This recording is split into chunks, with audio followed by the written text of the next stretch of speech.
Order.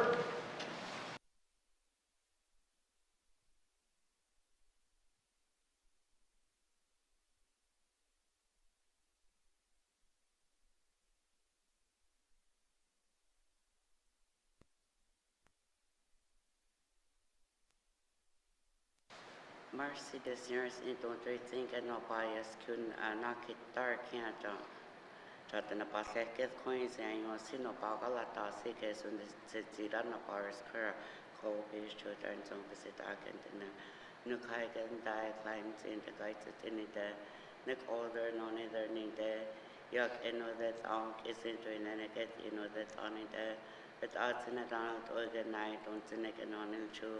Okay, since I know how to know now is there, no Anna, you Anna let up a snake, a hot in there. Net Anna says the Mari cannot snana can, Netia booth on, our news equinus and on Jesus net chinder, a kitten land, or another thing they call base to return his own to, call base to return his own to. Continue. Mercy.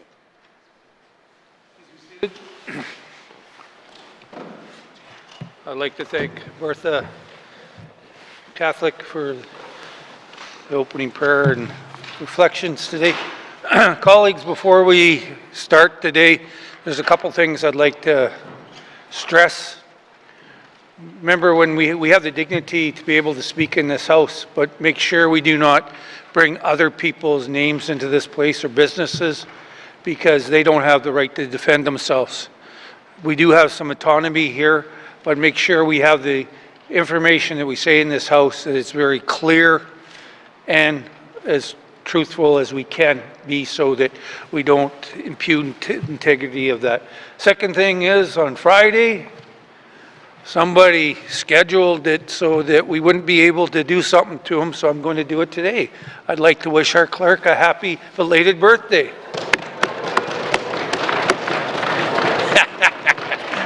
Life is good. Yeah.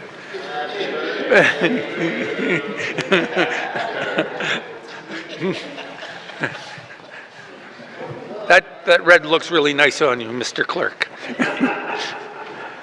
Minister statements. Mr. Premier. Mr. Speaker, I recently had the privilege of traveling to Washington, D.C. with all of Canada's premiers. An historic first that underscored our united Team Canada approach to strengthening relationships with the United States.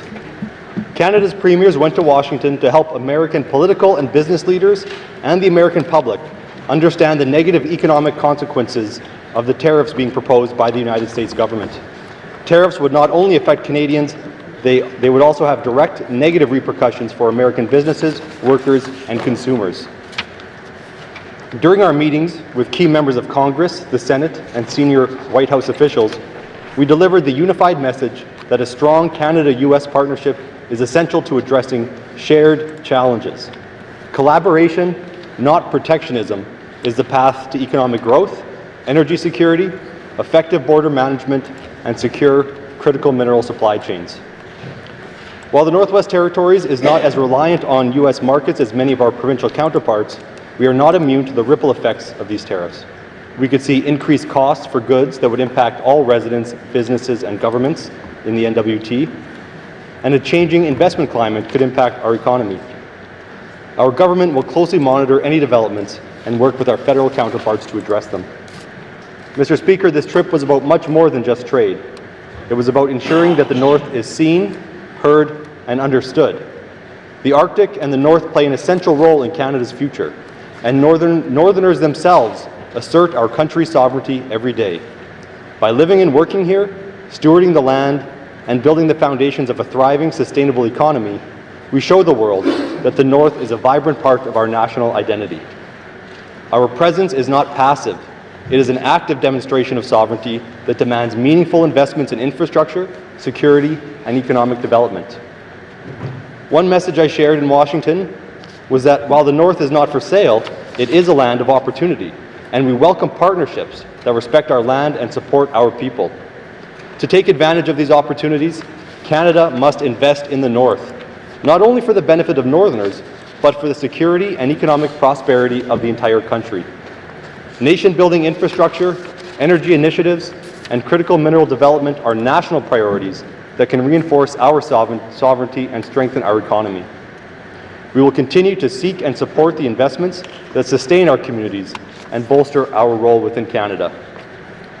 While in Washington, I met with representatives from Alaska, Denmark, and Greenland to discuss Arctic security, economic development, and climate change, and to build relationships. As global interest in the Arctic grows, these relationships become ever more critical. With shifting geopolitical dynamics, the importance of a strong, resilient, and sustainable North has never been more clear. Mr. Speaker, Canada's premiers recognize that while we must address today's challenges, we must also unlock tomorrow's opportunities. The conversations we had in Washington and the relationships we are building all serve this larger effort. At the same time, federal, provincial, and territorial governments are working to bolster Canada's economic resilience by breaking down our own internal trade barriers and looking to new markets.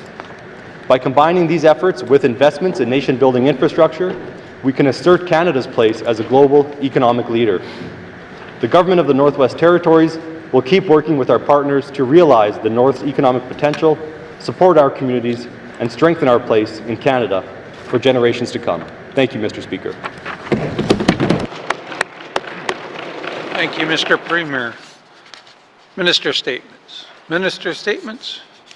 Member statements. Member statements. Member from Yellowknife North. Mr. Speaker, yesterday the Minister of Environment and Climate Change and my colleague from Great Slave joined me in visiting Yellowknife High Schools to hear directly from students what they think about this government's climate change action plan. Mr. Speaker, these young people were well-spoken, thoughtful, and passionate, which wasn't a surprise, but what I did find remarkable was how laser-focused they are on wanting to see action and measurable commitments to ensure a livable planet even 10 or 20 years from now, let alone generations from now. They read through the draft plan and they thought, this plan is not speaking to me. Who is it written for? It's full of jargon and language about processes. For example, one of the so-called actions listed in the plan says, to update a climate change risk and opportunities assessment to inform the development of future frameworks and action plans. So to me, that says process piled on top of process. There's a lot of emphasis in the plan on monitoring, but young people want to know, what's the purpose of all that monitoring? How will that feed into decision making? How will all this help us when we have low water levels and thin ice and caribou disappearing and forest fires at our doorsteps? How are we changing our energy systems to get off fossil fuels? Youth are experiencing a lot of anxiety about climate change and the future. And so much is outside their control and even outside our control in the NWT. Political winds are shifting around the world and chaotic and destructive decisions affecting the climate are being made without any of our input. It's worrisome how extremely dependent the GNWT is on federal funding to action most of our climate change and energy goals. Now, the best remedy for anxiety is to take back control into our own hands. Yesterday, the young people we spoke to named specific kinds of climate action they want to be part of that will also build community at the same time. For example, more community greenhouses, volunteering at the farmers market, making our streets more walkable and bikeable, which also creates more traffic to our downtown businesses and boosts our local economy. While lots of things are harder in the North, the students notice that some things are easier. Mr. Speaker, I ask for unanimous consent to conclude my statement. Thank you, member from Yellowknife North. The member from Yellowknife North is seeking unanimous consent to conclude her statement. There is a nay. Member statements. Member from Range Lake. Mr. Speaker, our pets are members of our families. We welcome them into our homes, where we love and care for them, in return only for their unending companionship. All pet owners recall fondly of how their bond with their pets is first made, and for many that connection is made at a local shelter, where dogs and cats are housed and cared for by staff and volunteers in preparation for the day they find their forever homes. Those animals may have nowhere else to turn at first, But thanks to the hard work of animal shelters, they soon find their place in this world, and in turn, those animal shelters find a valued place in our communities because we can't get enough of the compassion and humanity they inspire.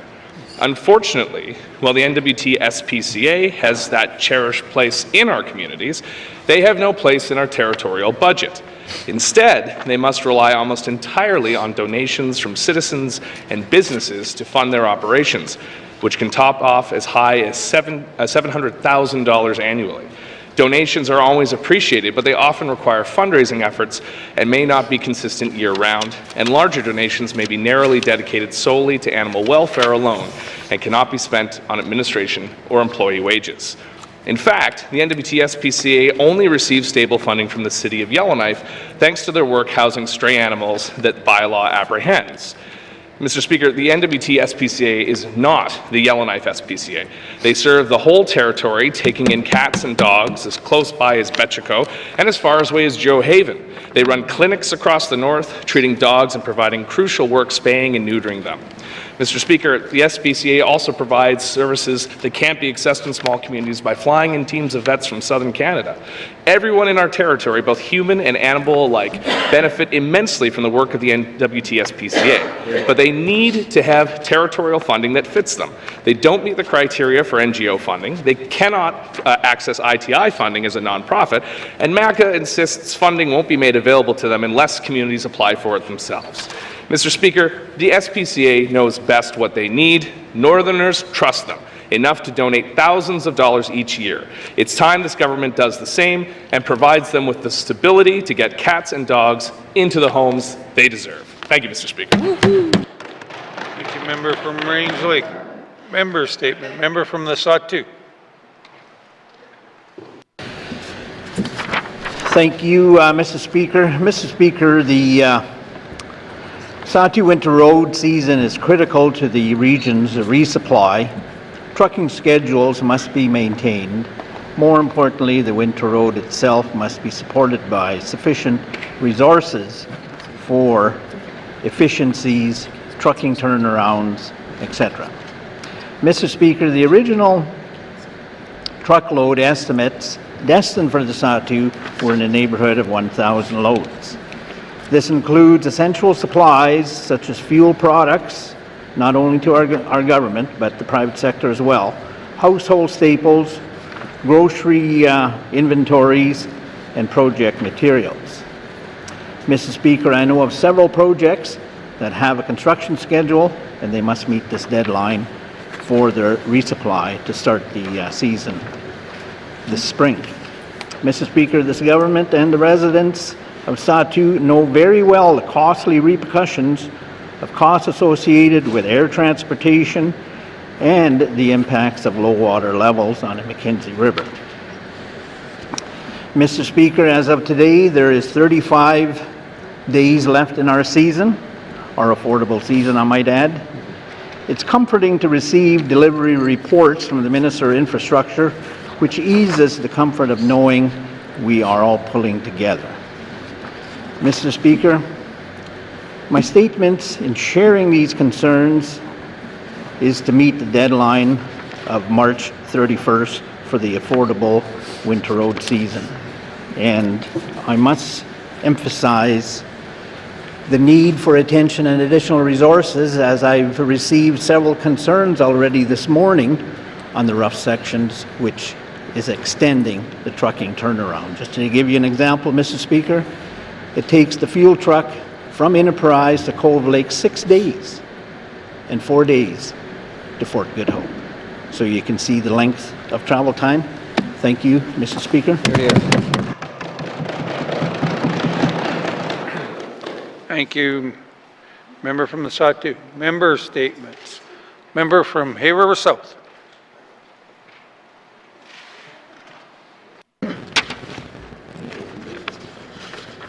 Good afternoon, Mr. Speaker.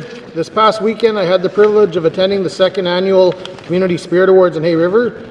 These awards provided a valuable opportunity to unite the community, celebrating the qualities that make our town truly special, particularly in light of the challenges we faced in the recent years.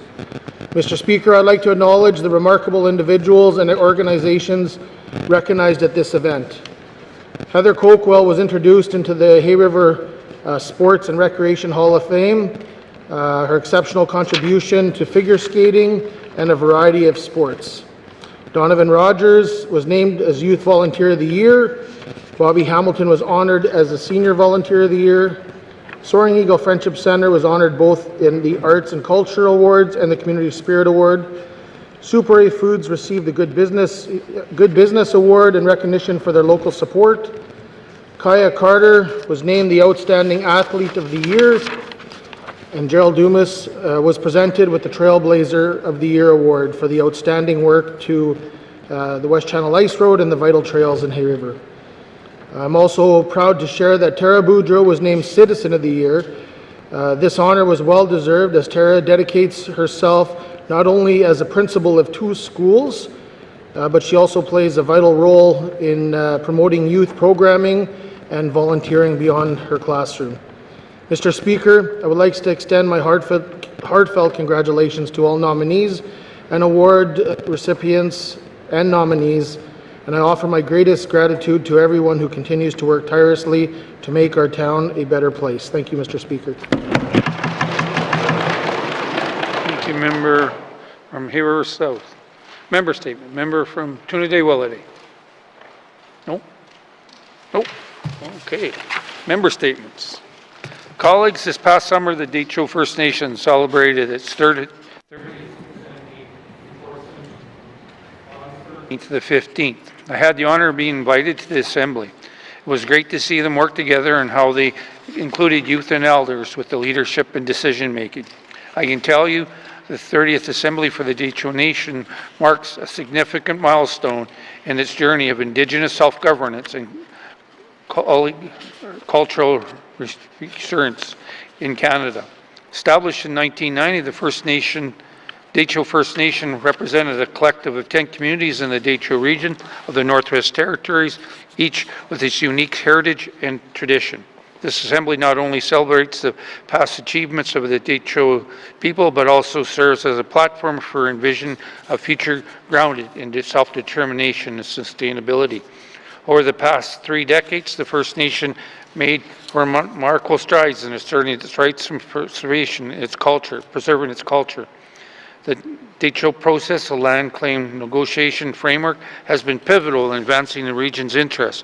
This process emphasizes the importance of land stewardship, reflection of deep connection between the Deitcho people and their ancestral territory. As the nation navigates the complexity of modern governance, it remains committed to integrating traditional knowledge with contemporary practices, ensuring that cultural identity remains at the forefront of decision-making. Moreover, the Assembly serves as a reminder on ongoing challenges faced by Indigenous communities, including climate change, resource distraction, and the need for economic development aligns with traditional values. The Deitcho First Nation has been proactive in addressing these issues and advocating for sustainable practices that honor the land and its resources. Initiatives focus on renewable energy, wildlife conservation, and community-led economic projects illustrates the nation's commitment to a balance of the development. As Deitcho First Nation celebrates the significant assembly, it also looks to its future with hope and determination, legacy of the past combined with the vision for resilience and self-sufficient regions, with the guidance of the Deitcho people as they continue to navigate the complexity of modern society while honoring their traditional culture. I'm looking forward to the 31st Assembly. Thank you. Member statements. Member from Yellowknife Centre. Thank you, Mr. Speaker. It gives me great pleasure to talk about population growth today. Mr. Speaker, as I talk to employers, they talk about their struggles of getting anyone to work. I had a great conversation the other day with the Yellowknife Chamber of Commerce, and they are fearful about what's actually happening with the nominee program because their membership, including our community at large, is struggling to find people to fill jobs. They don't care where they've come from, Mr. Speaker. We're dying to have anybody here with a pulse in these jobs to do these jobs, Mr. Speaker, because because we're struggling. We all talk daily here with the proverbial challenges of lack of nurses, lack of doctors, and lack of teachers. But we cannot let it go unforgotten that we have people such as the construction workers, the landscapers, and even the restaurateurs who are struggling filling positions. Now, with the nominee program being pulled from the carpet of business, and our population is fearing what will happen next. Mr. Speaker, we cannot let this upcoming nominee program create chance as their business model for success. Mr. Speaker, at the same time, the GNWT cannot be the singular salvation to our population growth by saying, in other words, GNWT jobs will bring them here. Well, in fact, it doesn't. We need a new strategy. Population growth is a barrier to our success. In other words, it isn't being done. It's the wall that we can't seem to get past. Now, the GNWT is number one in a few areas. Allow me to remind this House. Well, our power bills are probably number one, and if not, number two. Our unemployment, well, again, in the range of number one, as in worst. What more factors of disaster flags do we need to raise? We need action on getting population here in the Northwest Territory. I don't know what it'll take to wake this government up from its sleepy slumber of saying, if we don't have people, we can't fill the jobs. If we can't have jobs, we can't have growth, etc., etc. It's a vicious circle, Mr. Speaker. Population growth will underpin our success. We're seeing the struggles here in Yellowknife. I can only imagine the struggles in the regions and in the communities. You know, often we forget that the importance of the sustainable population growth will be key to our federal grant. So if we have people here, we'll get a federal grant, we have people here working, we have taxation, we have people who are happy and doing things. Mr. Speaker, we can only sell our fresh drinkable water so long. We need a strategy that puts them on the hook, reels them in, brings them here. Whether they come from Alberta, they come from Nova Scotia, whether they come from the States, because they're probably looking for places to go there, or they come from overseas, whether it's Europe or Africa or Asia, I don't care. We need good people to bring their families here, and we need a strategy from this government. Mr. Speaker, this territory is in dire need. We need people now more than ever. We need contributors who will help the North and its fabric grow strong, and I intend to push harder for this because we need them now. Thank you, Mr. Speaker. Thank you, Member from Illinois Centre. Member statements. Member from Toonaday-Willity. Thank you, Mr. Speaker. Mr. Speaker, we know too well how Indigenous children were failed by Canadian government, which separated them from their families, their communities, and their culture, and put them into residential schools where they were exposed to trauma, injury, and illness. Many are dealing with physical and mental consequences of those experiences to this day, whether through direct experience or through intergenerational trauma. Tragically, many are who also passed away at those schools. We are still searching for their unmarked graves. So the remains are still, we're still looking for the remains to this day. Unfortunately, some policies are still standing in the way of these artifacts, the acts of reconciliation. Because some of the remains of the Indigenous children who passed away at residential school have been unjustly classified as archaeological artifacts, and therefore their rights returned to their families has been prevented. I want to share the story of a young girl named Alma today, who is one of many victims of residential school who remains have been blocked from returning home due to these erroneous policy interpretation.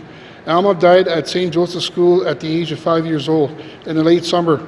Alma's mother went to meet the boat from Fort Resolution at the dock in Fort Smith, but Alma didn't get off the boat. Alma's mothers asked the other children why Alma wasn't there, and she was told that the nuns said that she has gone to heaven.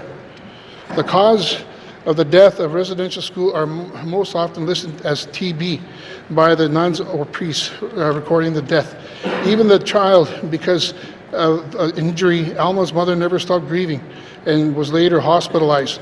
Alma now is 88 years old. Sister had promised her mother that she would find Alma and bring her remains back to Fort Smith to be buried beside her mom. A rotting cross with Alma's nameplate was found in the Fort Resolution Cemetery along with other children's crosses and nameplates.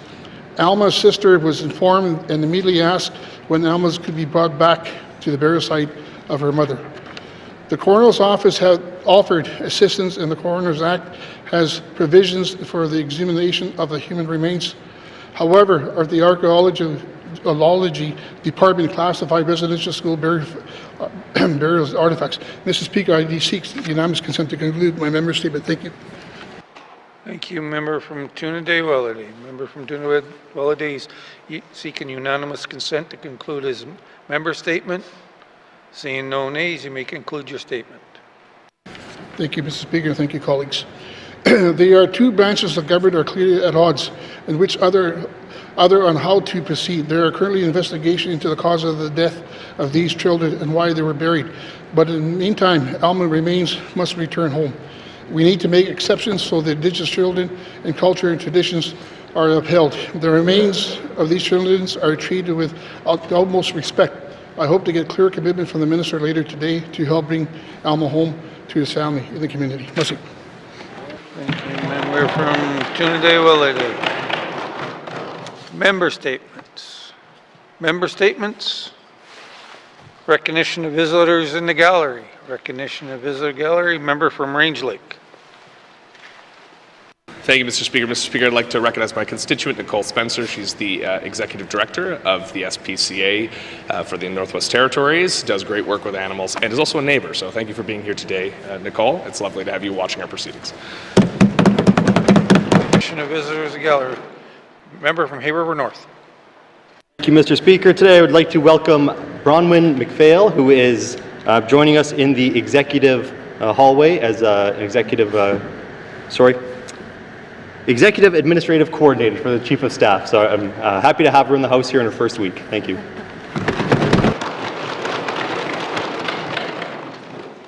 Recognition of visitors in the gallery. Recognition of the visitor gallery.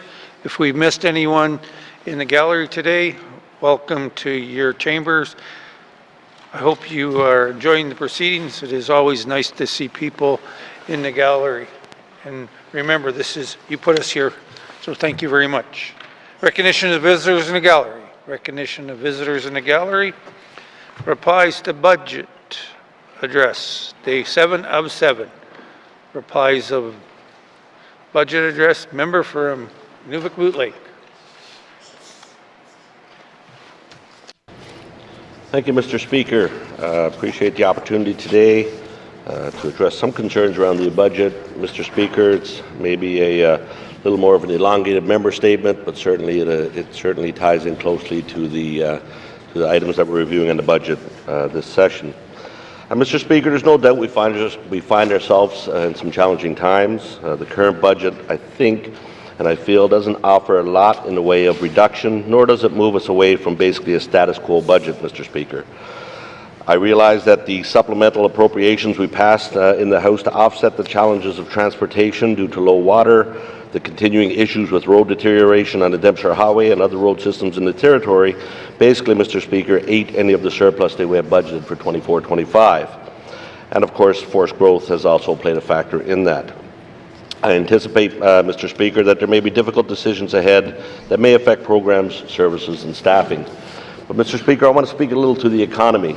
In my address to the budget last year, I spoke about how between 2011 and 2017, we missed the boat on a major gas development opportunity.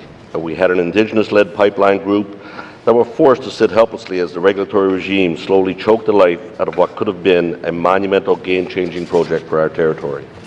I spoke about the wellness and housing projects we could fund together, the jobs we could create for our residents, the influx of others wanting to move to our amazing territory to work in these industries, bringing with them spouses and partners that may be nurses, teachers, doctors, or early childcare workers, and many other professions that we so desperately need. Again, a year later, Mr. Speaker, we find ourselves resource-rich and cash-poor. If the current polls are any indication, Mr. Speaker, we may be looking at a change in our federal government. The leader of that government, if he indeed does become our next Prime Minister, has been speaking publicly about repealing Bill C-69 and once again fast-tracking LNG projects, restarting the Ring of Fire mining industry, and making Canada an energy powerhouse. I understand, Mr. Speaker, there's a lot of political rhetoric here, but as a territory rich in resources, we have to be prepared in this budget to engage and indeed incentivize to ensure that we are attracting those national and international companies to our territory. Our economy must be key, Mr. Speaker. My fear is that with no meaningful economic growth in any sector other than the government, much of our talent will leave or have already left. We must streamline our regulatory regime so that national and international businesses do not look at us as a place with too much regulatory burden that require too much time and costs that come with that burden. Mr. Speaker, on energy, the GNWT Energy Action Plan is set to have a significant 5-year review and update to our overarching energy strategy. The current Energy Action Plan, Mr. Speaker, focused exclusively on renewables and reducing emissions. Exclusively. How is that, Mr. Speaker, a comprehensive energy plan? I agree we have to have a path for renewable energy and emission reduction, but we need to step back and look at the big picture, Mr. Speaker. Biomass and solar is great, but what is it doing to the grid in the communities that rely on non-renewables? The town of Inuvik is putting in a massive solar array to power its Midnight Sun complex. That's the pool, the hockey rink, the curling rink, and the community centre. 100%, Mr. Speaker, federally funded to the tune of $5.5 million, and great for the town of Inuvik. But what does that taking such a large user from our current NTPC grid mean for the cost of power production in Inuvik? Has there been any analysis or even engagement on significant projects of this size? Has the Northwest Territories Power Corporation kept up with the technology to have proper integration of such large-scale renewable energy systems, Mr. Speaker? Mr. Speaker, the answer is no, we have not. In my response to the budget last year, I also pointed out that in April of 2021, the Government of the Northwest Territories completed a report entitled Mackenzie Delta Liquefied Natural Gas, or MDLNG project. In this report, it studied the up to 19 trillion cubic meters of natural gas in the Mackenzie Delta that could be developed for export and will provide economic benefits to the Nunavut Settlement Region, the Northwest Territories, and Canada. In short, the MDLNG report stated that the project is technically feasible. Natural gas production facilities and associated pipelines have been operating safely in the Arctic climates, such as Alaska and Russia, for over 40 years, Mr. Speaker. Russia has shipped LNG in the Arctic water since 2017, using LNG and condensate icebreaking carriers. The icebreaking carrier technology proposed in this pre-feasibility study is based on Russia's operating experience. These are the kind of projects that change the direction of our territory, Mr. Speaker. Mr. Speaker, the Inuvialuit get it. The $293 million Inuvialuit-led M18 well project involves the construction of a new plant to produce natural gas and synthetic diesel to secure a supply of fuel for energy, heating, and transportation. The project will reduce reliance on transporting liquefied natural gas and synthetic diesel from southern regions, thereby enhancing local energy security, reducing transportation emissions, and providing economic benefits for the region. The well will provide a stable supply of natural gas and synthetic diesel to meet the energy needs of the ISR for over 50 years, Mr. Speaker, and that's based on current consumption rates. Mr. Speaker, the project will reduce energy costs for households and businesses. It will create much-needed employment opportunities, and, Mr. Speaker, it is expected to reduce up to 40,000 tons of emissions annually. These are the shoulder-to-shoulder projects we must be working on to find a path to develop our LNG, Mr. Speaker. The benefits would reach all the residents of the Northwest Territories. Mr. Speaker, transportation. I spoke earlier about the additional funding required to offset the costs associated due to the inability of MTS to complete its barging season in the Sahtu. We are all keenly aware of the dire consequences and effects it has had on the residents. This is not the first time we've had additional costs due to low water levels and cancelled service. In previous member statements, I have encouraged this government to reevaluate the current structure of MTS. I appreciate the long history it has in its current location, and by no means am I suggesting it no longer operate in Hay River. But, Mr. Speaker, the reality is such that it would make sense to also have infrastructure in Inuvik or Tuktoyaktuk. This infrastructure, Mr. Speaker, can service upriver as far as Fort Good Hope, the Inuvik region, and the coastal communities in the Inuvialuit Settlement region. This work needs to happen immediately, Mr. Speaker, to ensure our supply chain does not continue to see residents without essential fuel, building supplies, and consumables. As well, supplemental appropriation costs that cost GNWT millions of dollars.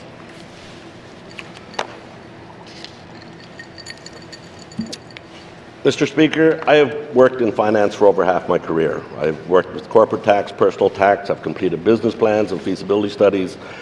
I've created companies and prepared budgets and cash flows. But, Mr. Speaker, after a little over a year as an MLA, I'm still often mystified with how the NWT Housing Corp budgets and forecasts its spending. We have all agreed that housing is a priority for this government, likely the #1 priority for most. What we need is a detailed plan of exactly what we intend to spend, what we intend to build, broken down by region, and we need to ensure that the regions with the most need are prioritized and that the communication is clear on what we intend to spend and what we intend to build. Mr. Speaker, we need to ensure the existing inventory of units are maintained and that the repairs are planned, scheduled, and completed so we can finally address the long wait list that I know every community has. Mr. Speaker, sorry. I have no doubt that members, that we elected to Executive Council are working hard. I know they care just as much as myself and my colleagues about the state of affairs of this government. But, Mr. Speaker, we need to start thinking outside the box. We can no longer afford these cost overruns on projects that continually show after the fact that they were not properly managed or had proper analysis completed. Maybe it's time we start to look, Mr. Speaker, at economic working groups that utilize the expertise we have in the regions. We have many long-term residents, Mr. Speaker, that have worked across many sectors and have a vast knowledge to share. In energy, transportation, information technology, like the Inuvik Satellite Station facility in Inuvik, and other major projects that have happened in regions outside of Yellowknife as well. There's a wealth of business expertise out there, Mr. Speaker, that have given the opportunity to be part of a think tank, could provide ideas that we as a government may not have considered.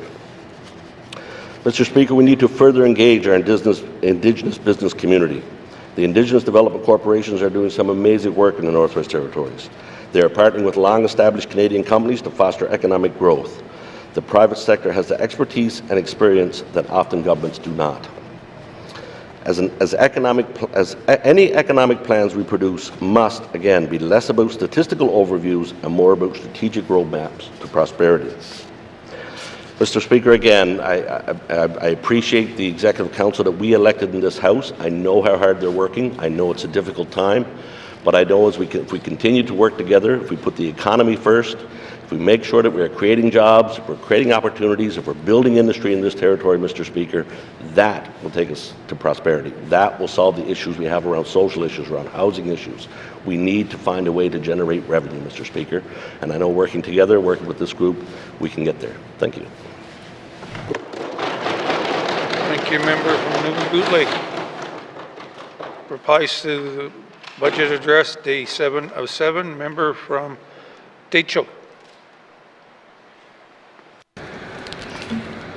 Merci, Mr. Speaker. Mr. Speaker, the Minister of Finance delivered the second budget of the 20th Assembly on February 6. The proposed 2025-26 budget forecasted spending of $2.7 billion.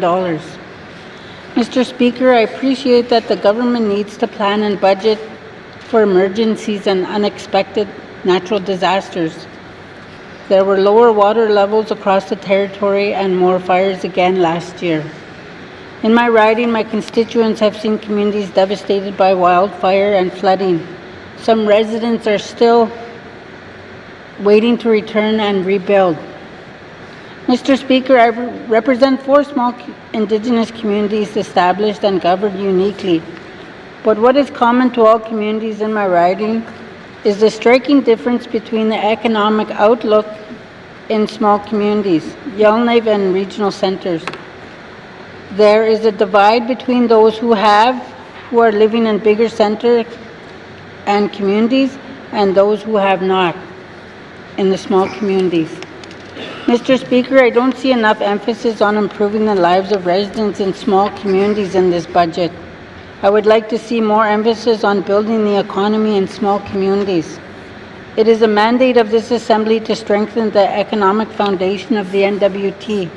The government has committed to grow and enhance the northern workforce by investing in skill development and by attracting skilled workers to the NWT. Increase investment certainty and create opportunities for the private sector. Mr. Speaker, we cannot achieve this unless we improve education outcomes and heal past traumas associated with the residential school system. We need better options and workforce training in our small communities. Education is a treaty right. We have recently heard in the House that Aurora College is closing 19 community centers across the territory in June. This includes a center in Fort Providence, as well as one in Cathro-Dichi in my riding. Mr. Speaker, these closures unfairly target Indigenous communities and will make education less accessible for Indigenous learners.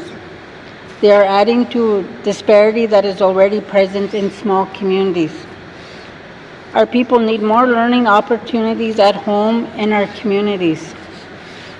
Mr. Speaker, I understand Aurora College has a board of directors to make decisions about the college programming, but the GNWT currently provides nearly 80% of the college's revenue. The GNWT allocated almost $64 million in grants and contributions in 2024. I feel we need to look at this and reduce the amount of funding for the college if they are going to cut programs and jobs in small communities. Small communities cannot afford to lose these learning centers, Mr. Speaker. I also see great opportunity in our small communities to increase small businesses, entrepreneurship, and tourism. This is part of the 20th Assembly's economic mandate. I would like to see more lending, financing, and business service offered through the GNWT public agencies. We need more support through industry, tourism, and investment to support business development, entrepreneurship, and tourism development. We should be moving jobs to the communities or at least getting ITI into the communities more often. Communities appreciate regular, consistent visits from department heads. People value the leadership of departments that show community support, that they will take the time to understand people in their region and understand their challenges. Learning from each other is the only way we can be successful in meeting our goals and funding programs. There needs to be more emphasis on increasing the awareness of tourism, promoting the benefits of tourism, and developing tourism training, especially in small communities. People in small communities also need good business advice and guidance to make their idea a reality. Small communities need consistent, regular visits from business experts who will work one-on-one with them to develop their concept and to support them through their business development process. Mr. Speaker, tourism is a natural opportunity. People want to visit. We can show them the Dene culture, our land, our way of life. We need more support in tourism to help people in small communities to make a business idea into a reality. Mr. Speaker, I know the department has been supporting business development for years, but how effective are these programs? Are they delivering the results we want to see in the small communities? Are they delivering the results? Okay. Are these business development programs reducing the reliance on income support? Increasing entrepreneurship helps people pay their bills. The cost of living is a struggle for many residents, and these costs are only going to go up. But even a small home-based side business can help people pay their bills. Many residents in my riding are on income assistance support. How are we supporting people on income support to start a small business as a means to become financially independent? How does this budget help us break the cycle of dependency, Mr. Speaker? There needs to be more reporting on the results of business development programs as well as income assistance reporting. What economic development programs or services are helping residents get off income support and participating in the economy? Mr. Speaker, the government should be putting money towards actions that will improve the lives of residents in small communities and improve the capacity of local communities because this strengthens the territory overall. An unfortunate reality facing my riding in the territory, Mr. Speaker, is homelessness. There are many people in my riding who do not have a home to live in. And as I have stated in this House before, housing is a human right. And we need to be making progress to uphold the right for everyone in the territory to be housed. I see increased investment in the Transitional Housing Addictions Recovery Program, and more funding for the Yellowknife Shelter and Sobering Center, but how will these benefits be extended to small communities? Mr. Speaker, access to health care and addressing the effects of trauma is a priority of the 20th Assembly. I want to see an increase in health promotion and reporting. As we know, small communities are fighting increased violence, drug use, and crime. Mr. Speaker, health promotion is a real way to fight back against addictions. If children understood the consequences of smoking, drinking, and drug use, would they be easily influenced? Mr. Speaker, I am concerned that the public health promotion is not being delivered effectively. The government is planning efficiency improvements through the Health System Sustainability Unit. They are proposing 9.1 million cuts across all departments. My hope is that this won't impact health care in small communities. I believe many elders could better manage their health with increased education and home visits. Investing in health promotion is preventative. The money we put into health promotion today will save our health care system over time. Mr. Speaker, our people should be empowered to live the most healthy, active lifestyles they can, free of addictions. Our people are worth the investment. It is an investment that will bring savings over time. And these are my concerns for the 2025-2026 budget. There are many challenges to overcome in small communities, and the only way we are going to overcome the economic problems, social problems, violence, and crime is with healthy people. I want to see an increase in health promotion for the NWT. I want to see our people make healthy choices. Our people are worth it and deserve it. We need to work together to build up the North and make changes that will empower our residents. Must see, Mr. Speaker. Thank you, member from the Deschaux.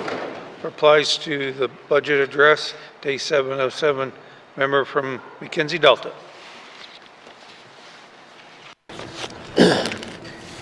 Thank you, Mr. Speaker. Today I would like to respond to the budget address for this fiscal year by this government of the 20th Assembly. I am not just looking out for the best interests of my community, my riding, but I am concerned about the Northwest Territories as a whole. Mr. Speaker, when I took the oath of office of this 20th Assembly, I took this oath very serious because I personally know the state of what our residents of the NWT are facing and what challenges they will have to endure in the near future. We as MLAs set priorities for this government to implement to ensure the residents can live in a place of hope, a place of safety, and a place of prosperity. The residents of my community of Tedlejay, Sigachik, and Aklavik, along with the non-government organizations and the Indigenous governments, have also echoed these priorities to this government to act on. To date, in our second year of our mandate, we have very little in terms of implementing the priorities. Mr. Speaker, housing is the foundation of every community, every family, and every individual. Without a solid foundation, our communities and families will not have a secure future.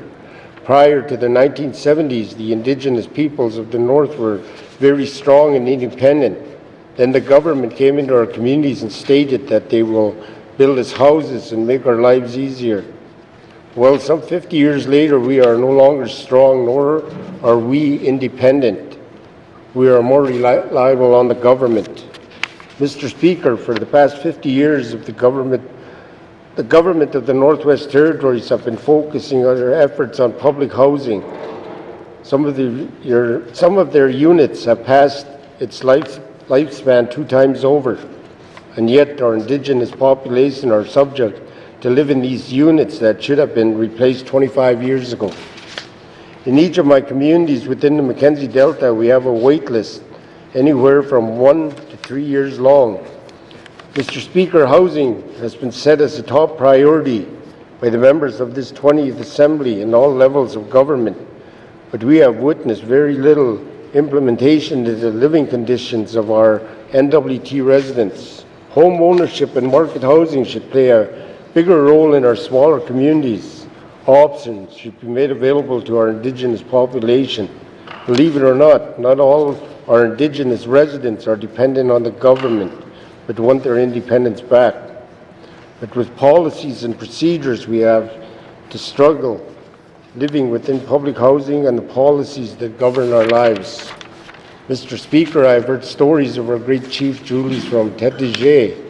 He signed the treaty in 1921 because he wanted a better and secure life for his people. One of the major clauses of this treaty is education. Chief Julius wanted a school built in Tétégé because he did not want any more of the community children taken away to residential school systems.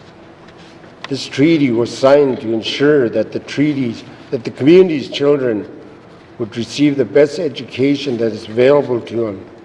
This treaty is being breached and not upheld by the federal and territorial governments. Mr. Speaker, the education system of today is failing our students. The system is setting our students up for failure in life before life even starts in the real world. Today, the students, particularly in the smaller communities, are graduating without any credentials.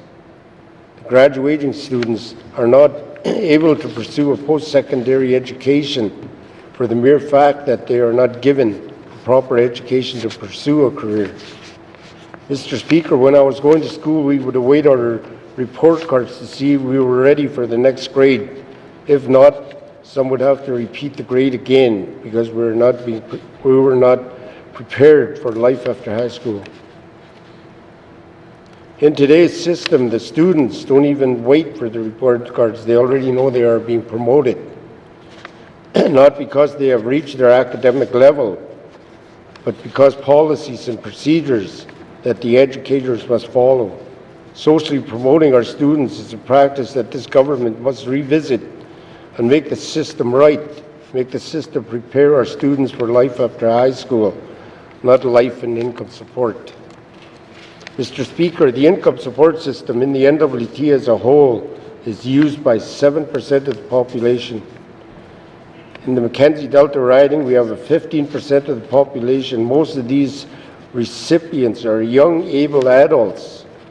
As you are aware, I've been advocating in trying to find a way to get these recipients off this program and be a viable partner in the workforce and help build our economy for the Northwest Territories. But we have a majority of the recipients of this program making a livelihood. Mr. Speaker, I am aware that this program should assist the select few, the elders and the disabled, because it is these recipients who require the help because of their inability to work for themselves. This government and past governments are enabling the young residents to make this a way of life. I would like to see the productive choices brought back to this program. Make the people work for the program, not the program work for the people. I don't know what else to say about this program that I haven't said in my member statements on the subject. Maybe give the program to the Indigenous governments to administer. Maybe have the recipients be eligible for 8 months out of the year. I really don't know.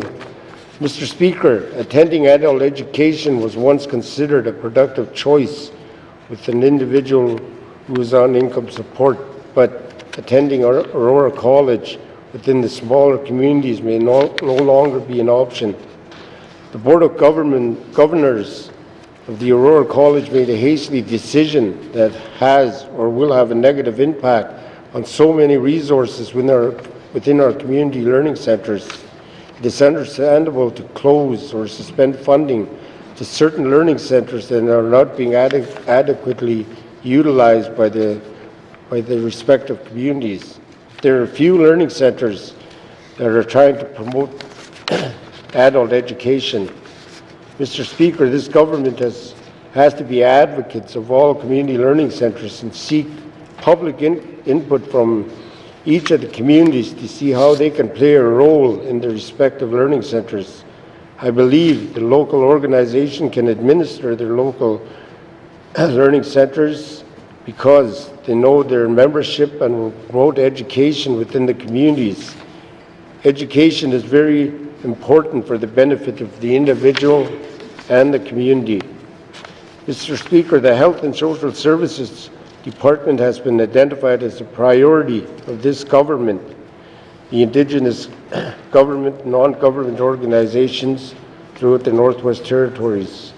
The health of our Indigenous population is another treaty right that is not thoroughly being upheld. We have our residents expressing their concerns about medical travel, escorts, and accommodations on a daily basis. Mr. Speaker, although the government is only administering the non-insured health benefits on behalf of the federal government, there is room for improvement. The biggest obstacle that the department is having to deal with is a dental team to set up a practice within the Beaufort Delta region that is putting a strain on medical travel, medical escorts, and especially accommodations. Having our dental patients travel to another jurisdiction and be fully covered by NIHB would alleviate the demands on the department.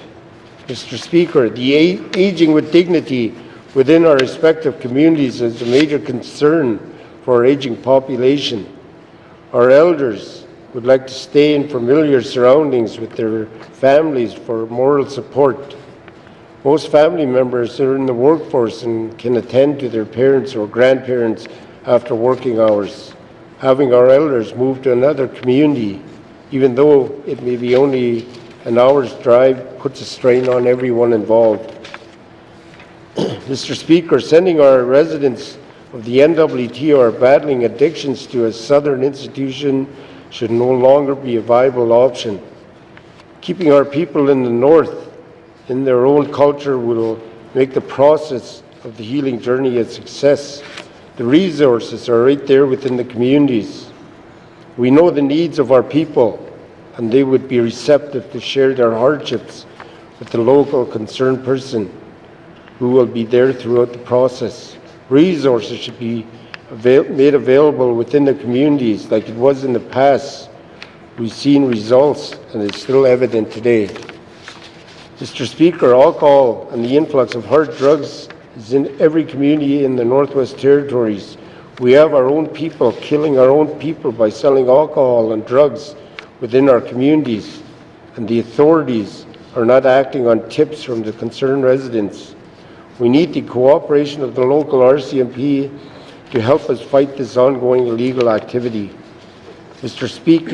Speaker, I am happy to hear that this government is initiating a task force to combat bootlegging and drug trafficking within our communities. Most of these illegal activities are taking place within housing NWT public units. The local housing authorities are not following through with the terms of the lease agreement that both the representative and tenant signed. Mr. Speaker, the scan legislation that is being proposed to help control the alcohol and drug sales both in public units and private homes. I would welcome and support this long-awaited legislation. The majority of the community members and resource people know who are conducting these illegal activities, and yet there are policies and procedures that are protecting the criminals. For the safety and health of our communities, we need to expedite the scan legislation and the inception of the task force to combat the alcohol and drug activity within our communities. The court system also has to play a big part in this process by prosecuting the criminals to the full extent of the law.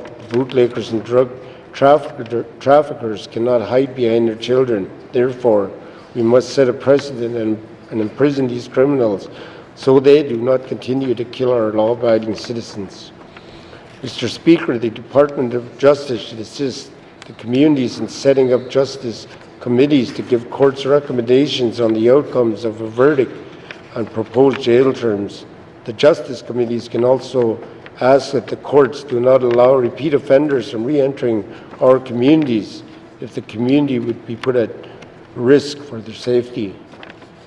Mr. Speaker, in closing, I believe that the small communities of the NWT do matter and will play a major role in reshaping the economy of the NWT. This government and this budget should start investing in its greatest resources.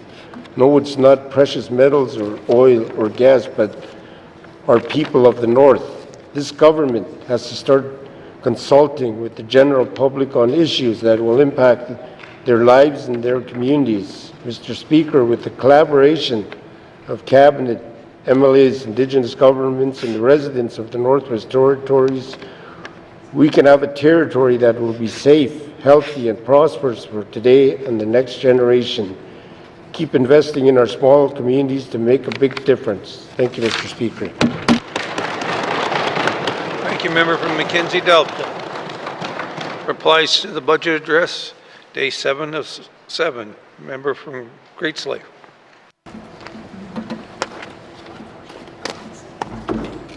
Thank you, Mr. Speaker. Mr. Speaker, when I replied to the last year's budget, I started with a quote. This year I will simply say, the race is not always to the swift. Mr. Speaker, that is the moral of Aesop's fable of the tortoise and the hare.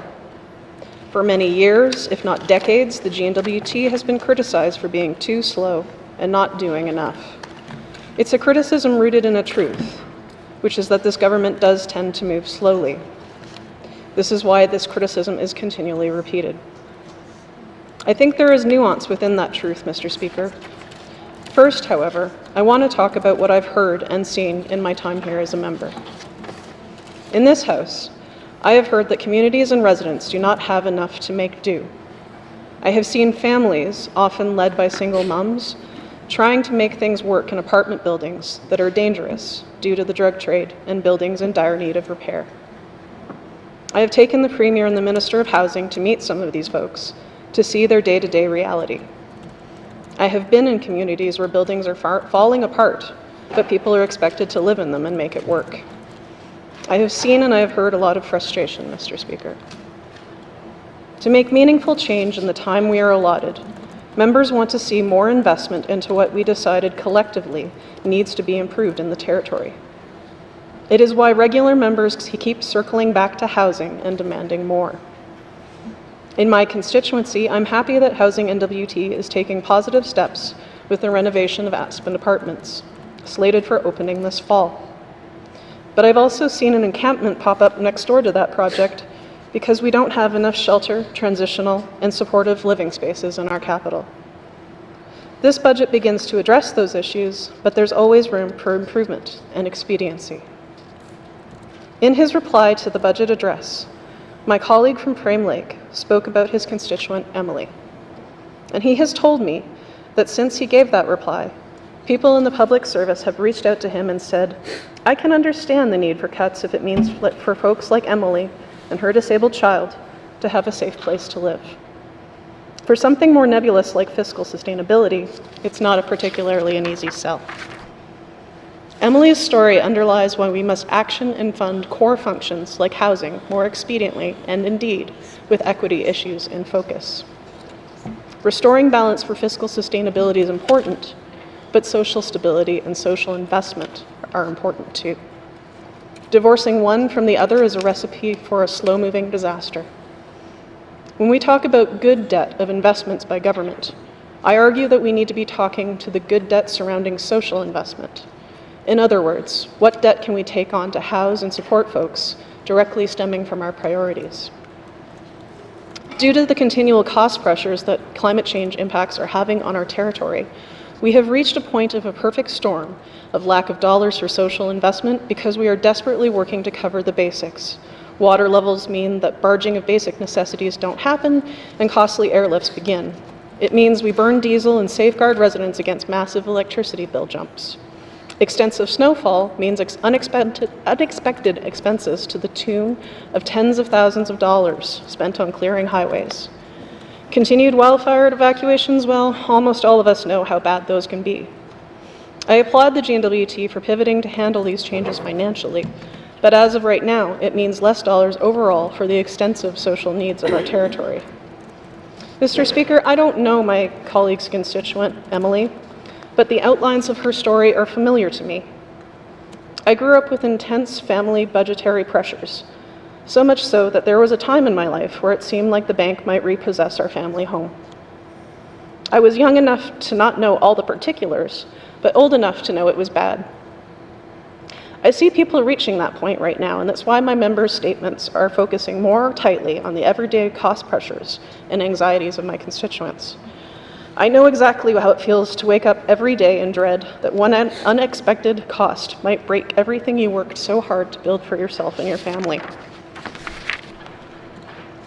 Mr. Speaker, I know it's tough to balance sound policy decisions with the speed that people want to see problems that dog us get addressed. I do not envy Cabinet at all in this regard. I also know that move fast and break things might be a great mantra for people who work in tech, but it is not a good way to govern and make choices where ripple effects of our decisions can easily negatively impact residents without foresight and critical database decision-making. I do not want to be a part of a government that cuts without foresight of the impacts of lost services that can harm so many.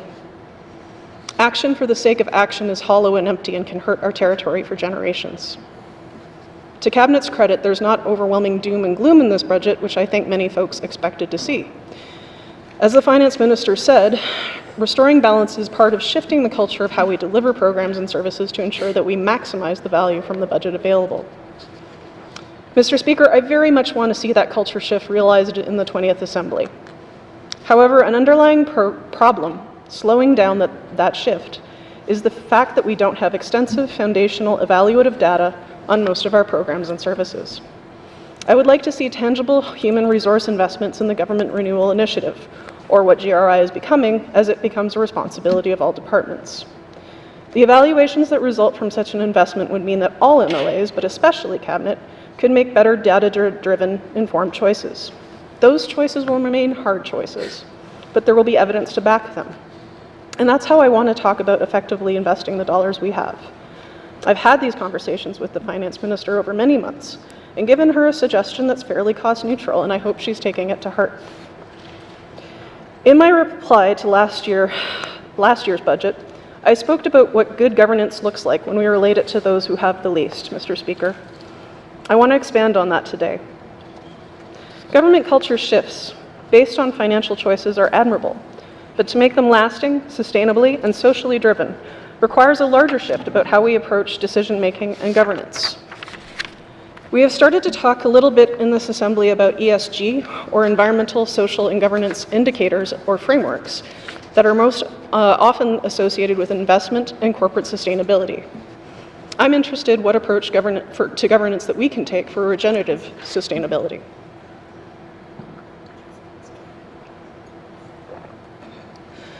Although I might not agree with my colleagues on what option is best to take, I do support the core concept about talking about improvements to governance and decision-making is always a good conversation to have.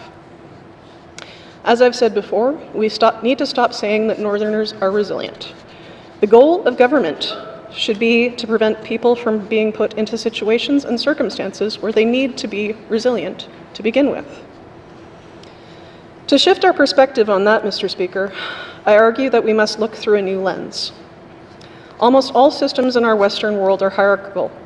They are rooted in scarcity, domination, exploitation, greed, and prize individual over collective.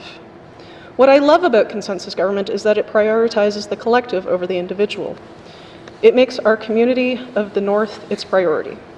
In practice, it does fall short when it comes up against hierarchical, patriarchal ways of acting and thinking that we practice as a Western culture in almost every other facet of our lives.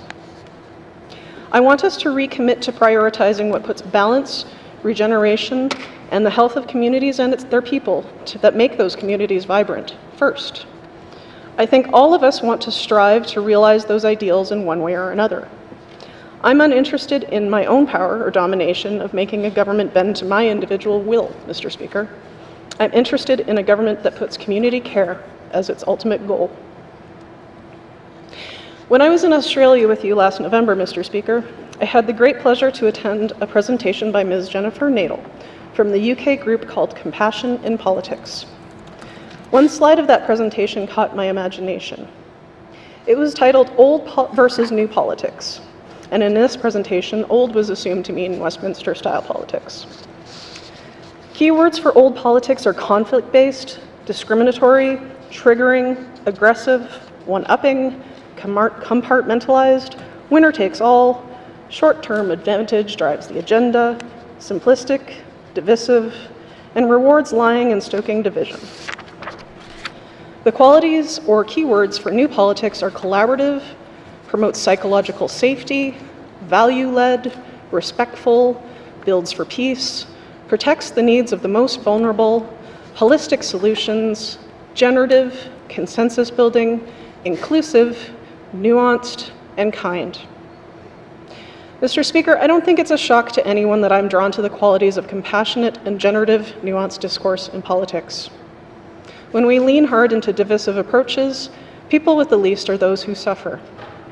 Seeking solutions for those who have the least is exactly why I entered politics to begin with. Instead of seeking common ground, I want us to create it. It requires an active effort and intention to focus on what unites us rather than what divides us. Passively waiting for that common ground to show up isn't working. Mr. Speaker, I entered this role with my eyes wide open. I spent nearly a decade and a half in the public service before running for office. I know that culture shifts take time, and that change management is a struggle for everyone, and that due to our push and pull between consensus and hierarchical systems in the Northwest Territories, change is slow. Mr. Speaker, I did not think for 1 second that I was coming into a time of ribbon-cutting politics. I knew from day one of the 2023 wildfire evacuations that the 20th Assembly would grapple with just keeping the train on track, and perhaps thinking of ourselves as custodians or janitors of all the problems that keep dogging us year after year since 2020. I also hope that all 19 of us speak in caucus of regenerative change to our systems so they work better for the residents of the NWT.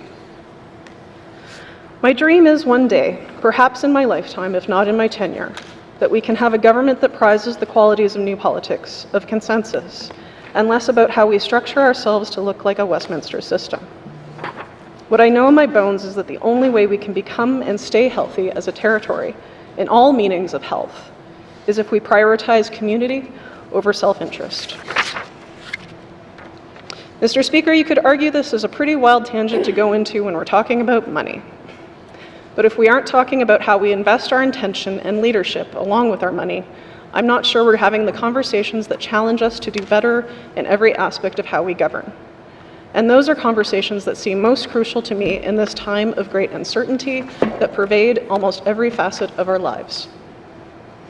Ultimately, Mr. Speaker, I'm inviting the government of the Northwest Territories to formally expand its focus and investment to include how we are creating systems of intangible wealth for our residents, systems that do not exclude dignity, autonomy, and a healthy environment. These are things that have no dollar figure because they are invaluable. They require our investment with no expectation of a return beyond social prosperity. Economic and administrative efficiency cannot be the only criteria that budget expenditures are measured by, just because they are quantitatively easy to measure. Qualitative and mixed methods are wonderful tools that can help us take bold new steps. Mr. Speaker, if I could leave this on a note that wraps it all up, it would be invest wisely. Invest in initiatives that help us make good choices. Invest in the priorities we have all identified, especially housing, but also in how we address trauma. If we don't address trauma, we can't make nearly as much headway into all the priorities of the Assembly as they do interlock. Mr. Speaker, if we invest in social good and health of our territory, it will pay dividends. The nuance of our situation is that taking steps to do that thoughtfully and sustainably takes effort. This must be balanced with urgent issues like increasing our housing stock. For cultures to shift and endure, however, it takes time.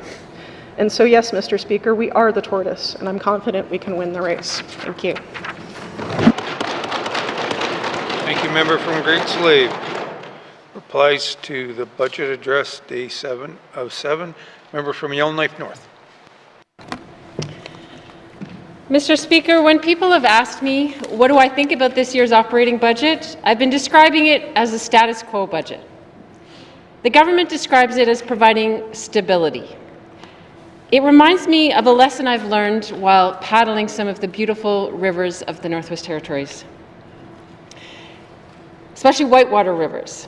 So when you're in turbulent waters and the boat feels like it's about to tip, your instinct is to grab the gunnels of the boat and to try to stabilize yourself. But the problem is that that doesn't work. And sometimes it makes you even more unstable. You can't control the waves underneath by holding onto the boat, and you have to let go of your paddle to grab onto the boat. So you lose control of where you're going. Anyone who's ever taught whitewater paddling will tell you over and over again, whatever you do, don't grab the gunnels. Keep your paddle in the water. And yet, almost everyone grabs the gunnels. And I've grabbed the gunnels more times than I care to admit. Because it's just our instinct. When things get turbulent, we reach for stability, the status quo. We hold on tight to what we already have, and we resist change. But what I hope that we can do as an assembly is to keep our paddle in the water no matter what, to keep focused on where we need to go. That is the only way towards real stability and safety. Most of the spending items that the government has highlighted in this budget as evidence of achieving this Assembly's priorities so far are really just signs of us barely treading water, or to use my previous analogy, barely keeping the boat afloat. For example, we're highlighting that we're spending $12 million to distribute to ratepayers to mitigate impacts of the general electricity rate increase. But that's not a sign of a robust economic foundation. That's a sign our power system is in major trouble. We've got hemorrhaging healthcare costs. We're showing that we're spending an additional $64 million on healthcare. But that's mostly a sign of a population that is sicker and failing to get the preventative care and the primary care earlier on to prevent more serious illnesses. So that's not a sign of success. We're spending more, but we're not necessarily getting better results. So we can't be both pointing to those things as the source of our fiscal crisis, but then turning around and bragging about spending money on those things like electricity bailouts and healthcare costs to demonstrate that we're working on our priorities. You can't have it both ways, Mr. Speaker. I do want to acknowledge that this government has taken a few major steps in positive directions. The Healthcare System Sustainability Unit represents a significant investment in trying to make our healthcare system work better. The establishment of a new unit within Executive and Indigenous Affairs to create a strategic approach to homelessness, including the creation of new transitional housing units, represents a notable commitment to help our most vulnerable community members. But by and large, what's been missing in this era of fiscal sustainability is a positive vision of what we're building, where we're going, what difference we want to make in people's lives. The message coming through is that we need to tighten our belts, do more with less, just hold on with our fingernails.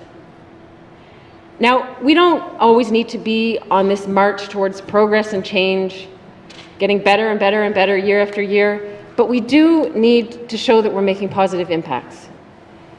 We need to nurture the seeds of where there's positive energy, grow the momentum, where there's initiatives that are working on a local level, things that are motivating people.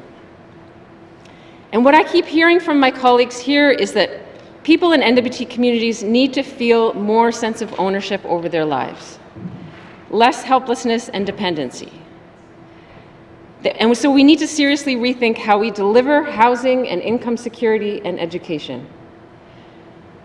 For a long time, we've thought of government money as coming from this bottomless well.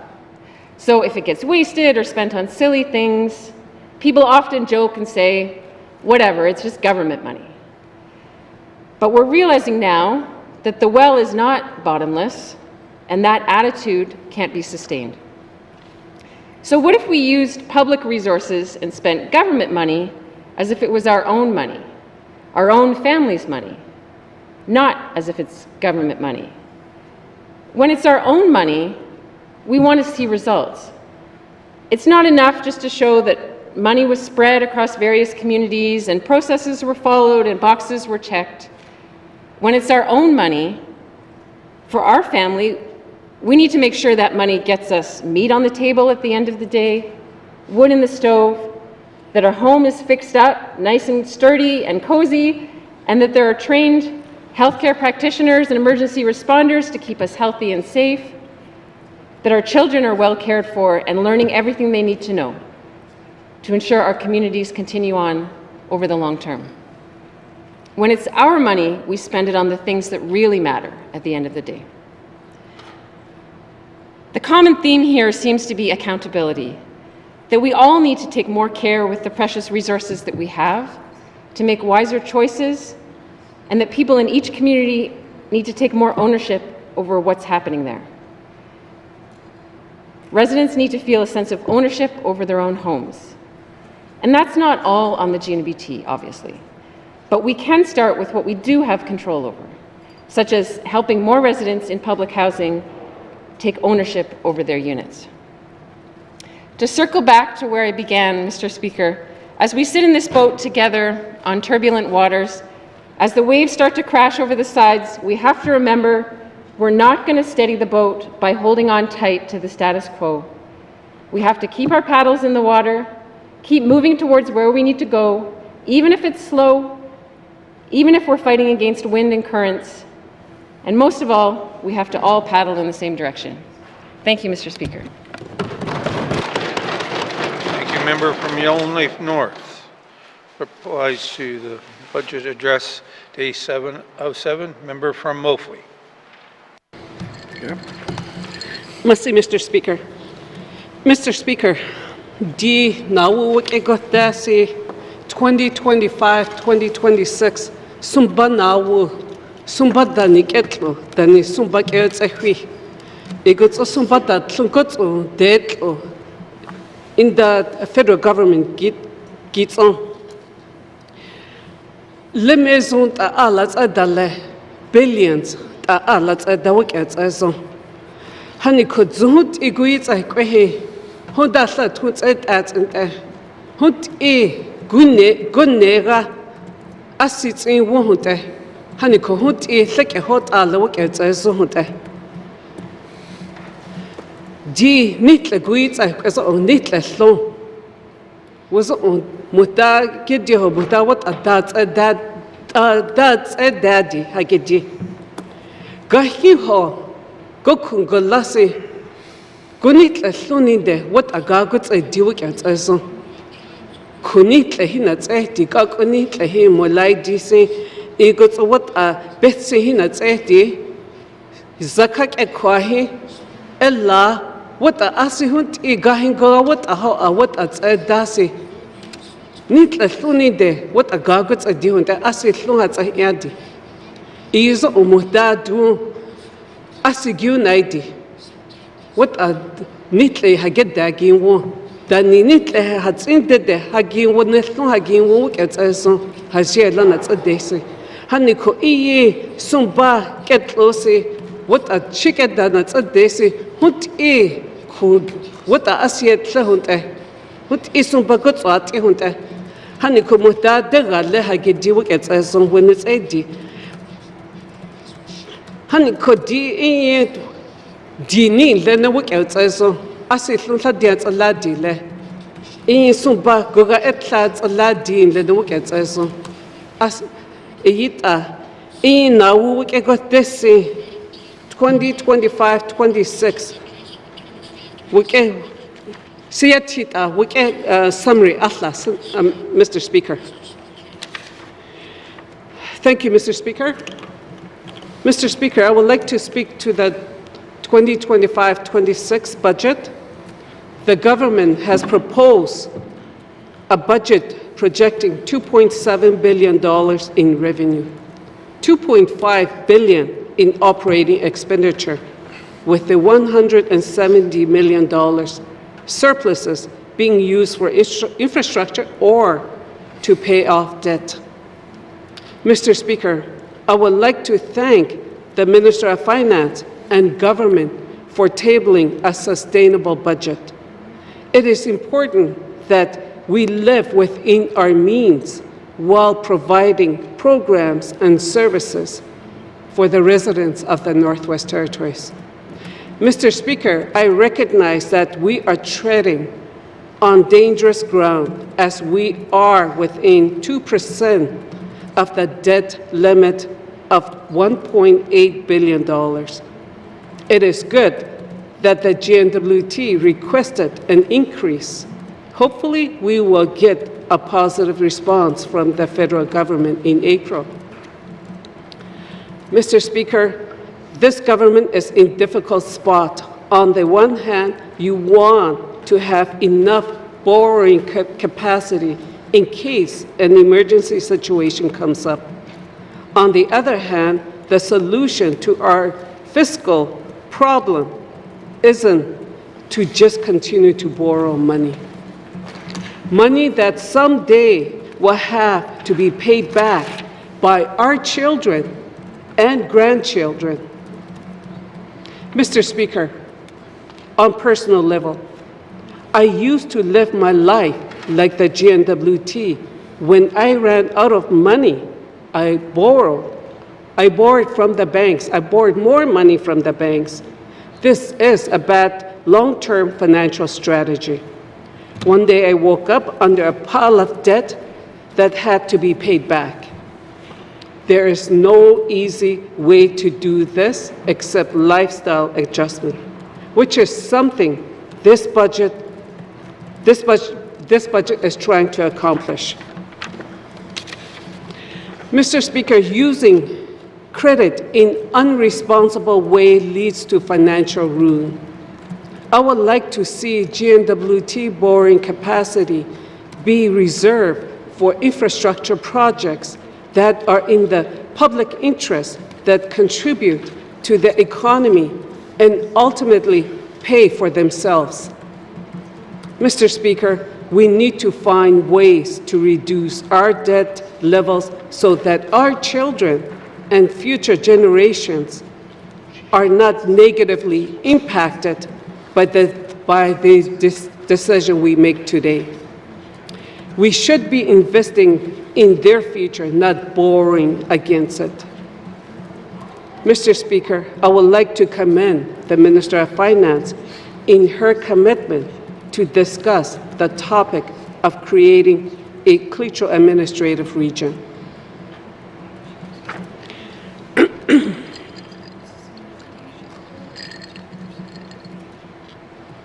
It is good to see that the GNWT and Klitschko government will address this topic at their bilateral meeting in April 2025. Mr. Speaker, in the meantime, it is important to have information on revenue and expenditures for the Klitschko region. I will continue to ask for this information to be provided. Klitschko financial information should be distinct from Yellowknife North Slave region. Mr. Speaker, in 2005, the Klitschko Agreement came into effect. We have our own 39,000 square kilometers of land and communities. The residents of the Klitschko regions should know what programs and services are being delivered by the GNWT and what those programs cost. Active positions. Mr. Speaker, there is a proposed reduction of 4 positions in the Klitschko riding, while the rest of the North Slave and headquarters will gain 20 positions. There are no significant program changes. It is disappointing that my region must provide essentially the same services with fewer positions. Mr. Speaker, I would like to thank the Minister and Department of Finance for all the work and effort that went into creating the budget. While the budget does not have everything that we want, but we must continue to work together as elected MLAs, leaders by the residents of the Northwest Territories, to provide the best programs and services possible that help the residents of the NWT. We must always remember who we do this work for, and that this will have an impact on all our people. Mr. Speaker, I believe that this budget is responsible, sustainable, and the first step towards reducing our debt so that our future generations are not burdened with it. I look forward to working together on future budgets that will get us even closer to reaching our collective goals. Thank you, Mr. Speaker. Thank you, Member from Oakville. Applies to Budget Address Day 707. Applies to Budget Address Day 707. Reports of Committee of Review of Bills. Reports of Committees of Review of Bills. Reports of Standing and Special Committees. Reports of Standing and Special Committees. Return to oral questions. Returns to oral questions. Acknowledgements. Acknowledgements. Colleagues, realizing that we've been talking for an hour and a half, to give the translators a break, we will take a short break.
Oral questions? Written questions? Oh, member from Toonaday-Willity. Thank you, Mr. Speaker. Earlier, I talked about bringing a young child that's buried in Fort Resolution home to Fort Smith. But, Mr. Speaker, right now in our community, the family has reached out to the chief of Fort Resolution to help do that. But we ran into a little bit of problem now as we went looking into this whole situation about how we're going to exhume the body of the baby and bring it home. But we understand that the GNWT has a policy on archaeological artifacts dating back over 50 years. And I'm not really sure if that applies to cemeteries. So I just want to ask the minister, does that apply to cemeteries? Thank you. Thank you, member from Toonaday-Willity. Minister of Education, Culture and Employment. Thank you very much, Mr. Speaker. I want to thank the member first and foremost for raising this very important intersection of legislation and how it impacts the lives of Northerners. I think that's really very important that we always take a look at, we always keep in mind, and making sure that our legislation is responsive is incredibly important. Mr. Speaker, under the Archaeological Sites Act, Justice has provided a legal opinion that this legislation does include ancestral remains of Northerners. Mr. Speaker, I think it's incredibly important to note here that this is a piece of legislation that was mirrored off federal legislation post-devolution, and that we are in the process of updating that through our Intergovernmental Council process, and I look forward to updating this House on that work. Thank you. Minister of Education, Culture and Employment. Member from Toonaday-Willity.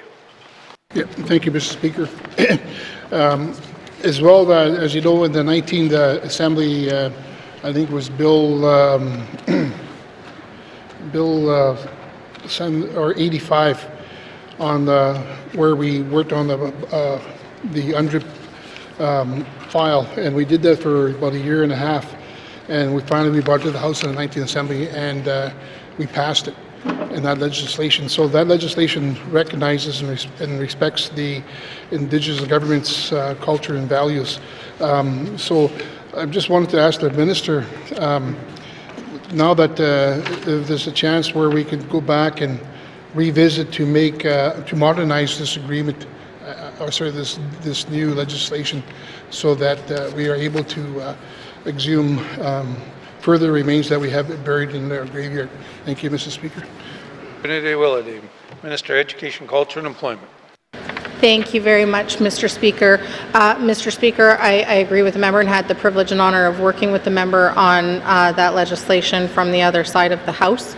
And this, the work there really is to determine what pieces of legislation are prioritized and go first. And as identified within the legislative priorities of this Assembly, this piece of legislation has been identified as needing to be updated and be reflective of where we're at in the territory, be reflective of, like the member did bring up, Article 12 from UNDRIP, and making sure that our legislation is in line with the United Nations Declaration on the Rights of Indigenous Peoples. That's incredibly important to this whole House. And so that work will be done through the Intergovernmental Council, and that work will be done in concert with Indigenous governments. Thank you. Education, Culture and Employment. Final supplementary. Short supplementary. Member from Toonaday-Willity. Thank you, Mr. Speaker. Mr. Speaker, I just want to briefly talk about that little 5-year-old boy that we want to bring home to the family in Fort Smith. And I just want to ask the minister, now that we know what needs to get done, what can we do now to bring that little boy home? You got to remember, this little boy was buried, had no family around. It died of probably TB or whatever at the time. But the family wants to have a proper burial now in Fort Smith. I just want to ask the minister, what can we do now to work together in collaboration to bring this little boy home? Thank you. You're here. Member from Toonaday-Willity. Minister of Education, Culture and Employment. Thank you very much, Mr. Speaker. Mr. Speaker, that is what is ultimately the most important here. Mr. Speaker, in relation to the entire legislation, ECE is working in consultation with Indigenous governments, and that work and the speed of that work will really be determined through the protocols with Intergovernmental Council. Specifically for this individual case here, you have the absolute commitment of the Department of Education, Culture and Employment and myself to work as quickly as possible through the decision points that do remain, but also with the associated consultation that needs to take place, not only within Deneenikwe, but also with other Indigenous governments across the territory, because as we know, children across the territory were removed from their homes, and so the children who are buried there may also be from other traditional territories as well, and we need to ensure that we're respectful of that. Thank you, Mr. Speaker. Minister of Education, Culture and Employment. Oral questions. Member from Yolney Centre. Thank you, Mr. Speaker. I have questions for the Minister of ECC, and who I endearly call him the Maytag man, waiting for questions ever so patiently and loyally. My questions will be about the financing for the PFP project. This House had to pass this legislation immediately in November with great fervency and zeal. And there's a lot of talk out there about this $375 million not being passed on to our stewards who wanted this money to, take care of the North. Mr. Speaker, can the minister give this House an update? Where has that agreement gone? When can the Northerners expect the money, and when can we see some action on the ground? Thank you. From Yolney Centre. Minister of Education, Environment and Climate Change. Thank you, Mr. Speaker. Mr. Speaker, currently project finance for permits is being worked on at the partners level. There are a number of items that needed to be completed to meet the requirements of the Treasury Board, and currently the $300 million that will be provided by Canada needs to go to the House of Parliament in a supply bill. Thank you, Mr. Speaker. Minister of Environment and Climate Change. Member from Yolney Centre. Mr. Speaker, I think members, if I may speak for myself or at large, I'm not sure in this case, but I think we were given the assurances this was a cabinet document to be approved through the Treasury Board, etc. It didn't require special legislation to approve. Has something significantly changed that may put this financing at risk? Thank you. Member from Yolney Centre. Minister of Environment and Climate Change.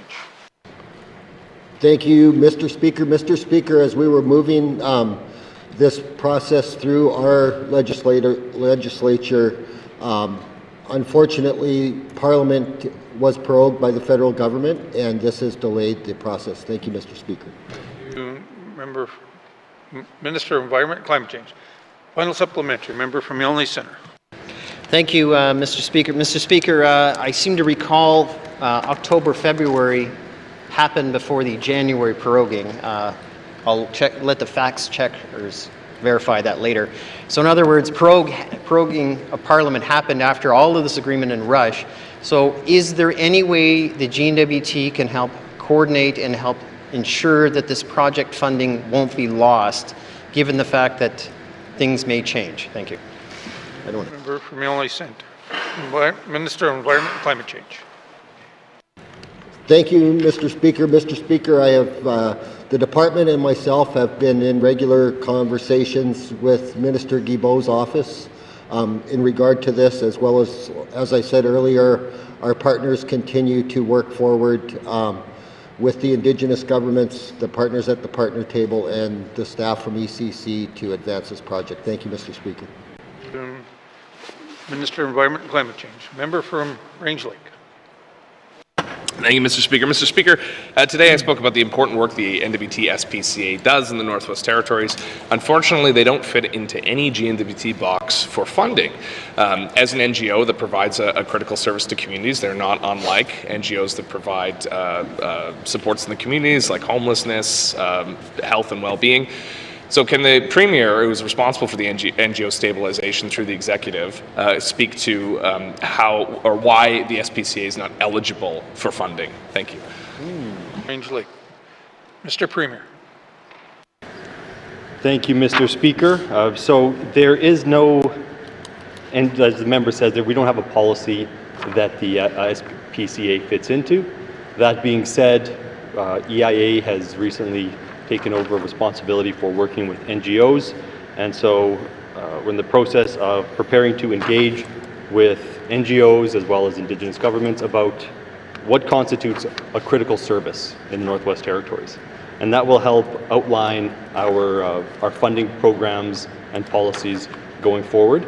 So that work is going to begin very soon. Thank you. Mr. Premier, member from Range Lake. Thank you, Mr. Speaker. Mr. Speaker, thank you for that response to the Premier. That's exactly what I think the SPCA wants to hear. Mr. Speaker, I said their costs per year last year were around $700,000.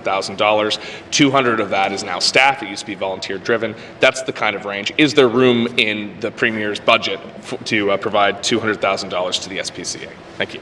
You, member from Range Lake. Mr. Premier. Thank you, Mr. Speaker. No, I don't have $200,000 free in EIA's budget. Thank you. Mr. Premier. Final supplementary, member from Range Lake.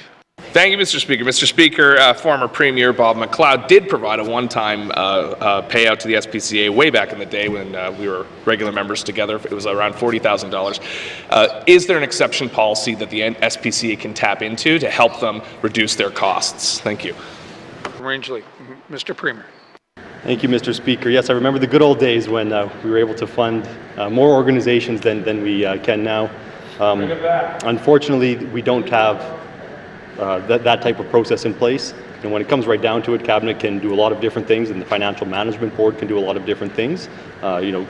Creating a new initiative, but there's a process to go through that, and it's unlikely that we would have one NGO core funded through that type of process.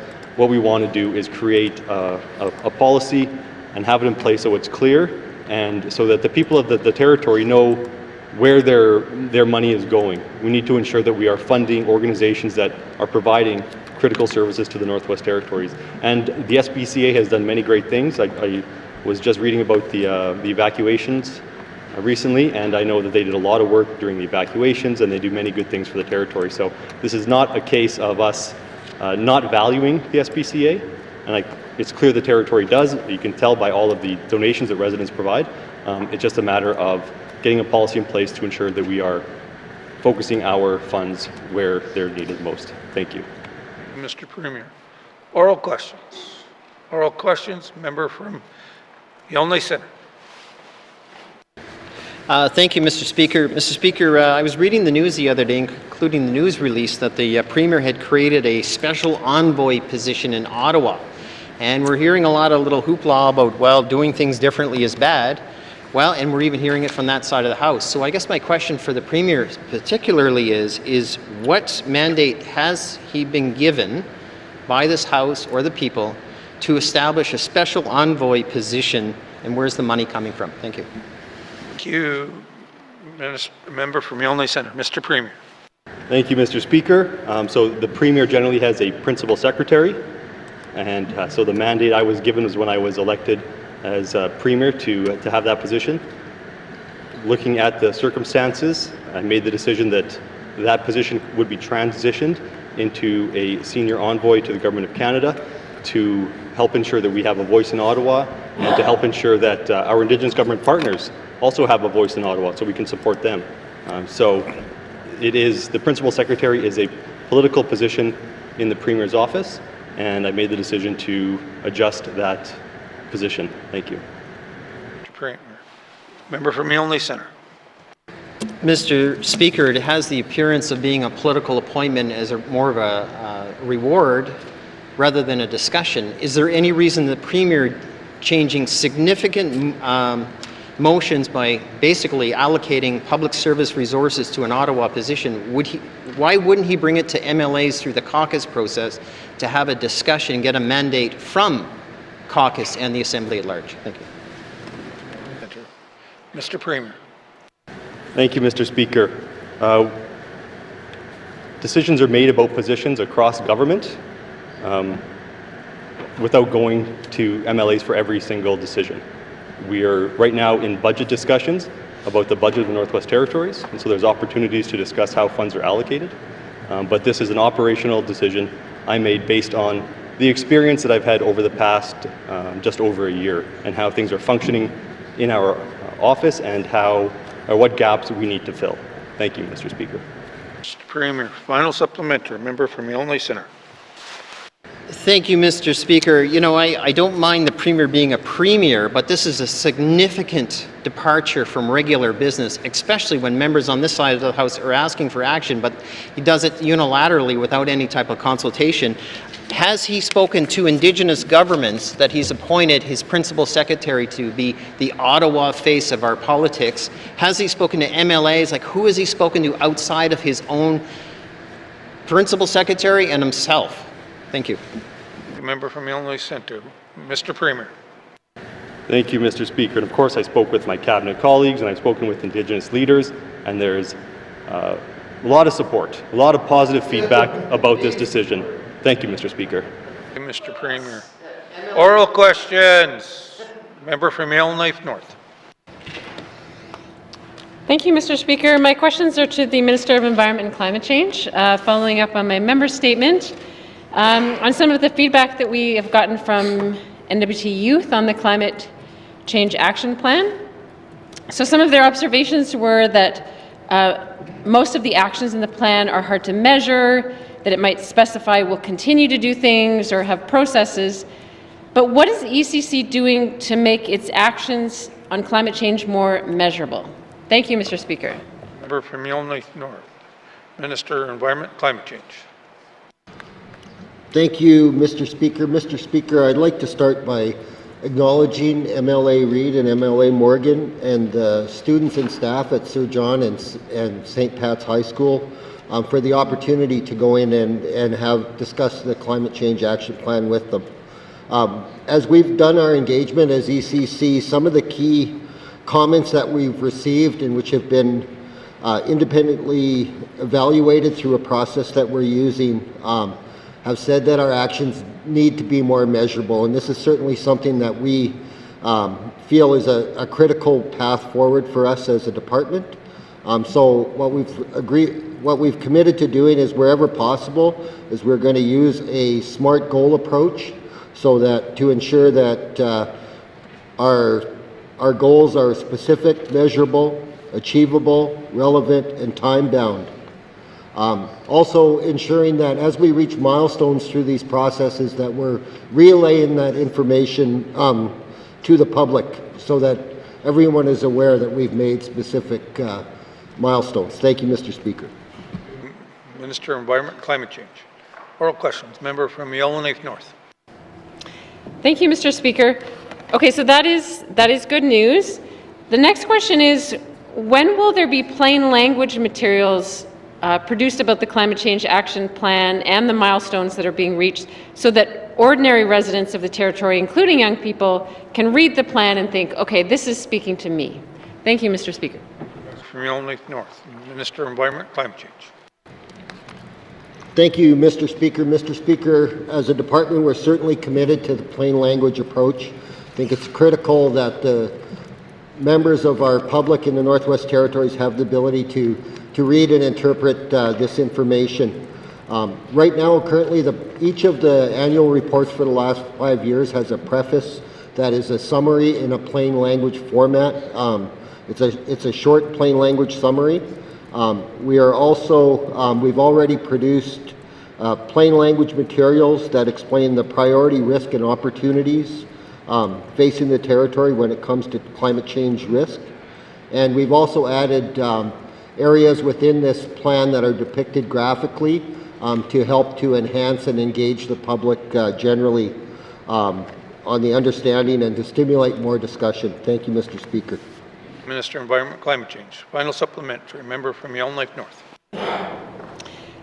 Thank you, Mr. Speaker. So my final question is, how will ordinary residents, and particularly young people, be able to be involved in the actions that the government is taking as part of this Climate Change Action Plan?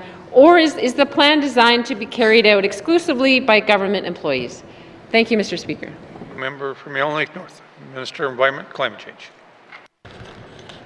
Thank you, Mr. Speaker. Mr. Speaker, the NWT Climate Change Strategic Framework describes an overarching climate change goals for the territory and was developed in partnership with our partners across the territory, as well as through engagement with the general public and the public at large. Much of this work certainly involves engaging with the NWT Climate Change Council, NWT Climate Change Advisory Groups, NWT Climate Change Youth Steering Committee, and other collaborative mechanisms. For the students, I think continuing their advocacy, which they showed, within their schools, through their green teams. When I was there, it was like question period. They asked some really tough questions of me. So if they continue down that road, I think it's important that they will certainly get to where we need to get to. While lots of things are harder in the north, the students notice that some things are easier, Mr. Speaker. We're such a small population that we can use our connections to organize ourselves and get things done. Let's follow the lead of those young people and bring more action into our climate change action plan. Thank you, Mr. Speaker. Environment and climate change. Oral questions. Oral questions, member from Range Lake. Thank you, Mr. Speaker. Mr. Speaker, going back to my line of questioning with the Premier, when the executive does this work of revising its policies, when will that work happen? Thank you.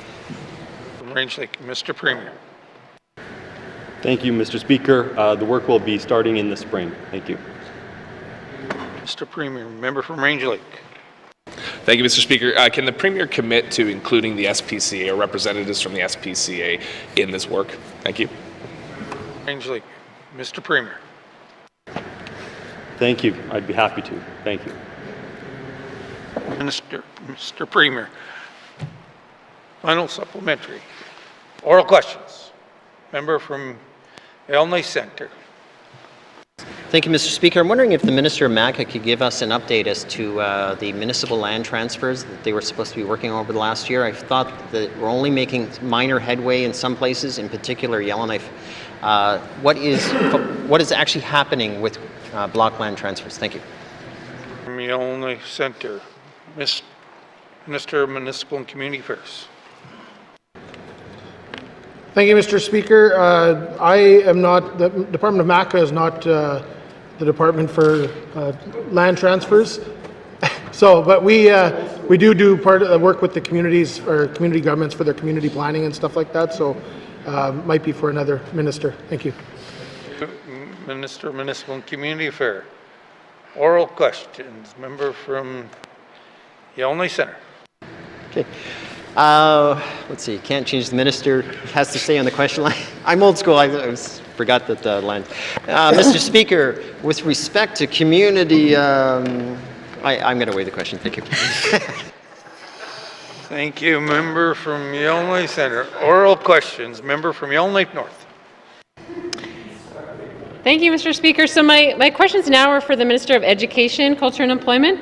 On a similar theme, so the students we spoke with yesterday noted that in the new BC curriculum, there's no specific course about climate change and its impacts on northern environments or northern people. It's left to individual teachers to find their own resources or partner with nonprofits like Ecology North to incorporate that into the curriculum. So that means some NWT students might get to learn about it and some won't. Has the Department of Education looked at creating a Made in the North course or curriculum about climate change, similar to what we've done with the Northern Studies curriculum? Thank you, Mr. Speaker. Thank you, member from Yellowknife North, Minister of Education, Culture and Employment. Thank you very much, Mr. Speaker. So, Mr. Speaker, it's an important distinction that while we are adapting the BC curriculum, while we are migrating to the BC curriculum, we are doing adaptations to that curriculum to reflect the Northwest Territories. So it's an NWT adapted BC curriculum. Within that curriculum, there are a number of climate education that intentionally reflect the Northwest Territories that are being implemented. And so first off, Mr. Speaker, there's the new Northern Studies 30 course that it was developed here.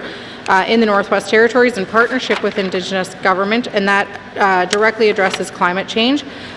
It addresses it through a unique and culturally relevant lens that examines not only climate change, but also, of course, impact to the land, fostering deeper understanding not only here in the Northwest Territories, but also globally. In addition to that, Mr. Speaker, some of the new courses that will be offered in the NWT will be Earth Sciences 11, Environmental Sciences 11, Science for Citizens 11, and Environmental Science 12, and those will all have a focus on climate change as well. Thank you.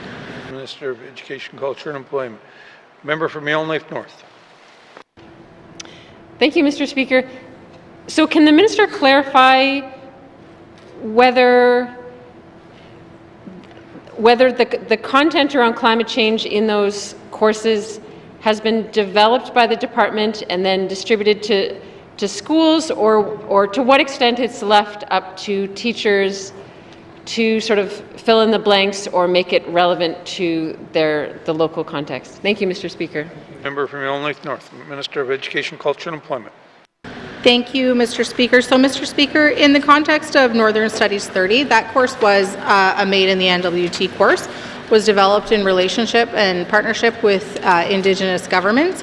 In regards to the other courses and the adaptation of them from a BC curriculum to an NWT curriculum, so that would be the final ones that I listed off there, you know, environmental science or earth sciences, and the Science for Citizens. Those courses there, it has a team of teachers from education bodies across the territory that work on adapting it. And so I've had the opportunity to walk through the halls over at Education and Culture and Employment while they're in the building as they're doing that work, and had just happened to walk by at the right time. And so they are spending a significant amount of time on it. But there certainly would be opportunity for teachers then to take that work and make it their own and make it relevant to the interests of students in the particular community that they're in. And I think that's one of the special things about this curriculum too, is the ability for it to be flexible. Thank you. Minister of Education, Culture and Employment. Final supplementary. Member from Yellowknife North. Thank you, Mr. Speaker. I'm wondering if the department has tried to engage or partner with nonprofits such as Ecology North to try to incorporate more northern resources into curriculums, you know, for all the different grades. I know Ecology North doesn't have the resources to create a whole curriculum, but they might be able to add or support and work with communities. Has the department tried to work creatively with nonprofits in that way? Thank you, Mr. Speaker. Member from Yellowknife North, Minister of Education, Culture and Employment. Thank you very much, Mr. Speaker. So, Mr. Speaker, the department certainly is a group of very enthusiastic and creative people. A lot of them used to actually be in the classroom and wanted to move to the department to hold different roles within education in the territory. So certainly creative, certainly looking for other ways. Whether or not they've partnered specifically with Ecology North, I couldn't say. I can say that as a student in the Northwest Territories, had the opportunity to have Ecology North be within our school system in certain ways, and other NGOs across the territory. What I can say, Mr. Speaker, is that there are a lot of partnerships within all of our communities that I would encourage any teacher to take advantage of, because I think it also breeds community involvement, which is really important. But I hear the member and am always happy to have conversations about how we work together. Thank you. Minister of Education, Culture and Employment. Oral questions. Member from Nunavut Lake. Thank you, Mr. Speaker. Mr. Speaker, in my address to the budget today, I mentioned the $5.5 million solar array that the town of Inuvik are currently installing. Good for the town of Inuvik, as I had said, but I wonder, can the minister responsible for the NWT Power Corp kind of give an update on how that system, or what has been done to integrate that system into the current grid, and what effects that may have on the power grid in Inuvik? Thank you. Nunavut Lake. Minister responsible for NWT Power Corp. Thank you, Mr. Speaker. Mr. Speaker, it's sometimes forgotten that the Inuvik Wind project also included with it a battery system that allows for greater integration of renewables. And to that end, while there were still some deficiencies over the course of the fall, it is expected that ultimately the solar array will be delivering up to 1,000 kilowatt hours to the grid. Again, just working out some of those kinks, but that is still expected to ultimately be a source of power that's integrated into that system. Thank you. Responsible NTPC. Member from Inuvik Boot Lake. Thank you, Mr. Speaker, and thank you for that. So is it anticipated then obviously pulling that revenue away from the Power Corp in Inuvik, we're on our own grid up there, obviously, the 1,000 kilowatt hours that could potentially be put back in the grid, is that going to offset the loss, I guess, of the revenue stream that the town of Inuvik Midnight Sun Rex complex would normally provide? Thank you. From Inuvik Boot Lake, Minister responsible for NTPC. Thank you, Mr. Speaker. Mr. Speaker, the information that, for this point, that I've been receiving and keeping updated on is really on ensuring that the resources available to the community are there in terms of the power generation, and in particular seeing the benefits of removing diesel. As far as a more detailed analysis of what that output or balance might be one to the other, Mr. Speaker, I'll have to go back and ask for that. But again, at this point, the good news story in my view, Mr. Speaker, is that the battery system that's connected to Inuvik Wind is in fact providing the opportunity to bring these solar projects into that grid and ultimately remove the reliance on diesel. So again, I'm happy to bring this back to the House to confirm just what kinds of financial offsets there might be from that as well. Thank you. Responsible for NTPC. Final supplementary. Member from Inuvik Boot Lake. Thank you, Mr. Speaker, and thanks to the Minister for that. And yes, I'm aware of the battery system that's currently in place. I understand we're looking to get quite a larger one in there. And I'll save my wind questions for another time. But there's also, I'm aware of, I believe, 2 biomass applications in for Inuvik as well to look at possibly putting a couple of municipal buildings on biomass as well. Has the Minister been informed of this? And I guess is the Department aware of that project as well, and how that again will affect power consumption in the community as it relates to the Power Corporation? Thank you. Member from Inuvik Boot Lake, Minister responsible for NTPC. Thank you, Mr. Speaker. Mr. Speaker, there's a number of different biomass initiatives underway across the territory. Again, as how they may affect the trade-offs between costs of diesel for heating fuel or as well for costs of fuel or diesel in communities that rely on it. That specific analysis, again, happy to come back to the House and provide that with. With respect, Mr. Speaker, more generally, I can say that there are power purchase agreements being signed in Inuvik with NITAD Energy, for example, and can again confirm exactly the nature of the arrangements that we may be underway with respect to the biomass projects. Happy to bring back. Ultimately, Mr. Speaker, reducing that reliance on diesel exclusively will certainly produce a more reliable and sustainable energy system for the long term. Thank you. Minister responsible for NTPC. Oral questions. Member from Range Lake. Thank you, Mr. Speaker. Mr. Speaker, I'd like to ask the Minister of Municipal and Community Affairs how his department supports the administration of the Dog Act in the Northwest Territories. This is an important piece of legislation to prevent cruelty to dogs in our communities. It's the only piece of animal welfare legislation in the Northwest Territories, and the SPCA does a lot of work to promote and protect health and wellness in dogs and help their owners out. So how is the department helping communities meet their needs towards the administration of the Dog Act? Thank you. Member from Range Lake, Minister of Municipal and Community Affairs. Thank you, Mr. Speaker. The Department of Municipal and Community Affairs supports local governments in establishing and utilizing their municipal bylaws for dogs in the communities, but I'm not too familiar with the Dog Act as it was raised here, so I'll get back to the member with an answer for his question. Thank you. Mr. Municipal and Community Affairs. Member from Range Lake. Well, thank you, Mr. Speaker. Mr. Speaker, for example, the City of Yellowknife is contracting the SPCA to operate their pound. It's additional cost to the SPCA. They don't have staff resources for it. So does the department provide resources to operate pounds, operate bylaw officers who can enforce the Dog Act? Thank you. Member from Range Lake, Minister of Municipal and Community Affairs. Thank you, Mr. Speaker. Like other communities, those are responsibilities for the municipality, and that would be an agreement, I'm sure, between the city and the SPCA. Thank you. Of Municipal and Community Affairs. Final supplementary, member from Range Lake. Thank you, Mr. Speaker. Mr. Speaker, if there is signs of abuse against dogs or dogs being treated poorly in communities, what are the enforcement mechanisms available to the minister to prevent that in our communities? Thank you. Range Lake, Minister of Municipal and Community Affairs. Thank you, Mr. Speaker.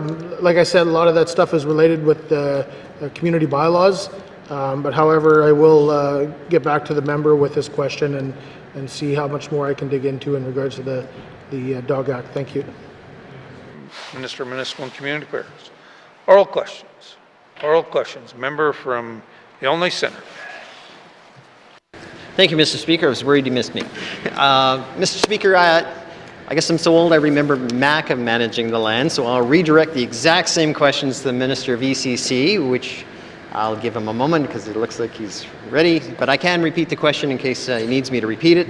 That said, the question was about the block land transfers to municipalities, and I've heard in particular that there's been some challenges in the Yellowknife transfer. Can he bring this House up to speed as to what is being done and what he can do to ensure that we have timely and effective process happening here and ensuring that citizens have access to land such as the City of Yellowknife to ensure we have development, etc. Thank you. From Yellowknife Centre, Minister of Environment and Climate Change. Thank you, Mr. Speaker. Mr. Speaker, to date there has only been one request for a block land transfer, and that was from the City of Yellowknife. The Department of Environment and Climate Change has been in constant contact with the city and have been discussing the issue to find a path forward. Thank you, Mr. Speaker. Minister of Environment and Climate Change. Member from Yellowknife Centre. Thank you, Mr. Speaker. This is where I get to be the long tooth of the Assembly. I remember that same message back in 2003. So what is the blockage from some of these initiatives that's stopping this transfer moving forward? Thank you. Member from Yellowknife Centre. Minister of Environment and Climate Change. Thank you, Mr. Speaker. Mr. Speaker, there are a number of challenges with the proposed bulk block land transfer. There's a couple of pieces of legislation that govern that type of transaction, one being federal, one being territorial, and there's a requirement under that legislation for a complete survey, which has a significant cost. This has been one of the barriers, but as I stated in my earlier answer, the department is continuing conversations with the city.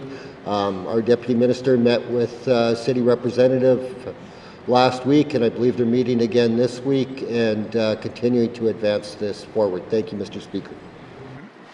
Minister of Environment and Climate Change. Final supplementary. Member from Yellowknife Centre. Thank you, Mr. Speaker. From my understanding, I didn't know we had the federal lands minister here, so I'll focus strictly on territorial lands and territorial lands that may or may not need a survey. I thought they worked through the cost of the survey issue in order to transfer them in larger quantums rather than parcel them out into small pieces, which costs a fortune. So, Mr. Speaker, has any specific headway been gained or made through that type of challenge to ensure that it's an efficient process and doesn't become a cost burdensome to the municipality? Thank you.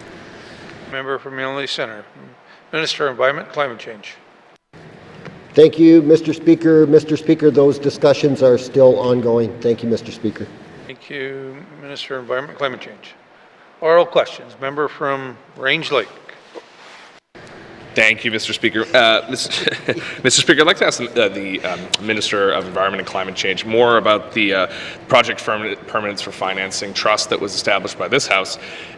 It's a little troubling to hear the money is not actually flowing. There's every opposition party, I think, is on record right now saying they'll bring the government down when the House of Commons resumes. So what is the Minister going to do to ensure that we actually get the $300 million to put into this fund? Thank you. Thank you. Member from Range Lake, Minister of Environment and Climate Change. Thank you, Mr. Speaker. Mr. Speaker, as I stated in the earlier question regarding the same issue. We continue to have regular engagement with Minister's office at ECCC in Ottawa. We have been working closely with the partners table to ensure that all of the work that is required to advance, to be prepared to receive the money when it gets the parliamentary appropriation that is required, continues. Thank you, Mr. Speaker. The Minister of Environment and Climate Change. Member from Range Lake. Thank you, Mr. Speaker. If the federal appropriation doesn't flow, what will be the fate of the private equity money, the $75 million? Thank you, Mr. Speaker. Member from Range Lake. Minister of Environment and Climate Change. Thank you, Mr. Speaker. Mr. Speaker, the private equity money is a matching sum dependent solely on the commitment from the federal government. Thank you, Mr. Speaker. Thank you, Minister of Environment and Climate Change. Final supplementary. Member from Range Lake. Thank you, Mr. Speaker. Mr. Speaker, can we start thinking about a contingency plan with the GNWT's resources should there be a very likely situation of this appropriation being defeated in the upcoming session of the House of Commons? Can we have our own money put into this, start talking to the equity partners and see what we can salvage if this does go down? Thank you. Member from Range Lake. Minister of Environment and Climate Change. Thank you, Mr. Speaker. Mr. Speaker, unfortunately, we do not have $300 million to contribute to this great initiative, which is going to benefit the Indigenous governments and communities all across the North. As much as I would love to be able to stand up here and make such a commitment, we will continue to do the work, the advocacy work that we've been doing with the federal government. As the election process unfolds, we will continue still to do our advocacy work to ensure, to the best of our ability, that those funds flow to the Indigenous governments within the Northwest Territories. Thank you, Mr. Speaker. Thank you, Minister of Environment and Climate Change. Oral questions. Member from Great Slave. Thank you, Mr. Speaker, and thank you to my colleagues for raising NGO issues. I'll be asking the Premier some questions about that as well. So I believe it was last week or the previous week, a public service announcement went out about what steps they're taking, EIA is taking to support the NGO sector. And in that effort, they outlined some of the steps they'll be taking. And they referenced the Strengthening Nonprofit and Charitable Sector External Advisory Committee report. So that report is something that many constituents have reached out to me about in the past. In that report, though, there are specific recommendations, and I'm wondering if the Premier can speak to whether or not any of those recommendations will be followed. Thank you, Mr. Speaker. Member from Great Slave. Mr. Premier. Thank you, Mr. Speaker. It's been a while since I looked at that report, so I was just pulling it up, but from what I recall, there are good recommendations in there. They're solid recommendations. Some of the recommendations relate to a policy that we already have in place, but just haven't been following. And if we followed that policy, I think there'd be a lot of improvement in our relationship with the NGOs. So, from what I can recall, yes, I look forward to following some of those recommendations. Thank you. Thank you, Mr. Premier. Member from Great Slave. Thank you, Mr. Speaker. And Mr. Speaker, those recommendations in broad strokes are implementing the full suite of tools in the GNWT's Program Manager's Guide for Funding NGOs, which was from 2014, update that guide with specific items, I won't list them here, and provide additional support. So I would say the EIA is providing those additional supports, but will EIA be committing to, and will the Premier be committing to looking at the suite of tools in that guide and updating that guide? Thank you, Mr. Speaker. Thank you, Member from Great Slave. Mr. Premier. Thank you, Mr. Speaker. Yes. Thank you. Premier. Oral questions. Member from Yonley Centre. Thanks, Mr. Speaker. Mr. Speaker, I want to return back to the Premier with the earlier question. I did ask how much this establishment of this Special Envoy Office would cost the territorial government in Ottawa. If you could explain that in detail, because we also know, given the reference on the finance website, on the GNWT that is, that Principal Secretary's position is the deputy head is one of the most expensive paid GNWT employees, as noted in the public service. So I'm curious on how much this office is going to pay, how big is it going to get, etc. Thank you. Thank you, Member from Yonley Centre. Mr. Premier. Thank you, Mr. Speaker. I'll have to take that question on notice. Thanks. Mr. Premier. Oral questions. Oral questions, member from Range Lake. Thank you, Mr. Speaker. Mr. Speaker, members have been eagerly awaiting the Premier's promised suite of anti-crime legislation, the Trespass Act, the SCAN Act, Civil Forfeiture Act. It's still on the books. My constituents are eagerly awaiting for it. My colleagues are eagerly awaiting it. Can the Premier give us a firm time when these bills are going to be introduced? Thank you. Thank you. Member from Range Lake, Mr. Premier. Thank you, Mr. Speaker.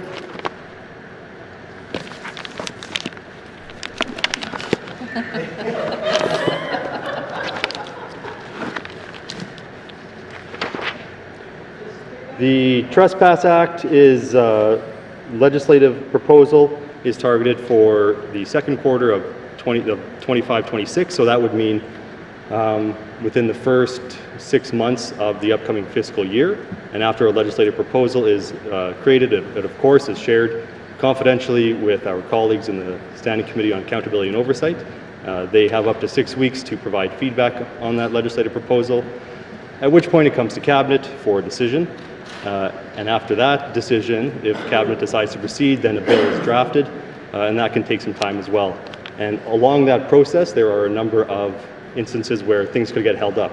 So in terms of a hard timeline, I don't think anyone should be giving hard timelines on legislation in this assembly, because I've been here 9 years, and I don't know how many times I've really seen those timelines strictly adhered to. There's always something happening. There's always new emergencies that are taking resources, and so things move around quite a bit. SCAN legislation. Legislative proposal is targeted for this upcoming year as well. There will be consultation that will be starting in the spring, so the public can expect to hear about that and be able to provide their feedback on that bill, which is very important given the history of this bill and its defeat in a previous assembly. And Civil Forfeiture Act, the legislative proposal is again on the same timeline. Hopefully sometime this fall we should have that in place. But the idea is the goal is to have all of these pieces of legislation passed by the end of this assembly. Thank you, Mr. Speaker. Thank you, Mr. Premier. Member from Range Lake. Thank you, Mr. Speaker, and thank you, the Premier, for pulling out the book. This is a question I get asked all the time. Our streets are increasingly a dangerous place for our residents. We passed a piece of legislation in like 2 days using extraordinary force of will from this assembly. We can move very quickly if we want to. Can the Premier commit to bringing forward all these LPs within this sitting of the legislature? Thank you. Member from Range Lake, Mr. Premier. Thank you, Mr. Speaker. No, I can't do that. We only have so much capacity in this government. There was the bill the member was referencing that moved through very quickly. Unfortunately, at the Department of Justice, we have a limited number of policy staff who work on all of our initiatives. And then we have a limited number of drafters as well. And so to bring forward all of these items in such a short time frame, it wouldn't be logistically possible if we want to do it well. And we also have a public engagement piece we want to do with things, especially like the SCAN legislation.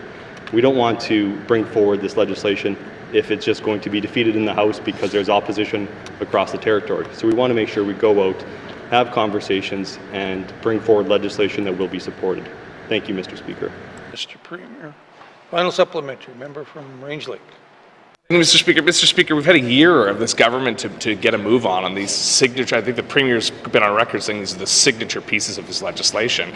Again, I'll ask, can we get these LPs in place by, let's say, the May-June sitting, so we could actually see all of them passed this year? Thank you. Thank you, member from Range Lake. Mr. Premier. Thank you, Mr. Speaker. Unfortunately, because of the resources that we have, our ability to go out and consult and ensure that there's adequate time to do those types of things, I can't make that commitment. Thank you, Mr. Speaker. Thank you, Mr. Premier. Oral questions. Oral questions. Member from Yonge Centre. Thank you, Mr. Speaker. I'd like to ask a question not about the money, but about the establishment of the envoy, where he got his mandate from Indigenous governments. Fair enough. Oral questions. Oral questions.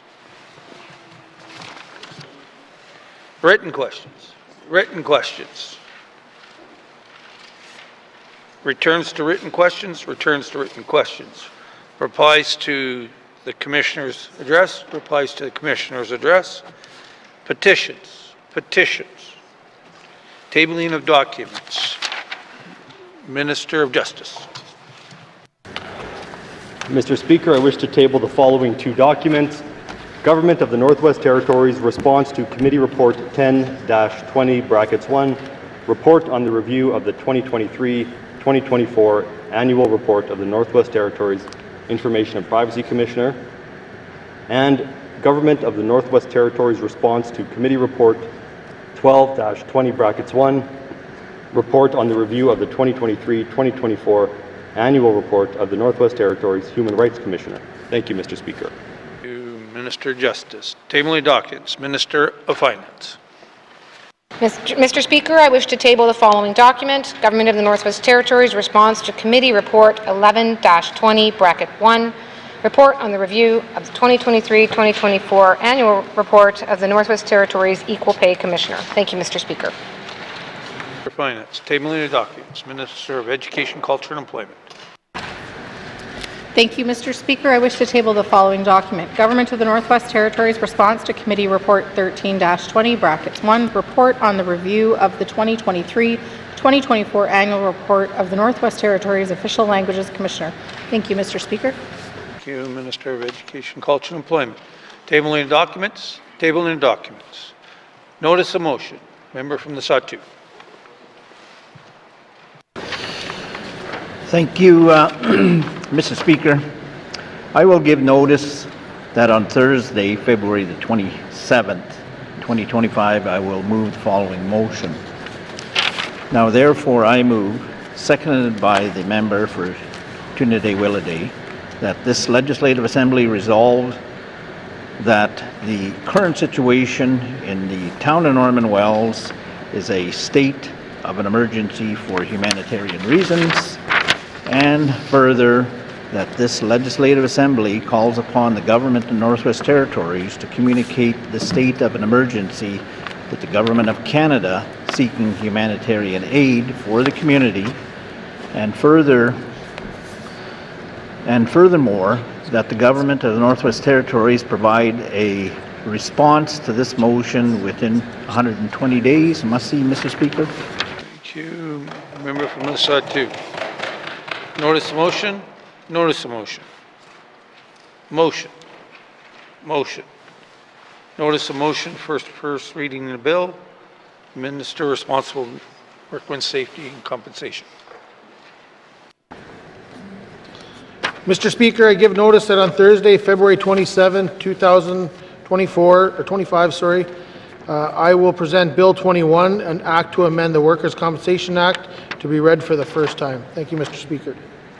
Minister responsible for Workmen's Safety Compensation Council. Notice of motion for first reading of bills. Notice of motion first reading of bills. First reading of bills. First reading of bills. Second reading of bills. Second reading of bills. Consideration in committee of the whole of bills and other matters. Bill 12, table document 275-20(1), with the member from Trinidad-Willowday in the chair.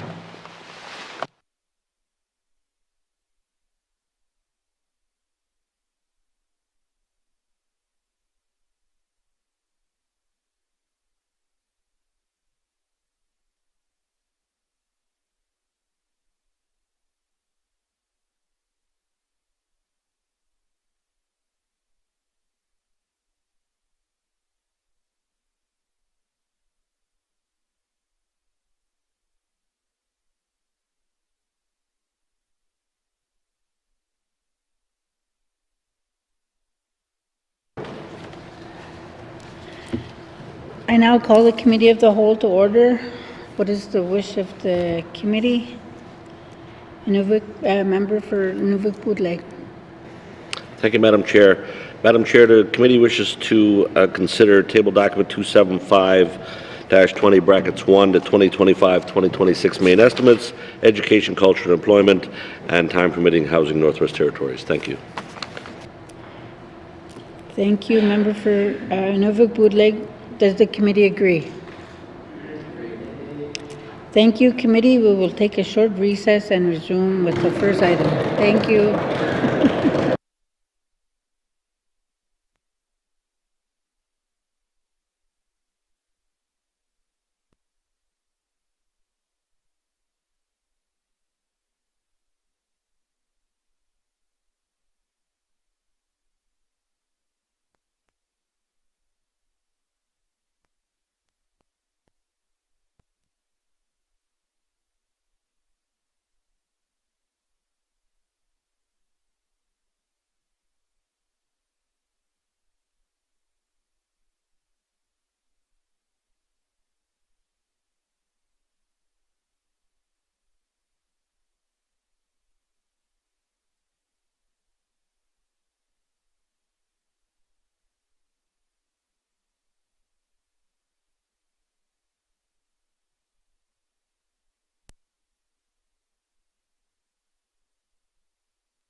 I now call Committee of the Whole back to order.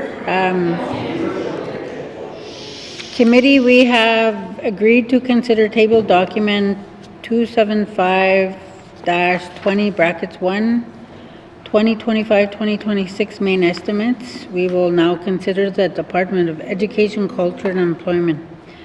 Does the Minister of Education, Culture and Employment wish to bring witnesses into the House? Yes, please, Madam Chair.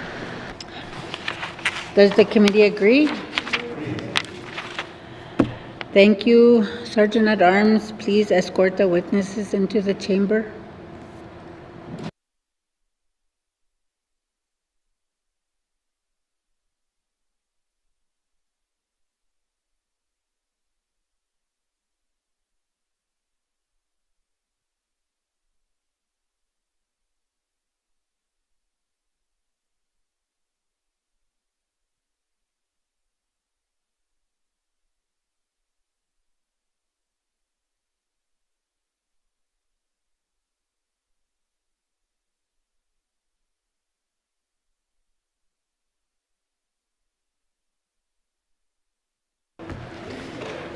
Thank you, Sergeant at Arms.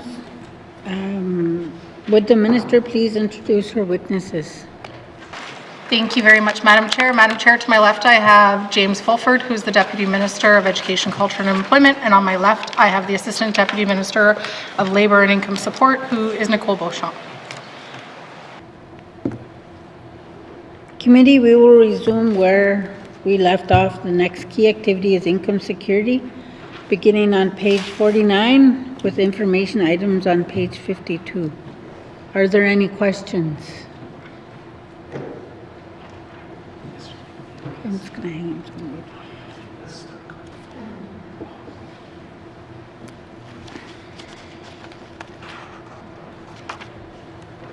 it. Mr. Morris.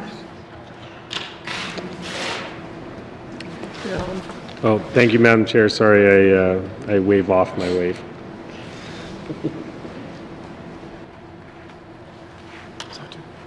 Okay, member for the Satu.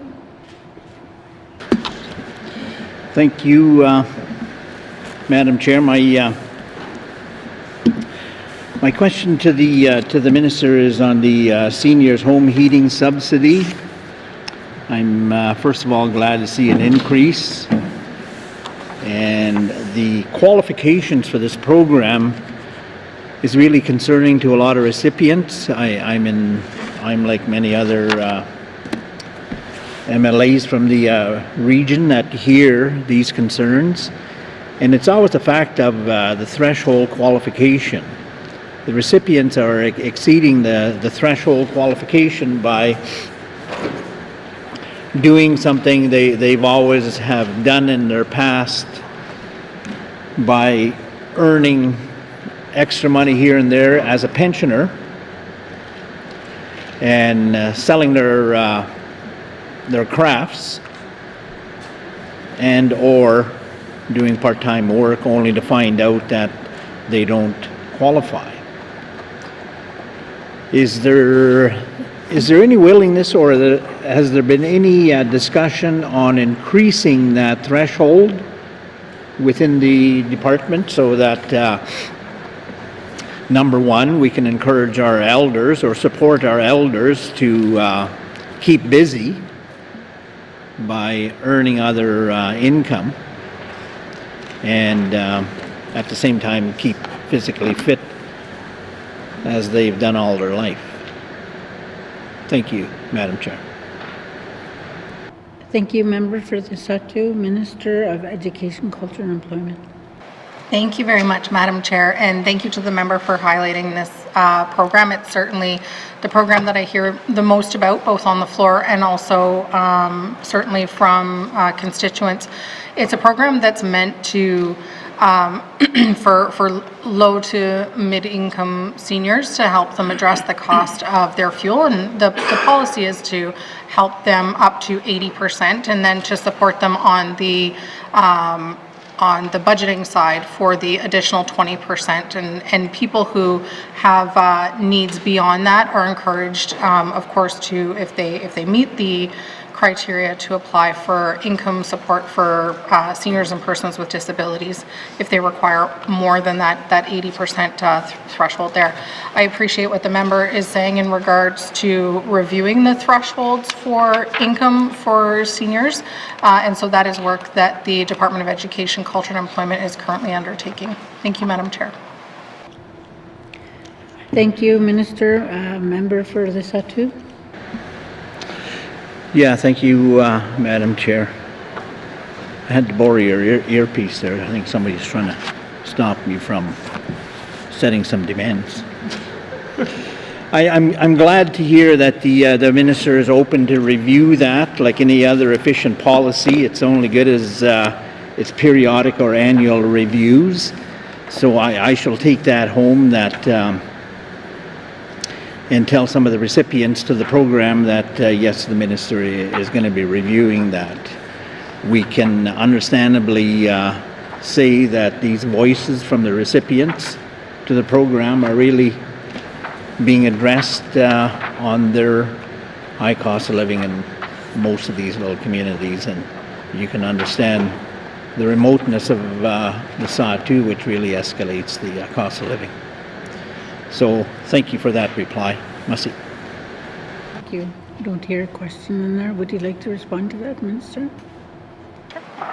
Thank you very much, Madam Chair. No, I appreciate the member's consistent advocacy for the people that he serves. Merci. Thank you. Member for Mackenzie Delta. Can the minister explain what this is? Mackenzie Delta. Oh. That's sorry, the member for Mackenzie Delta. Yeah, Madam Chair, looking at your actuals from 2023 up to the main estimates of 2025, 2026, every year there's been an increase. Can you give me some information on that as to where if it's going to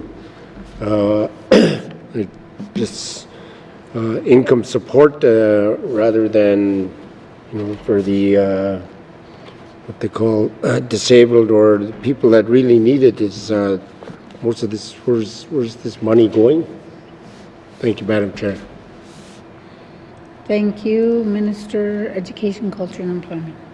Thank you very much, Madam Chair. So, Madam Chair, the increases in programming, the bulk of it comes from income assistance, and that is from the review that was done in the previous Assembly on income assistance that separated seniors and persons with disabilities into their own income assistance, and so there was additional funding put in to that and put into income assistance. There was also adjustments made on the market basket measure to ensure that the dollars that Northerners were getting were reflective of the actual costs, for example, of food in the Northwest Territories. There's also an increase that is seen here under the Seniors Home Heating Subsidy. And so what the Department of Education, Culture and Employment has traditionally done, where you see here with the actuals that are different than the main estimates under the Seniors Home Heating Subsidy, is because the policy states that we strive to support elders across the territory up to 80% of their fuel costs should they meet the criteria of this program.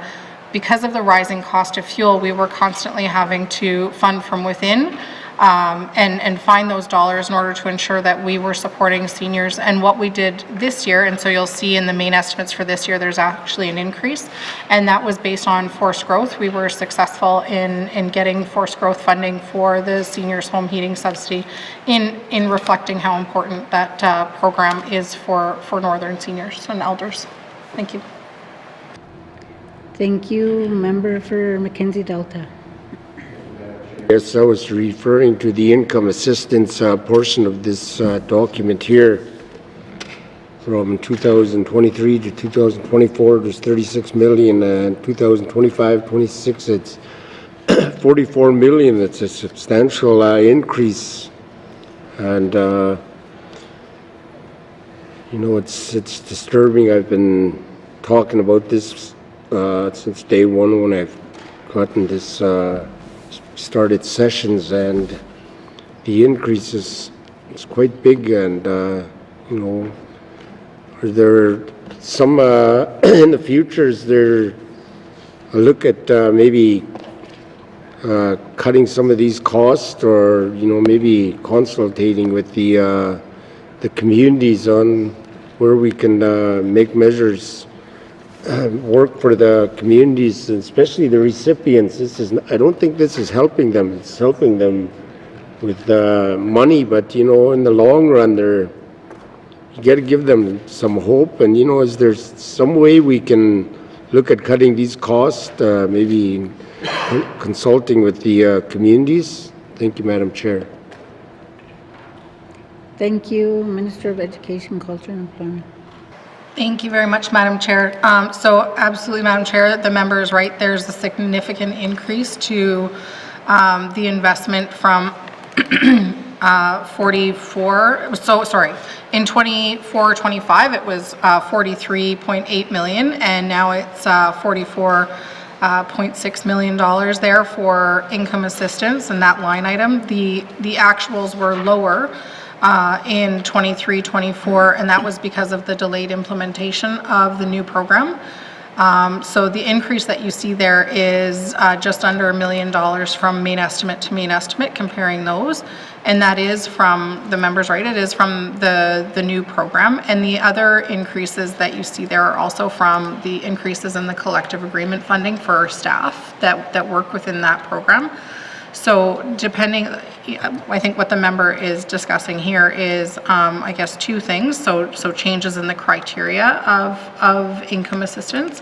And then the second piece would be the ability of, for example, Indigenous governments to draw down the administration of income assistance, and that is certainly something that is allowed within the current regulatory framework and legislation for income assistance. Thank you. Thank you. Okay, next I have member from Wafui. Okay. Thank you. Can the minister explain what this senior citizen supplementary benefit represents? It was up in 2023, 24, and it stayed the same. 2024, 25, and to 25, 26, 3.2. I mean, it went down a little bit, but so if the minister can explain why there's change in this senior supplementary benefit. Thank you. Thank you, Minister of Education, Culture and Employment. Thank you very much, Madam Chair. So, Madam Chair, shortly here, I'm going to pass over to my left to ADM Beauchamp, but this is a benefit that low to medium income seniors receive. And the number of seniors that we have in the territory are certainly growing. But through yourself, Madam Chair, may I pass to the Assistant Deputy Minister? ADM Beauchamp.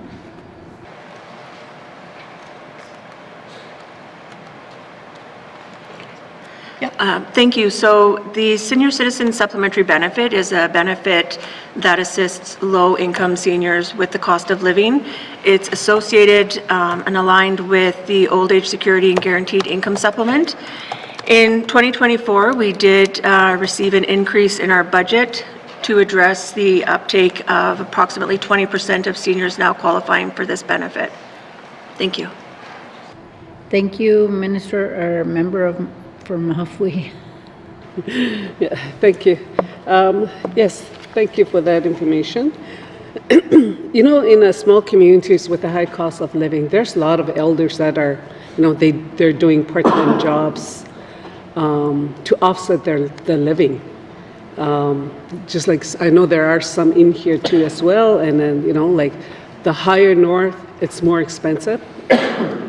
But lately, I've been getting phone calls from a lot of our citizens, senior citizens in my region, and the fuel subsidy for Wigwati is $7.50. For other communities, it's lower. So I just wanted to ask if that 750, for example, in Wookwati, is that for one time or is that for how many, like how long can they use the subsidy within the one fiscal year? How many months? Thank you, Minister of Culture, Education, Culture and Employment. Thank you. Thank you very much, Madam Chair. So, Madam Chair, the 750 is monthly from September through April. Thank you, Member from Mafway. The high cost of living, you know, some of these people, like you said, from,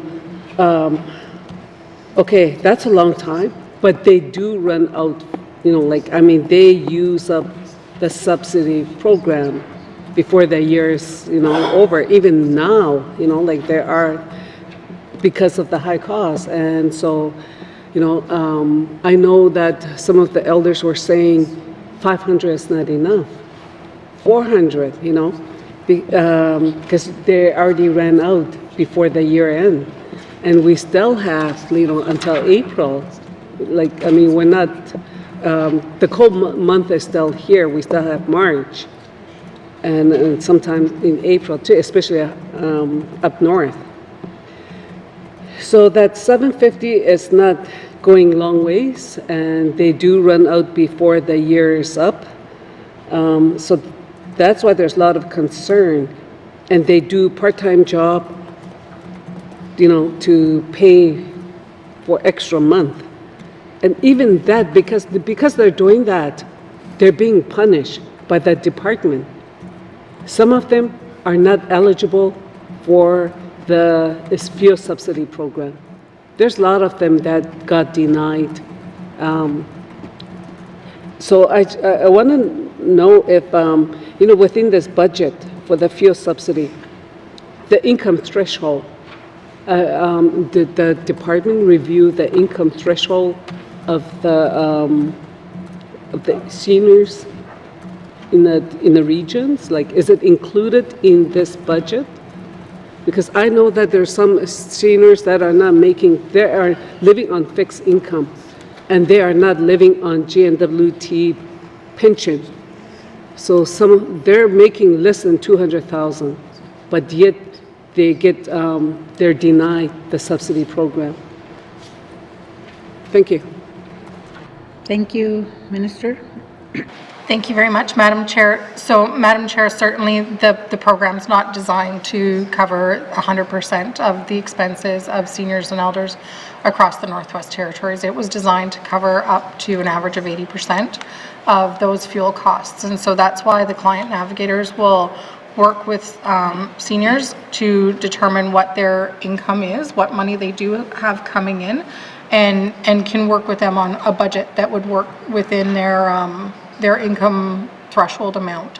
One of the things that I think is really important here as well, and certainly the member for the Sahtu asked about it as well, was the review of the income thresholds. And so certainly that's work that is being done right now. And as such, because that work is not completed yet, it's not reflected within this budget. Thank you. Thank you. Member from Mafway. Okay.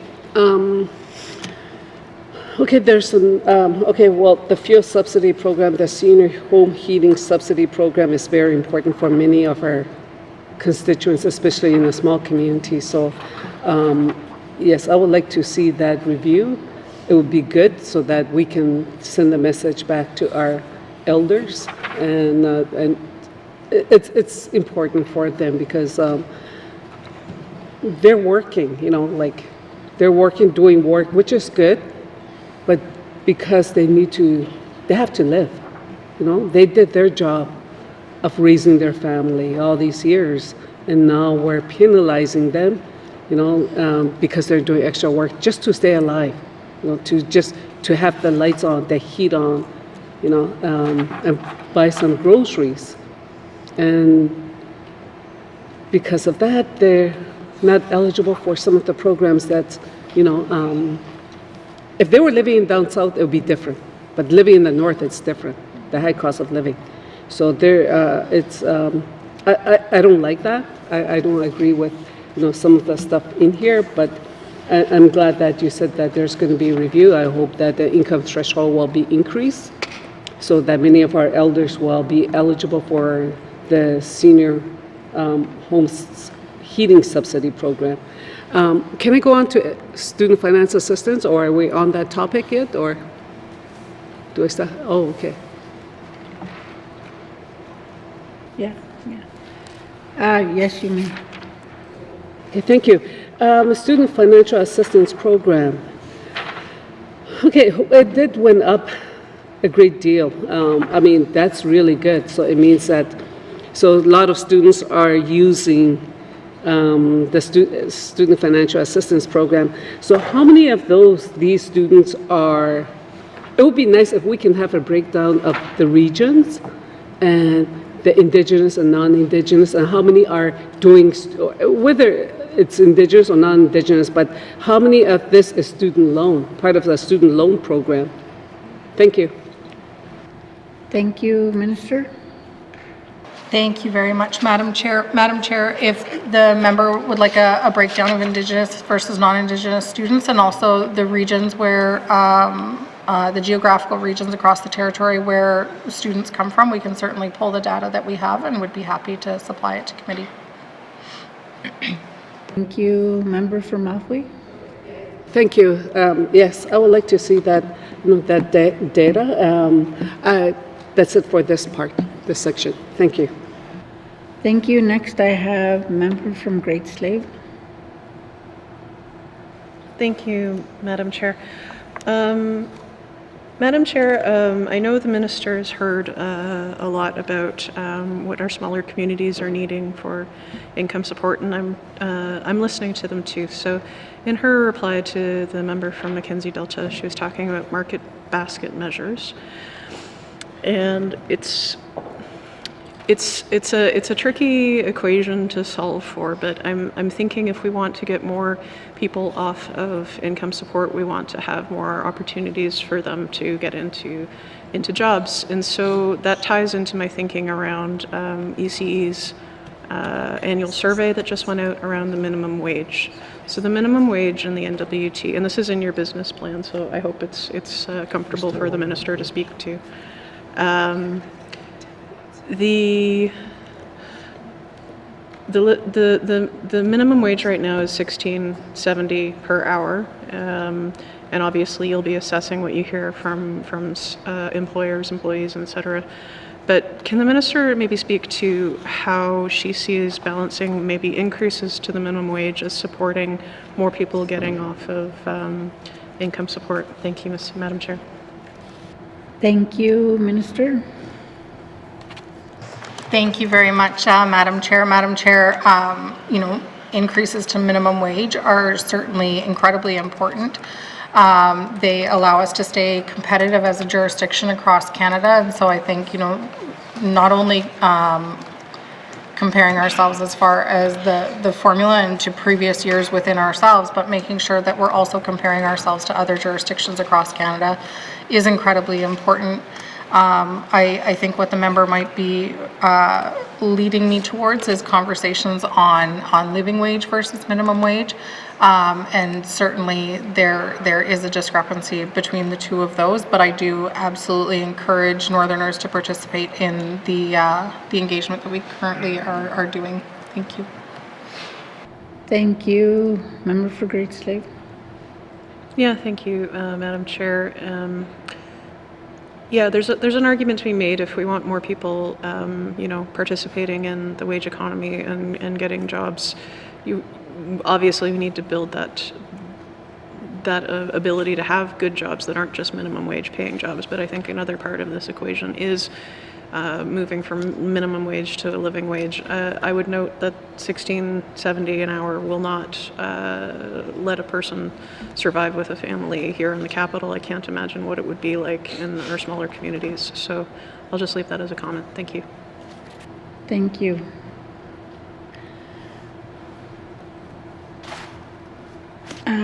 We'll go back to member from Mafwee. Thank you. Income assistance. Income assistance went up. Can the minister explain why there's an increase from 2023-24 to 25-26, why there's a huge, well, not a big increase.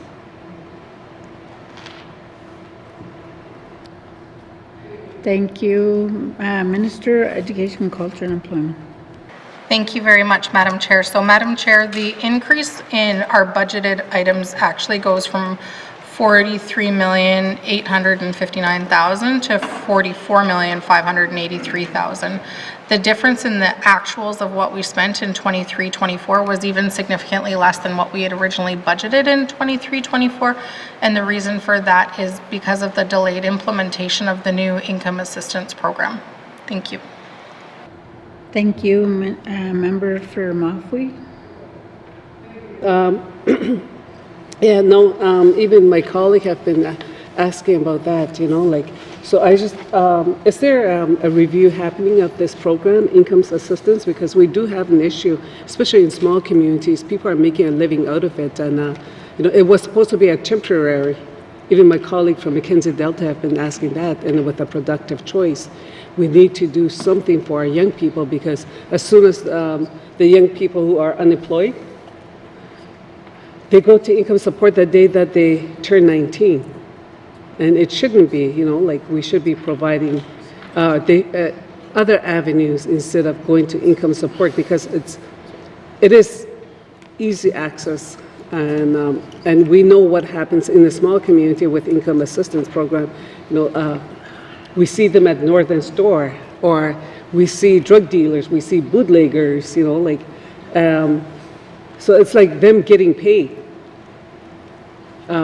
We know not all of them, not all parents are doing that, but it's just that it's becoming an issue in small communities, and a lot of parents, they are frustrated with that, because they're living in the same household and they're not contributing to the household, so it is a problem. And then I would like to see if there is a review, just like my colleague have said, the productive choice was one good program, but we know that it is a violation. We were told that it is a violation of the human rights, and so it was taken away. But if there is a review, I would like to see a review done to this program to see how we can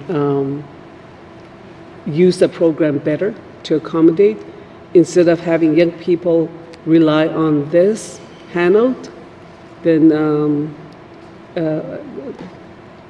go to school and go to work, you know, like something, you know, like something that they can benefit from in the future. Thank you. Thank you, Minister, Education, Culture, and Employment. Thank you very much, Madam Chair. No, Madam Chair, I absolutely hear the member, multiple members on the floor of this House. So there were changes made to the income assistance program in the last Assembly, and one of what I think is one of two of the greatest changes were, one, the division for income assistance for persons with disabilities and seniors. And so that allowed persons with disabilities and seniors to enter into an annual program. So it reduced the administrative burden. And then within the other program, so the income assistance for adults program, one of the most significant changes there was allowing adults within the program to keep more earned income. And so that provides a type of grace period for people when they're transitioning from being on income assistance and working their way towards employment, and kind of bridging that time. So somebody's not expected to kind of go from one to the other and flip a switch. The program for income assistance for adults is really designed to be a month-to-month support to make sure that people are meeting their basic needs, basic living expenses needs, and so that's why they have to go through that administrative process of being evaluated every single month, because it's not supposed to be something that people are on constantly and all the time. And so in addition to keeping more earned income, there's also the ability to work with client navigators to find access to both pathways to employment, pathways to education. Certainly there's also the expansion of the income assistance program that allows adult children to remain under their parents' application as well, and that's up to 21 years of age. So ensuring that those youth, really when they turn 19, aren't turning around and going and establishing their own income assistance, but are also granted a bit of a grace period there where they're able to get on their own feet and get going. So even though, you know, productive choices isn't mandatory anywhere or anymore, applicants are certainly still encouraged to participate within their community, and also to grab hold of opportunities that do exist. And I hope that through work that we can do together in this assembly on both sides of the House, that we can further continue to evaluate the implementation of this program and find ways to make it better and find ways to really build healthy communities together. Thank you. Thank you. Member for Moffley. Thank you. Thank you for the information and for the changes that the department have made, especially regarding with a disability. That's good, because a lot of in my region, some did express concerns and frustrations about some of the programs that they're using. And I know it's not just others, but there are organizations. A lot of them did say that some of the income support clients, they don't want to go to work because it's so easy, and that they will be penalized if they're working, even to attend some other programs. But I know in my region, Klitscho Government and Friendship Center, they're doing their best. I know that they're working really hard, working with many of the clients, and I think it's good, it's positive, but we need more in other regions of how we can get some of these young people off the system, and to become a productive, citizens within our society. I think that's what it'd be nice if that department can be working with the Indigenous government or organizations to see what they need or how they can accommodate them, and so that's all I have to say. Is just that I would like to see a good working relationship with the ECE and the organizations in our regions, to get our young people off the income support assistance program. Thank you.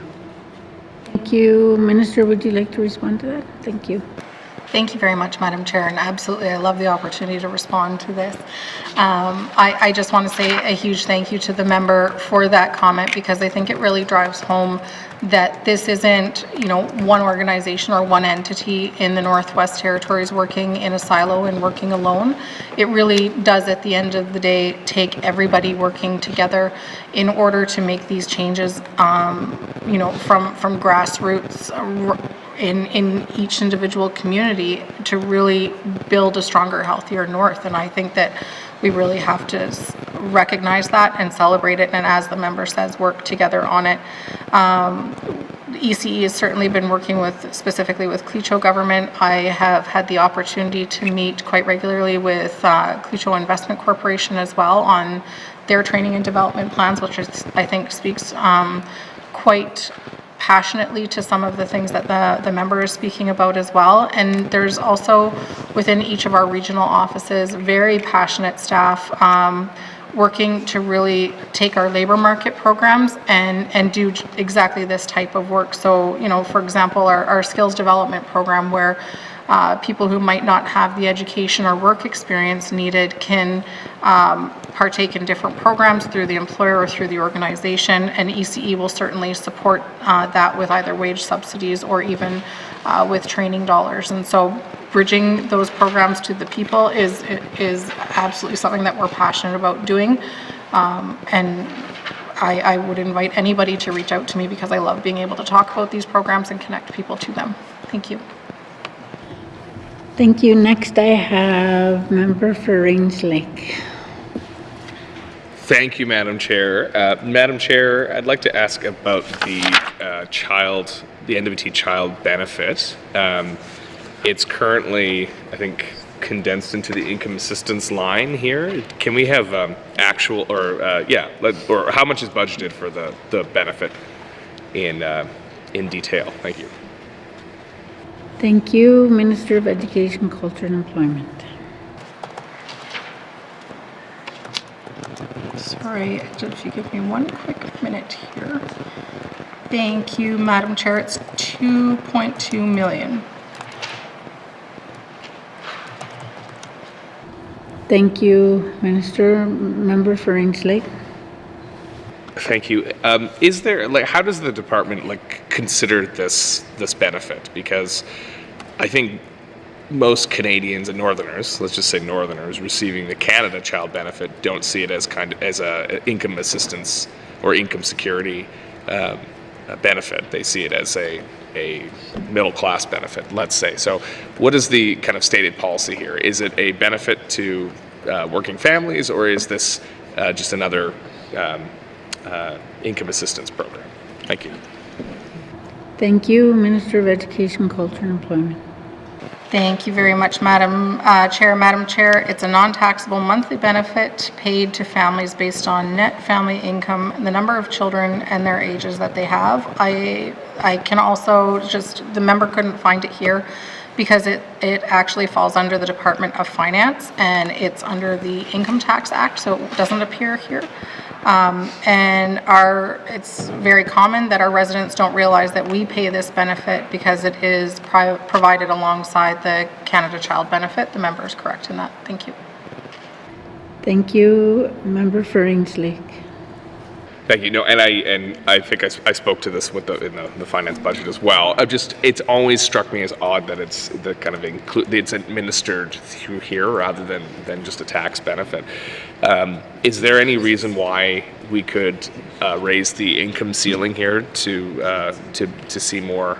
Sorry, let me go back. Is the $2 million that's paid out for the benefit, does it come out of what's appropriated for income assistance, or does it come out of finance's budget? Thank you. Thank you, Minister of Education, Culture and Employment. Thank you very much. It comes out of Finance. Thank you, Member for Range Lake. Okay, well then I'll stop. Apart from saying it's a great thing and we should be lifting the income. The income ceiling. Maybe it doesn't go to everyone as generous as the Canada Child Benefit, but certainly it could make a huge difference in Northerners across the territory, and is exactly the kind of thing that people are looking forward as they face an uncertain future with costs predicted to increase any day now when 25% tariffs are imposed on our country, unless another stay of execution or temporary reprieve can be negotiated. I know the Premier's on that, and hopefully Team Canada wins out. But if it doesn't, we need to be able to do something as a territory. We can't just wait for the world to bail us out, because they won't be. And that's when we're going to have to look at investing our own resources in our own people and putting Northerners first. Because if we have to start paying our own NATO defense bill, we're going to have very little money for highways and benefits and entitlements and things like that. So if we're going to do it, let's do it now. Speaking of student financial assistance, so the Northern bonus program was cut out of the last budget. We missed it, I think, or many members did miss it when we were looking over it. So just to be clear, are there any changes to student financial assistance that are being proposed in this budget that would reduce the amount of money that's going to our kids? Thank you. Thank you, Minister of Education, Culture and Employment. Thank you, Madam Chair, and thank you for the question. So in regards to the Student Financial Assistance Northern Bonus Program, the changes that you see within this budget are still reflective of that. The reason being is that we passed the previous year's budget in May, June, so it was different from how we normally do it. And so because the Northern Bonus Program had already had an intake in April of last year, it meant that we had already spent that money. So we were able to reduce the Northern Bonus Program in 24-25 by $360,000, and the remaining amount, the $240,000, needed to be reduced in this budget. So that's where you'll see it. It doesn't reduce the program any more than what we had committed to reducing it. But it just had to be broken out into two different main estimates because of where the intakes landed. They landed in April, and then the second one in October. Thank you. Thank you, Member for Rangeley. So just clarification, this isn't a reduction, it's a elimination of the program. Is that not correct? Thank you. Thank you, Minister. The member is correct. Thank you. Member for Rangeley. Thank you. Has the minister received feedback from beneficiaries of the program or recipients? I don't know what language we're using, but from clients who use the program after its elimination? And can she share some of that feedback if it exists? Thank you. Thank you, Minister of Education, Culture and Employment. Thank you very much, Madam Chair. So, Madam Chair, this was $600,000 that was previously going to people who had completed their post-secondary education, and if they returned to the north and they had remissible loans, they were able to remiss those loans quicker, and if they had repayable loans, they were also able to apply for that bonus up to a maximum for both instances of $10,000 within their lifetime. So for people who had remissible loans, the indication there was that the expectation was they stay and live in the north longer, and people who had repayable loans were expected to then repay that back. In both instances, people who had remissible and repayable, I certainly did hear from northerners who were not happy to see that program go. Thank you. Thank you, Member for Rains Lake. Thank you. So how many, I guess I'm pleased to hear that there was some feedback provided. So given that there are people unhappy with this and that it might affect their choices about whether to stay in the north or seek employment in the north or whatever it happens to be, is there an appetite to reconsider this decision? Thank you. Thank you to the Minister of Education, Culture and Employment. Thank you very much, Madam Chair. So, Madam Chair, the reason that this program was certainly implemented back in the day was in hopes of seeing more students return to the north, in hopes of ultimately seeing our population numbers grow. It was part of the strategy for population growth. We did not see, as everybody knows, our population grow as a result of this program. Certainly, if the intent was to see this program returned to the budgets of the Legislative Assembly, I would not have the authority to just start doing it again. I would have to go through regular budgetary processes in order to propose a program like this, fight for the allocation of funding, and then that would be appropriated through the natural processes of this House. Thank you. Thank you, Member for Rains Lake. Yeah, no, thank you, and thank you for the description of our budgeting process. But I mean, I think the question was more if there's a need, or if students are saying they missed this program and they noticed like a material difference in their circumstances since it's been eliminated, is that enough to convince the department to reconsider the decision and bring it forward in a future budget? Is the level of feedback from students such that there's a need to reconsider this? Thank you. Thank you. I'll go to the Minister of Education, Culture and Employment. Thank you Thank you very much, Madam Chair. Madam Chair, one of the things that has happened that has come into play right now is that the Student Financial Assistance Program was also improved in the last Assembly at the same time that the Income Assistance Review happened and the income support review. So and the way that the changes happened were increases to basic grants, monthly living allowances, and that also expanded the remissible loan for all residents of the Northwest Territories, and that is a key difference here.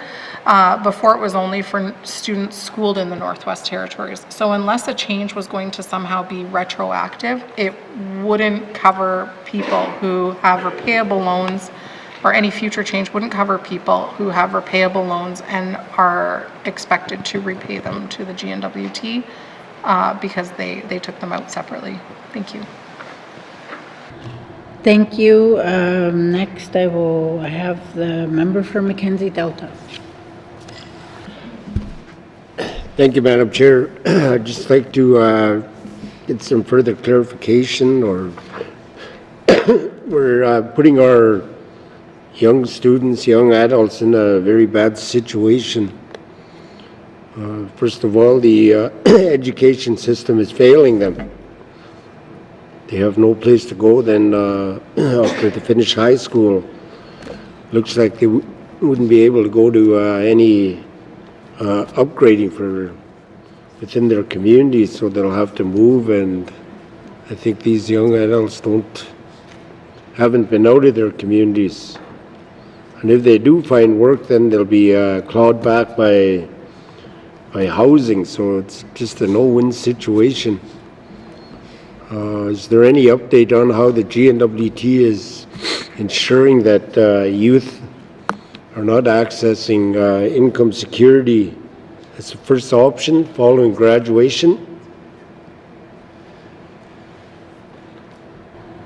Thank you, Minister of Education, Culture and Employment.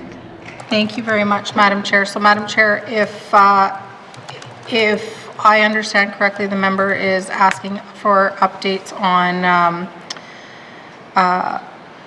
how students access post-secondary from high school within their communities. And so one of the things that the Department of Education, Culture and Employment has is career education advisors, and those career education advisors fill a very important role within our community schools right across the territory. And so they actually work with youth on a one-on-one basis to understand what their career goals are and what it is that they would like to do, and ensure that students understand what courses they should be taking for graduation, what pathways there are. So these relationships are also some of the relationships that students partake in order to access programs like SNAP. And it's also our career education advisors that are forming relationships within the communities in the Northwest Territories to make sure that students interested in SNAP program, so that's the Schools North Apprenticeship Program, have employers that they can form relationships with to really get some of their apprenticeship or student apprenticeship hours with. And it's incredibly important for students to know what courses they need to take, what grades they're expected to have based on what their career goals are. And so I can't stress enough how important our career education advisors are to students across the territory. Thank you. Thank you. Member for Mackenzie Delta. Thank you, Madam Chair. Yep. When you witness a recent graduate in the adult education system, as I witnessed, I was getting refreshing in my math, and a recent graduate was in the same classroom. But this individual is having problems with simple math, like multiplications and dividing. And you expect that person to go into trades with those kind of credentials? I don't think so. He wouldn't even make it out the door. And that's where he's going to income support. So there has to be some kind of mechanism where the government, the community, the teachers have to find some kind of mechanism to make this thing work, make this education system work, so that they're not going to fall into this income security and make a living out of it. Because the majority of these students are making a living out of it. They're staying home. They're still staying with their parents. They're 20, 30 years old. That's not a lifestyle, and probably 90% of these people are Indigenous. And that's what bothers me. It's this government is not imposing, but giving them this option of living this kind of lifestyle.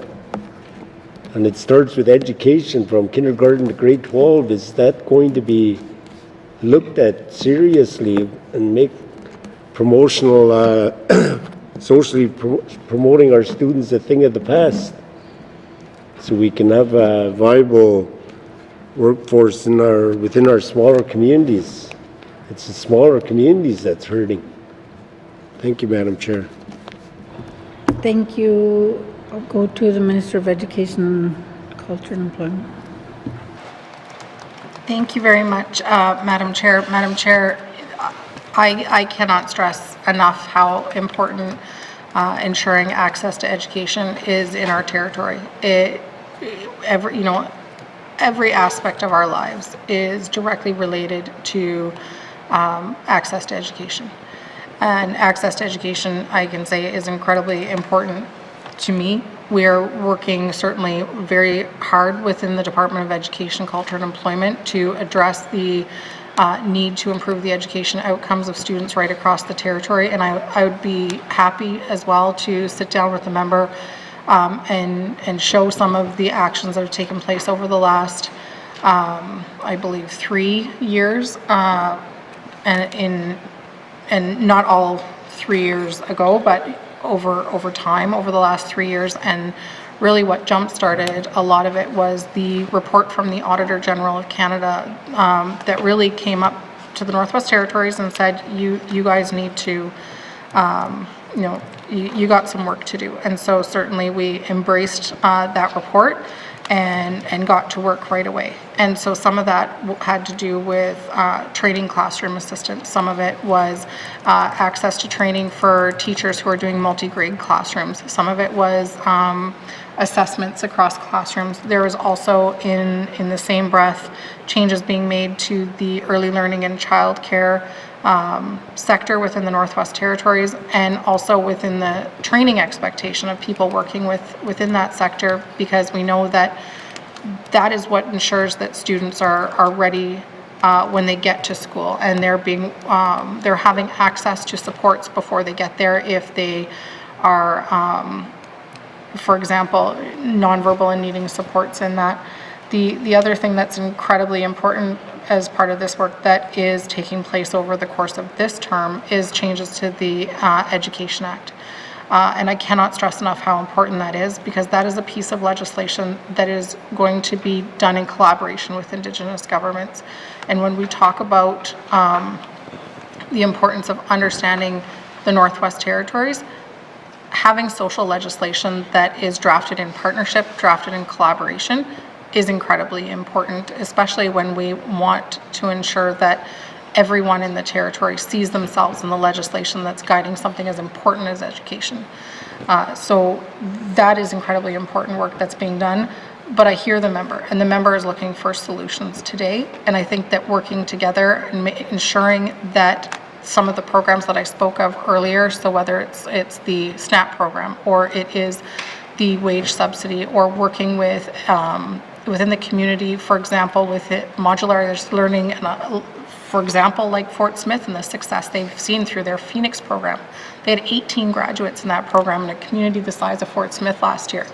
And I cannot speak highly enough of the program and being able to accept that we need to meet students where they're at and support them to grow from there, and support them to successfully complete their education from there. So there are solutions and frameworks of solutions that the Department of Education puts together, and it really does take all levels of government and organizations working together to see the success of students across the territory. I'll stop there, Madam Chair. Thank you. Member for Mackenzie Delta. Thank you, Madam Chair. Yep, I've tried to listen, but it's just being repetitive and, going in circles. But it starts with education. She stated that there has been some work done in regards to education the last 3 years, but I haven't seen any changes in the last 10 years. And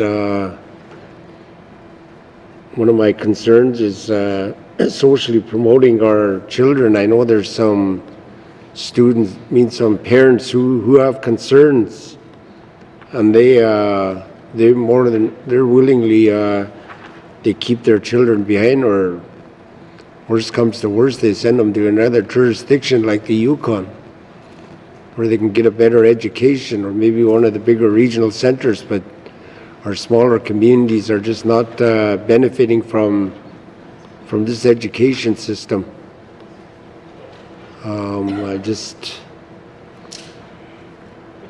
Hopefully this department can maybe take their staff on the road and get some feedback from the communities, because this is really hurting the communities and the individuals. So thank you, Madam Chair. Thank you, Minister of Culture, Education, Culture and Employment. Thank you very much, Madam Chair. And Madam Chair, as always, I appreciate the words of the member, and they're words that I definitely take to heart.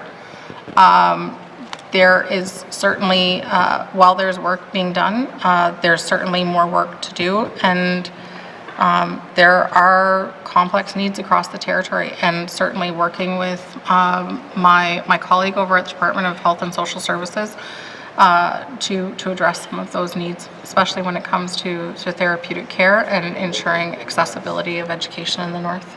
Thank you. Thank you. Next, I have member for the Sahtu. Thank you, Madam Chair. I thank the Minister there for mentioning bridging the programs to the people. And I think that's recognizing a gap, and here's a bridge to challenge that gap. And I see all these unique programs, and I look at what's your Beaufort Delta or Decho or Sahtu regional trades strategy. We can no longer deny that we really need trades. But how we're going to get there? Let's think about going above and beyond the budget. Looking at the budget, it's an operational one.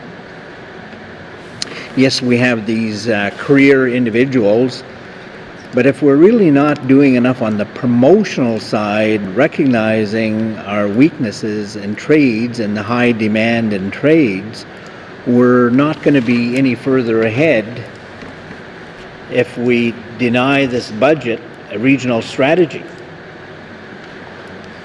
So we not only have an operational budget, but we do have a marketing strategy to address the trades gap.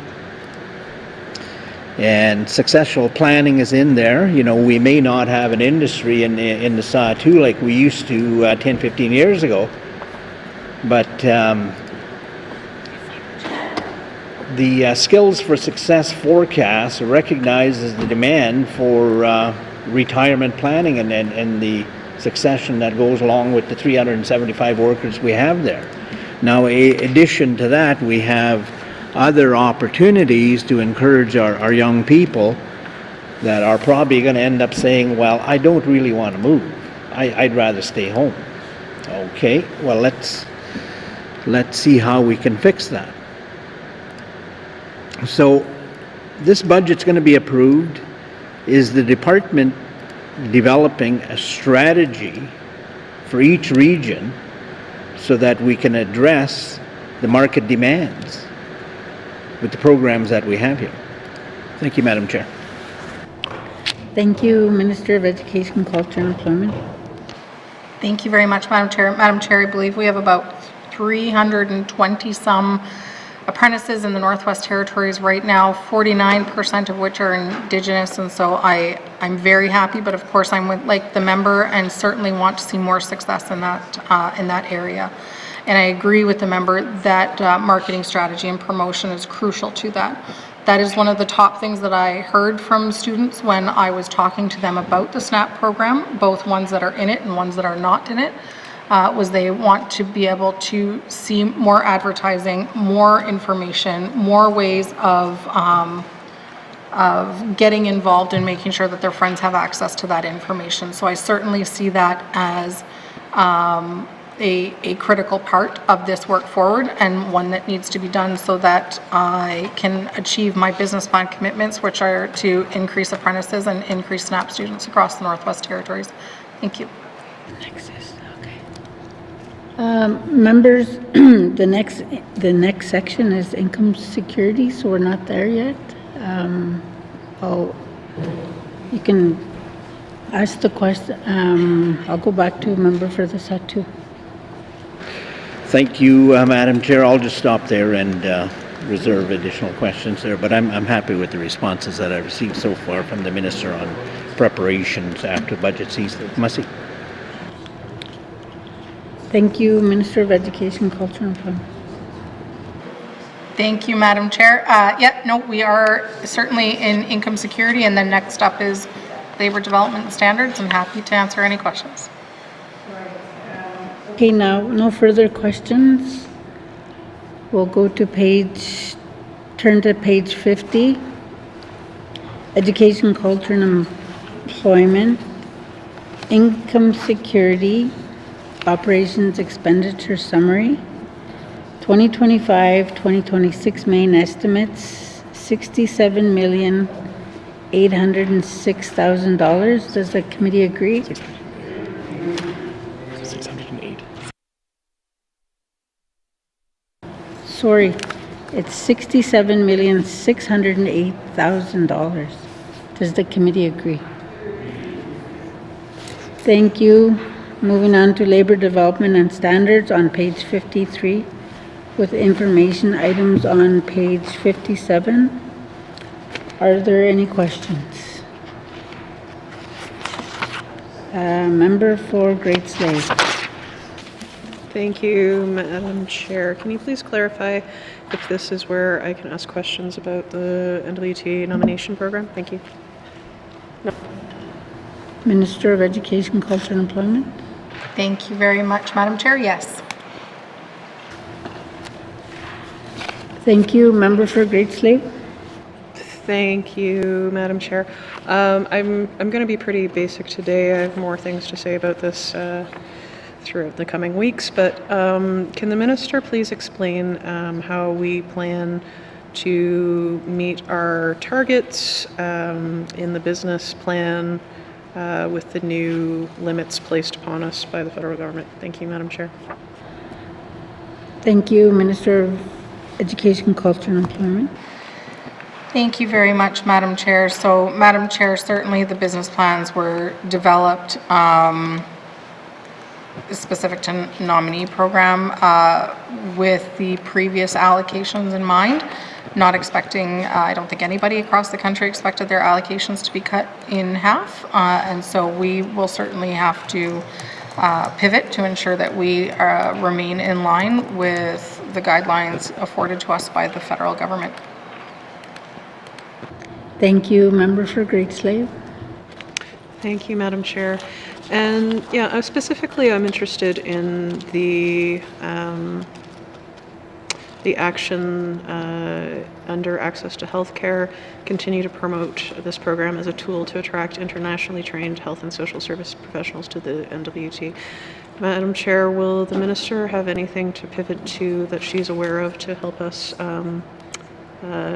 seek out those health professionals in any federal discussions she's had so far? Thank you, Madam Chair. Thank you. We'll go to the Minister of Education, Culture and Employment. Thank you very much, Madam Chair. So, Madam Chair, our conversations with the federal government have largely been at increasing numbers across the board. Certainly, as other jurisdictions, we have not seen success in that one. One of the things that we are going to do this year, once we do our allocations for 2025 in preparation for 2026, we are going to work with stakeholders to develop a plan of if our nominee program looks the same as it does this year with 150 allocations, then we want to ensure that we're being as strategic as possible. And so one of the pieces of work we need to do is to review our strategy with stakeholders to figure out, okay, what do we do if we are yet again in a position where we only have 150 allocations, because we know that there's far more demand, and we want to ensure that benefit retention for the Northwest Territories is certainly paramount in this conversation, along with ensuring that we are serving all Northerners that live here. Thank you. Thank you, member for Great Slave.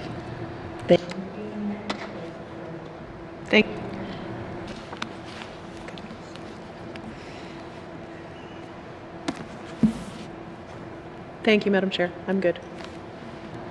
Thank you. Next, I have member for Rains Lake. Thank you, Mr. Speaker, Madam Chair. Oh, it's not like me. Long night. I also have questions about the NTNP program. So there's 60 applications that have been held over from the previous fiscal year, sorry, from the last intake, not fiscal year, but the last intake, and that leaves 90 new applications. Why? Given the kind of very serious situation we're in, where the quota's been cut in half, there's lots of people with uncertainty. Why are we not basing the intake on true equity, where there's a level playing field for everyone, and then when they evaluate the applications, they base urgency into it? Because we're already doing that, I guess, with the 90 applications, we are basing urgency of permits, of expiring work permits. That's what's getting the most attention after the random draw. But now we have these kind of 60 applications that have been grandfathered in because they weren't seen last year. This is not my bright idea. This is a concern that's coming forward from the community, both the worker community who missed out on the window, and also businesses as well, who would have been more diligent in applying if they'd known they got their applications in, it would have been held over for next year. So can the minister explain why this decision was made? Thank you. Thank you, Minister of Education, Culture and Employment. Thank you so much, Madam Chair. So, Madam Chair, those 60 applications came in prior to the pause last year. So that was a commitment that was made last year before we paused the program in July. And so really the decision to honor that commitment was made to be fair to the people that the commitment was made to. And then beyond that, we used the 90 allocations that we had left to ensure that we were focusing on urgency and retention. Thank you. Thank you, member for Rains Lake. Thank you for the clarification. Were those commitments made? How were those commitments made? Was it like on an individual basis for each each person who applied from the departmental level, or was it a political commitment? If the minister can jog my memory, I'm not sure if it was made in the House, but just what level of commitment was it? Thank you. Thank you, Minister of Education, Culture and Employment. Thank you, Madam Chair. It was not a commitment made on the floor of the House. It was a commitment made to the people who put their applications in because they had applied before the deadline last year. And so wanted to honor the fact that they had done that. And I think at the end of the day, it's important to reflect on the fact that no matter how this program rolls out, there are always going to be people that are disappointed and incredibly emotional about this. There are people who are in situations where they're looking for certainty as far as family reunification. There are people who have spent an incredible amount of personal finances to move to Canada and to set up their lives here. And so at the end of the day, we're certainly not talking about numbers, we're talking about people. And this is very, very difficult, knowing that we, at the end of the day, are not able to make everyone happy with this program. Thank you, Member for Rains Lake. Thank you, and thank you to the minister for that. This is absolutely about people, not about numbers, and I appreciate that recognition. That being said, is this hangover thing? Is it a policy that people who apply, during the intake, but there's not enough spots, are held over to the next year? Is that how it's always been done? Thank you. Thank you. We'll go to the Minister of Education, Culture and Employment. Thank you, Madam Chair. We've never met our allocation before, so this is new. Thank you. Thank you. Thank you, Member for Range Lake. Thank you. So is that policy then? Thank you. Thank you. We'll go to the Minister of Education, Culture and Employment. Thank you very much, Madam Chair. No, it does not exist in policy. Thank you. Member for Range Lake. Thank you. So if in this current intake for the 90 spots, if there's 200 applications or 500 applications or whatever it may be, because there's going to be more than available spots, that's the predicament we find ourselves in. If there's a change in quota, are we going to do the same thing where people who apply to this intake are held over in case there's an expansion of quota in the future? Thank you. Thank you. I'll go to the Minister of Education, Culture and Employment. Thank you very much, Madam Chair. Madam Chair, knowing what we know now, I am not making any commitments for 2026. What we did when we paused the reopening of the program in January of this year was we actually went and we sat down with stakeholders before we relaunched the program under new expectations and new parameters. So the work that we're going to do this year in 2025 is sit down with our stakeholders and determine what the program is going to look like in 2026. And so before we've had the opportunity to do that, I won't be making any commitments as to what 2026 will look like. We will need to make sure that we are prepared based on allocations right now and based on potential changes that a future or existing federal government could come forward with. Unfortunately, as far as allocation numbers are concerned, we really are at the mercy of the decisions of the federal government. Thank you. Thank you. I'll go to the member for Range Lake. Thank you. And I acknowledge that, and it is a decision that was made unilaterally and has earned the ire of many provincial governments and territorial governments. But one of the problems we have is that we only have just hit our quota, whereas the Yukon has made good use of that quota over time. And before they're cut down to 400, but they were operating at 800. So the Maritimes have a different system where they pool their allocation. I think it's around 5,000 applications that's split between all the provinces. So there's different models, I guess is what I'm getting at, and ways to advance this issue together. I fear that if we just stay in our kind of box and just play with the numbers we have, we're not really going to change anything, even if there's a more willing partner in Ottawa. So is the minister prepared to work with Yukon and Nunavut or with internal resources, but just we need something new, we need a new take on this, and to continue putting that pressure on the federal government to give us those quotas back. But can we pool our strength with the other northern territories in particular and get a deal like they have in the Maritimes or the Atlantic provinces? Thank you. Thank you. I'll go to the Minister of Education, Culture and Employment. Thank you very much, Madam Chair. So, Madam Chair, the Yukon was able to move their nominee program up to 430 allocations in previous years. This year, because they were cut by 50%, they went down to 215. So that said, they're still starting from a place that was greater than our allocation, but not as high as the member indicated. It's worth noting, Madam Chair, that different territories are in different positions as far as nominee programs are concerned. Right now, Nunavut does not have a nominee program.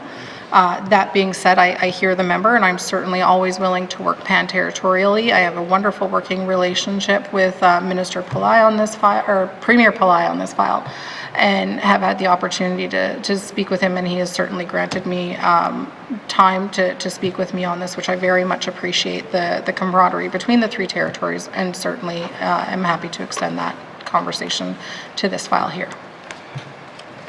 Thank you. I'll go to the member for Range Lake.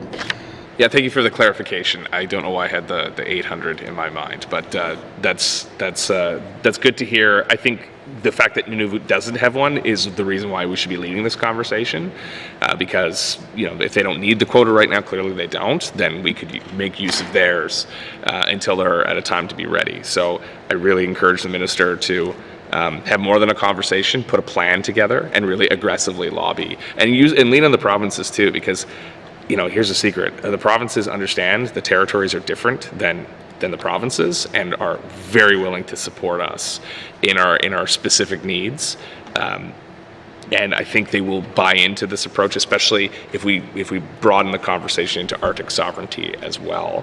So I strongly encourage the minister to put a plan together, or at least a concept together that can be shared with Premier Pillai, and I'm not sure who the minister responsible is in Nunavut as well, but build a coalition and find a number that works for all three territories that we can share, and bring that to the desk of the Minister of Citizenship and Refugees. Thank you. To Immigration and Refugees. Thank you. Thank you, Minister of Education, Culture and Employment. Thank you very much, Madam Chair. Certainly I will continue my advocacy, and I appreciate the amount that this topic has come up on the floor. I certainly talked about it frequently in the last term, and I'm happy to continue the honor of being able to work on it on this side. So thank you. Thank you. Next, I have the member for Frame Lake.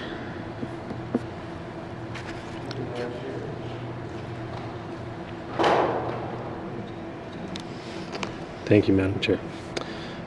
Just give me a sec here to find my note. Okay. Yeah, I just wanted to note that there doesn't appear to be any substantial growth in this area of the budget, the labor development and standards area generally. However, a number of goals in the business plan, and certainly the mandate of this government, speaks to increasing workforce, and I could go through the process of listing off a bunch, but I'll ask questions about business plan in a sec. Can I just ask the high-level question first? How is this division supporting the priorities of this mandate, particularly in supporting labor market training and development efforts, and indeed growing the workforce in the Northwest Territories? If we're not kind of giving further resources to this department, how are we expecting them to achieve kind of better results, or the increased goals that are listed throughout the business plan? Thank you. Thank you. I'll go to the Minister of Education, Culture and Employment. Thank you very much, Madam Chair. Madam Chair, I'll start, and then I'm sure the members would love to also get to hear somebody else talk at this table as well. And I'll pass to Deputy Minister Fulford, who I know has wonderful things to say. So to start, some of the things that we are doing have to do, for example, in this section, we have apprenticeship occupation certification. We also have our labor market programs. And unfortunately, while we did see that the federal government did not reinstate our labor market programs across the country, we saw a $625 million dip in that funding across the country. We were still able to hang on largely to what we were able to do in this section, even without that, because as the member said, this is an incredibly important section. So one of the key things that we've done that I love to be able to talk about is really broaden the access points for access to entry into the trades. So it used to be that you had to graduate from high school, for example, with certain courses and have certain marks in them. And one of the things that we've done is open up another route, which says if you have graduated from high school in the Northwest Territories, you can enter into an apprenticeship. Some of the other pieces that we've done are really going out and trying to bring together, the programs that we have within education, culture, and employment, and the residents that are trying to access them. So certainly working with our Dev Corps, who are putting together their own training and workforce development tools as well. And then we also have our Skills for Success. And with that, Madam Chair, I would love to pass to the Deputy Minister, who can speak in greater detail. Thank you. Deputy Minister. Thank you, Madam Chair. I don't have a lot to add to that, but what I would also highlight the increase to the small community employment support budget that was voted last year by the members, and has resulted in a change to the program to focus more on the employment, state of employment in the NWT small communities, which is where the problem is most acute. So that additional $1 million is being flowed to programs that support the labor market in those small communities. Thank you, Madam Chair. Thank you. I'll go to the member for Framley. Thank you, Madam Chair. And thank you for those answers. So maybe I'll turn to some of the targets in the business plan, and just want to say, I do appreciate that they've established targets. This is something that I raised during the last review. I guess my my comment now is, the targets are still, I guess vague isn't the right word, but I'll give an example. So our target for implementation of the for post-secondary is to increase post-secondary students from 569. So having a target like that means that we will achieve our goal if we have 570 students in post-secondary. So we've increased it by 1, therefore it's been increased. So I guess the comment I would make is, it's great to establish a target of increasing students, increasing post-secondary students. We've got increased students in occupational demand training. In every case, the targets in this area of the business plan, which is growing and enhancing the northern workforce, the target is to grow it, but we don't know how much or how it's going to happen. There's so many of these, I don't think I can possibly get into all of them with the 5 minutes I have left. So I guess the question would be, does the department plan to establish more specific targets for each of these line items and come forward with plans for actioning all of them? And if not in the business plan, where can MLAs look to find kind of what the department is hoping to achieve by 2027? Thank you. Thank you. I'll go to the Minister of Education, Culture and Employment. Thank you very much, Madam Chair. Madam Chair, I certainly want us as a territory to be very ambitious and I'd love to see us set targets we know we can't meet, and it's, that sounds silly, but in the sense that I always want us to be wanting more and wanting to grow bigger and wanting to achieve greater things as a territory together. That said, I know that there is we also want to be able to ensure that our goals and our targets are within reach. And so as a minister, I don't want us to see 570 here and then pat ourselves on the back. As a minister, I want us to see marketable change in these outcomes. I want, for example, the MLA for Mackenzie Delta to feel at the end of this assembly like together we have achieved something. I want, the member for the SAW2 who comes and talks to me quite frequently about trades training to feel that we've made significant differences in his region. And I think that is important at this point in time. I will say to the member, I don't have a goal to sit and identify and strategize, because what I would rather see staff doing is actually going out and making a difference in the lives of students. I want those career and education advisors not talking about in a strategy about what they do on a daily basis, but doing those things. So I hear the member, I hear the desire for documents like that. We do have our Skills for Success document that we continue to work towards. And strategies like that, but I don't want to create new ones. I want staff out there working with residents and with Northerners. Thank you. Thank you. I'll go to the member for Frame Lake. Okay, thank you, Madam Chair. And I guess what I would say in response to that is that the difficulty is, I'm not necessarily looking for documents per se. I don't think that staff time is necessarily best spent kind of just producing plans and reports all the time. But the problem is that if we don't know what we're trying to achieve, it's very hard to define for the people trying to achieve it what success is going to look like and what they should be working towards.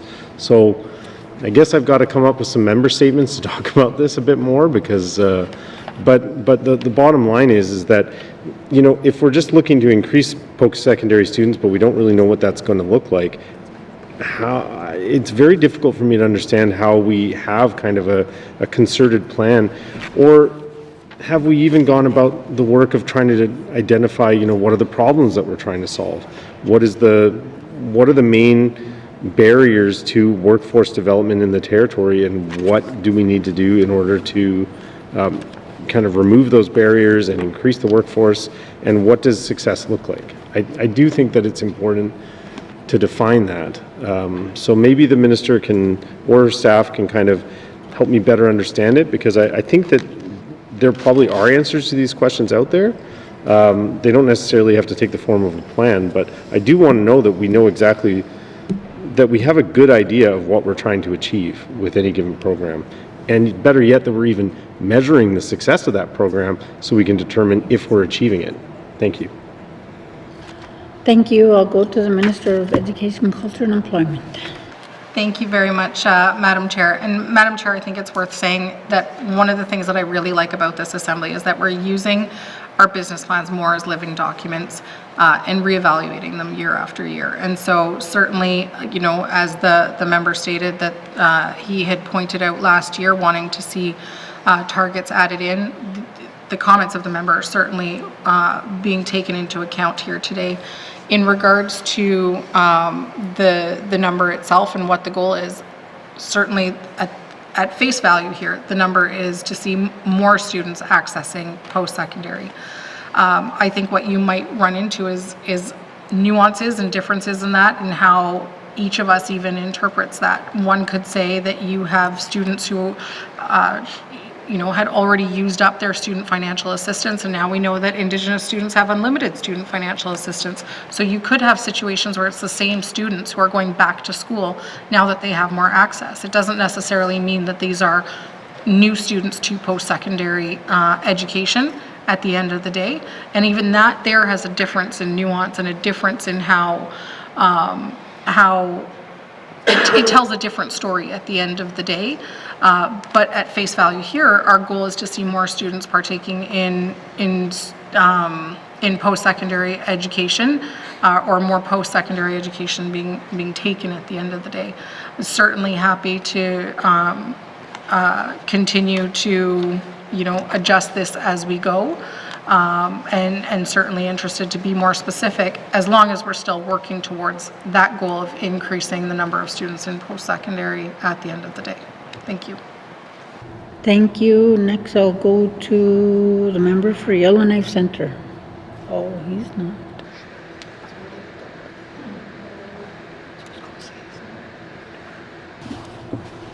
I'll go to the member for Yellowknife North. Thank you, Madam Chair. So I wanted to first zero in on, the labor market programs, and looking at the goal that has been set out in the business plan to increase, let me just bring up business plan, to maintain or increase the uptake. And so I noticed that so far, between 2022, 23, and then the following year, 23, 24, in fact, there was a decrease in the number of clients and the number of employers that were participating in the labor market programs. Fairly significant, so from 188 to 156 clients in 23, 24, and then from 71 to 63 employers. I also note that there was a significant drop in funding between those 2 years, and we're maintaining that lower level of funding. Like, what is the department's plan to actually try to raise those numbers if we're actually seeing a drop so far? Thank you, Madam Chair. Thank you. I'll go to the Minister of Education, Culture and Employment. Thank you very much, Madam Chair. Madam Chair, if I can say to members, if they want me to follow along in the business plan, it would be helpful if they gave me a page number. So in regards to the changes in the labor development and standards section, we've gone from 2024-25 main estimates of 17 million and now we're sitting at 25, 26 main estimates of $18.9 million. And so if the member is wanting me to reference a different section, very, very happy to speak to specific sections and what the changes might be. As far as changes in number of employers itself, I guess in that case would venture to pass to Assistant Deputy. No, I am going to say that at the end of the day, I don't have the data that would show, on hand right now who those employers are and kind of what that would look like. There's certainly going to be fluctuations year over year. And our staff are going to continue to work with residents in order to increase, first of all, through my ITI hat, the number of self-employed persons that we have across the territory. And then with my ECE hat back on, certainly working to make sure that we are supporting employers to grow, that we are supporting them to access wage subsidies so that they can take on more staff, do more training. And the addition of that is, I will say, in conversations about this and in other circles, that there are also businesses currently being purchased by larger conglomerates. And so, where we've got joint ventures, or we've got, the purchase of different businesses. This has even happened in Cam Lake by Indigenous governments or by DevCorps themselves. And so the differences in our number of businesses, while there are businesses that have certainly closed in the territory, some of them are businesses purchasing other businesses, but I don't have that level of detail in front of me here to say what exactly I'm pointing at here. Thank you. Thank you. I'll go to the member for Yellowknife North. Thank you, Madam Chair. And so the page in the business plan I was looking at is page 18, in case that helps. But on a related topic, in the budget we've got the trades and occupations wage subsidy, that's same as last year, so 922,000. Is this fully subscribed? So those are grants to provide financial assistance to employers to hire Northerners and support that individual as they get apprenticeship or occupation certification. Can the minister tell us whether that's fully subscribed, and is there more demand for this program than we can offer with the 922,000 that's allocated to it? Thank you, Madam Chair. Thank you. I'll go to the Minister for Education, Culture and Employment. Thank you, Madam Chair. Madam Chair, I can say in previous years, these programs all have not been fully subscribed. One of the goals that I certainly have is I want to see them fully subscribed. I want to see them in communities doing the good work of supporting employers to hire people, to do the training, to purchase equipment they need to purchase in order to support somebody's learning and experience on the job. And so certainly a goal of mine is to see these programs absolutely fully subscribed across the territory. Thank you. Thank you. I'll go to the member for Yellowknife North. Thank you, Madam Chair. And so just to confirm, so the next one down the list, the Workforce Development Agreement, which also provides grants for both individuals and employers to help with training, supports, employment partnerships. Can the minister confirm whether that one is fully subscribed, or that's also still an aspiration or goal to actually spend all that money? Thank you, Madam Chair. Thank you. I'll go to the Minister for Education, Culture and Employment. Thank you very much, Madam Chair. Madam Chair, when I'm talking about the programs, I'm talking about all of our labor market programs as a whole have not been all fully subscribed. To compare the numbers of where each of them have been at, I would need to get back to the member as far as their subscription rates.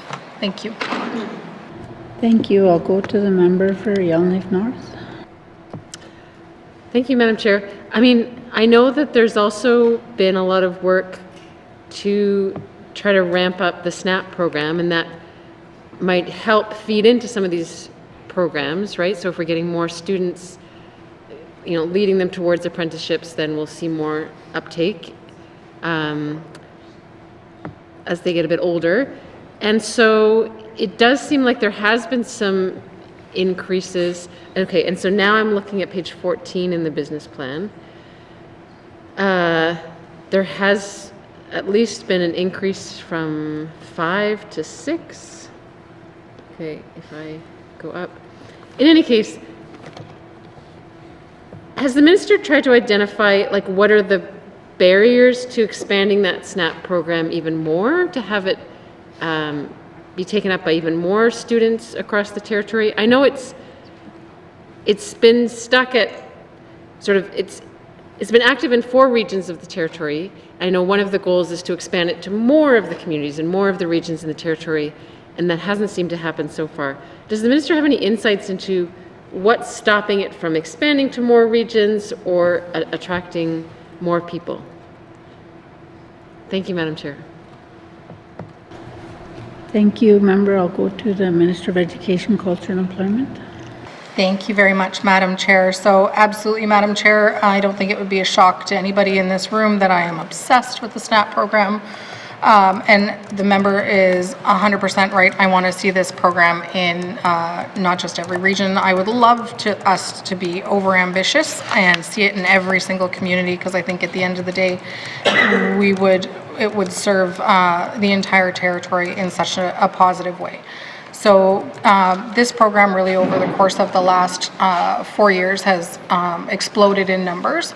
And that is in gratitude to the staff at ECE that have really hit the pavement and really hit the road in making those relationships. And so what is the biggest thing that we need in the territory in order to make this program work, especially in every single community across the territory? We need those relationships. We need employers who have journey persons on staff who are willing to take on a SNAP student.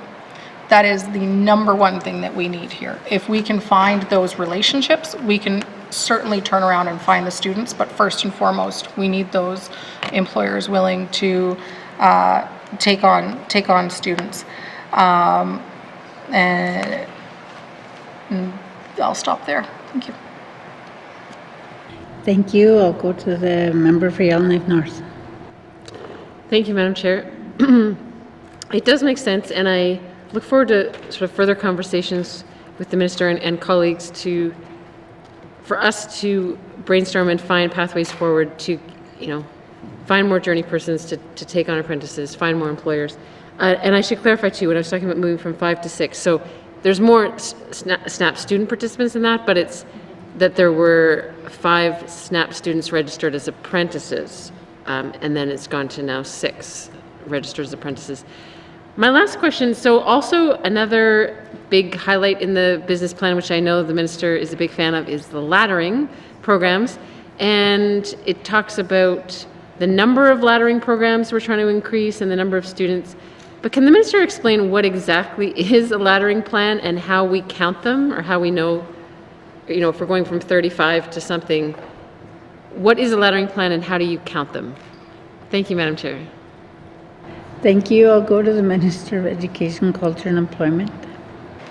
Thank you so much, Madam Chair. So a laddering program is a program that you take, this course here, and that course there affords you also the experience that you need and the credentialing that you need to get to the second part of the course. And so a great example of that, not one that we have currently in the Northwest Territories, but that I would love to one day see, is, for example, if you sign up for a nursing program through Ryerson College today, and you, for some reason, have to withdraw after the first year, they ensure that you finish with your personal support worker program. If you go back and you have remained for 2 years, they ensure that you finish with, for example, your licensed nurse program. If you stay for all 4 years, you finish with your registered nursing program. So that's an example of a laddering program, is where based on how many years you stay, you still finish every year with a different credential. And what that accounts for is, we know that life comes up. We know that everyone's living circumstances are different, and people might have, have an intention to be on a program for 4 years, but that's not always what people are able to do. So laddering programs allow us to build on our experience within our education and training system. So that are the types of programs that we have in the territory. Thank you. Thank you. With that, members, we will have a short break. Thank you.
members, we're continuing with labor development and standards, and next I have the member for Yellowknife Centre.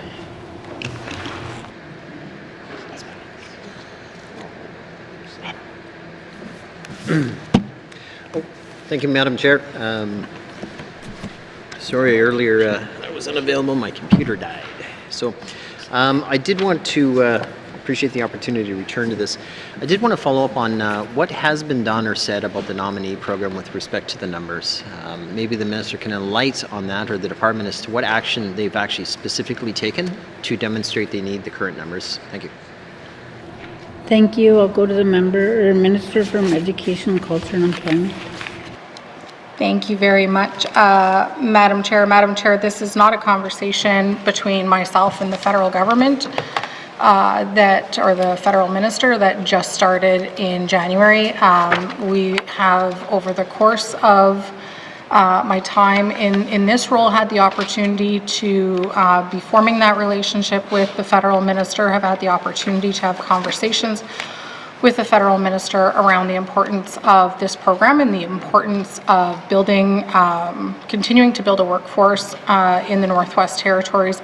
And as we continue to make improvements to our own workforce development here in the Territory, we still have needs beyond that, as I know the member knows as well. And so certainly when it came down to our program being cut, making phone calls to the federal government, both from a political level and then also advocating as well from an officials level. Thank you. Thank you. I'll go to the member for Yellowknife Centre. Thank you, Madam Chair. So is the minister saying she made a phone call? Is the result, or can she explain what proposal response has been provided? I've asked for actions, so I heard phone call. So what else has been done? Thank you. Thank you, Minister of Education, Culture and Employment. Thank you very much, Madam Chair. Madam Chair, as in regards to the federal government specifically, my advocacy and actions have been through letters and through phone calls. Thank you. Thank you. I'll go to the member for Yellowknife Centre. Can the minister provide those to committee members? Thank you. I'll go to the Minister of Education, Culture and Employment. Thank you very much, Madam Chair. Madam Chair, I'd be happy to provide both the letter that I received from the federal government and the ones that went back. Thank you. Thank you. I'll go to the member for Yellowknife Centre. Just to be clear, she said she would provide the letter she sent and the letter she received back, I assume. Thank you. Thank you. I'll go to the Minister for Education, Culture and Employment.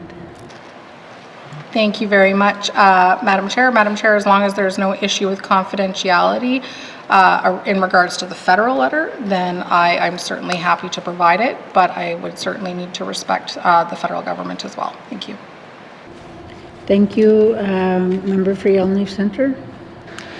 So just to be clear again, is the minister's letter confidential, and was she suggesting she'll provide that to members? Maybe we'll do these one at a time. Thank you. Thank you. I'll go to the minister. Thank you, Madam Chair. Madam Chair, I am more than happy to send the letters that I have sent to the federal government and share those with committee. Thank you. Member for Yellowknife Centre. What partners specifically, and I'm referring to business partners, that is in the City of Yellowknife or the Territory at large, that we met with to discuss this particular challenge, as well as to appreciate the impacts that these changes will have? Thank you. Thank you. I'll go to the minister. Thank you very much, Madam Chair. Certainly, Madam Chair, I hear a lot about this program from my own constituents who I represent. And then in regards to advocacy with stakeholders that we had the opportunity to hear from and the opportunity to work with at the department in relation to this program here, there was the Chamber of Yellowknife and the Chamber of the Northwest Territories, sorry, Chamber of Commerce Yellowknife and the Northwest Territories Chamber of Commerce, and also Sedetno, and then in addition to that, individual business owners as well. Thank you. I'll go to the member for Yellowknife Centre. Thank you, Madam Chair. What actions or commitments has the minister provided these organizations with respect to responses to these changes? Thank you. Thank you. I'll go to the Minister. Thank you very much, Madam Chair. So, Madam Chair, any outreach that I have received, I have responded to. And then the overall response would be meeting with stakeholders to determine their feedback through consultation. And then the result of that is the program that we announced on February, last Friday, 21st, February 21st. And that's the program that, that relaunches this week here. Thank you. Thank you. I'll go to the member for Yellowknife Centre. Thank you, Madam Chair. As to what actions or commitments has the Minister made to these organizations? Thank you. Thank you. I'll go to the Minister of Education, Culture and Employment. Thank you very much. Our commitment was to relaunch the program after hearing from them. So we listened to them, we took into account their perspectives and relaunched the program, Madam Chair. There was no commitments made at the meeting because, of course, needed to ensure that we were weighing all of the facts and balancing everything out and putting together a program at the end of the day that, that we felt was fair. Thank you. Thank you. I'll go to the member for Yellowknife Centre.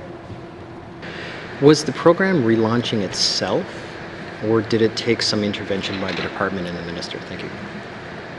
Thank you. I'll go to the Minister. Sorry, was the question, did the program relaunch itself? Yes.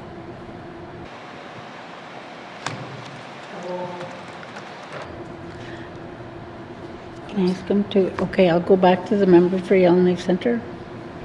In essence, was the program going to relaunch itself, or did it take some intervention from the Minister to relaunch it? Thank you. I'll go to the Minister. Well, certainly no program from the GNWT launches itself. There's always a concerted effort behind it, Madam Chair. It was end of day back in January when we learned of a drastic cut to our allocation numbers of the nominee program from the federal government. Unfortunately for the Deputy Minister, he's been very gracious in giving me his contact number, so I was immediately on the phone with him. I asked for the program to be immediately paused. That was a political decision. I did not feel that we could, in good faith, launch a program within 12 hours that had so drastically changed. Following that, I asked for officials to meet with Sedetno and the Yellowknife Chamber of Commerce, as well as the NWT Chamber of Commerce. Given the feedback and perspectives received there, we were then able to redesign the program, keeping in mind our new allocation of nominee program candidates or allotments. And then from there, we I made a commitment on the floor of the House to members here and to residents that they would have time with the new parameters of the program before we relaunched it. So that is what we have given to people as of Friday, and the program will relaunch this week. It will be open for 1 week in order to give people an opportunity to get their applications in. I did feel that it was important that we give people that time because, as we know, technology sometimes doesn't always work the way we want it to. Thank you very much, Madam Chair. Thank you. I'll go to the member for Yellowknife Centre. Was the lottery concept part of the redesign by the department? Thank you. Thank you. I'll ask the Minister of Education, Culture and Employment. Thank you very much, Madam Chair. Yes, that was part of the redesign. Thank you. I'll go to the member for Yellowknife Centre. So how did it come up with that the lottery is the best or most efficient way of doing this, noting that it was given a week's notice that they would open it up for applications? 60 were already allocated, in other words, unavailable, and the remainder would be open for anybody who were able to put a package together. Was there no consideration to evaluation of impacts of these particular jobs or on positions not being filled? Thank you. Thank you. I'll go to the Minister of Education, Culture and Employment. Thank you very much, Madam Chair. Madam Chair, as I've said multiple times in the House, and I think it's really important to say again, that there is absolutely no way for us to design a program that would have satisfied everybody in the territory who wanted to be a part of it. I am very sensitive to that. I am very empathetic to that. There's no way for us with 150 allocations to meet a demand that is far greater than that. And so there is no way I knew there was going to be no way for us to launch a program that was going to be perfect in everyone's eyes. I take full responsibility for the request of the lottery approach. It was something that we went back under my direction to the federal government and asked for. My concern was fairness in this process, and I didn't feel that launching a program on first come, first serve, where we could end up with technical issues, where we could end up with people in a panic the night before and the day of and the morning of, trying to be the first one out of the gates. I thought it would be unfair, because you end up with situations where people have themselves and their 10 best friends waiting to put their application in. You end up with situations where the person with more data and the fastest internet being able to become part of that first come, first serve situation. And so having a more randomized approach meant that if somebody made the criteria and they met the deadline, that it did not hinge on them having the fastest internet or the most friends that could submit applications at the end of the day. Thank you. Thank you. Next I have member for the Satu. Thank you, Madam Chair. I recall a number of years ago the two Indigenous organizations there, the GTC and the Clean Show, acquiring substantial amount of training funds through Skills Canada. And I thought that was quite complementary to the training plan that they outlined in the article there. And I'm just wondering if there's some departmental efforts in acquiring a partnership for accessing some of the Skills Canada funding available. Thank you, Madam Chair. Thank you. I'll go to the Minister. Thank you very much, Madam Chair. So, Madam Chair, when it comes to Skills Canada, we still do put money in for Skills NWT. I believe we put in $70,000. And that is matched through funding as well from the federal government. There's also Skills for Success that we had funding for through the federal government. That funding has since sunset. And then we also have labor market dollars that we get through the federal government. As I previously mentioned here this evening, $625 million of that funding was sunset across the country. That is, of course, met with not a lot of support from provincial and territorial ministers. I was just on an FTP call that spoke to this again earlier today. That's the FLMM table. And I'm using an acronym against my better judgment, and I can't remember what it stands for, but it's the Labor Market Ministers table. And we are constantly and consistently advocating for the reinstatement of that $625 million, especially right now with what is happening south of our border. Those dollars are incredibly important across the country. Thank you, Madam Chair. Thank you. I'll go to the member for the Satu.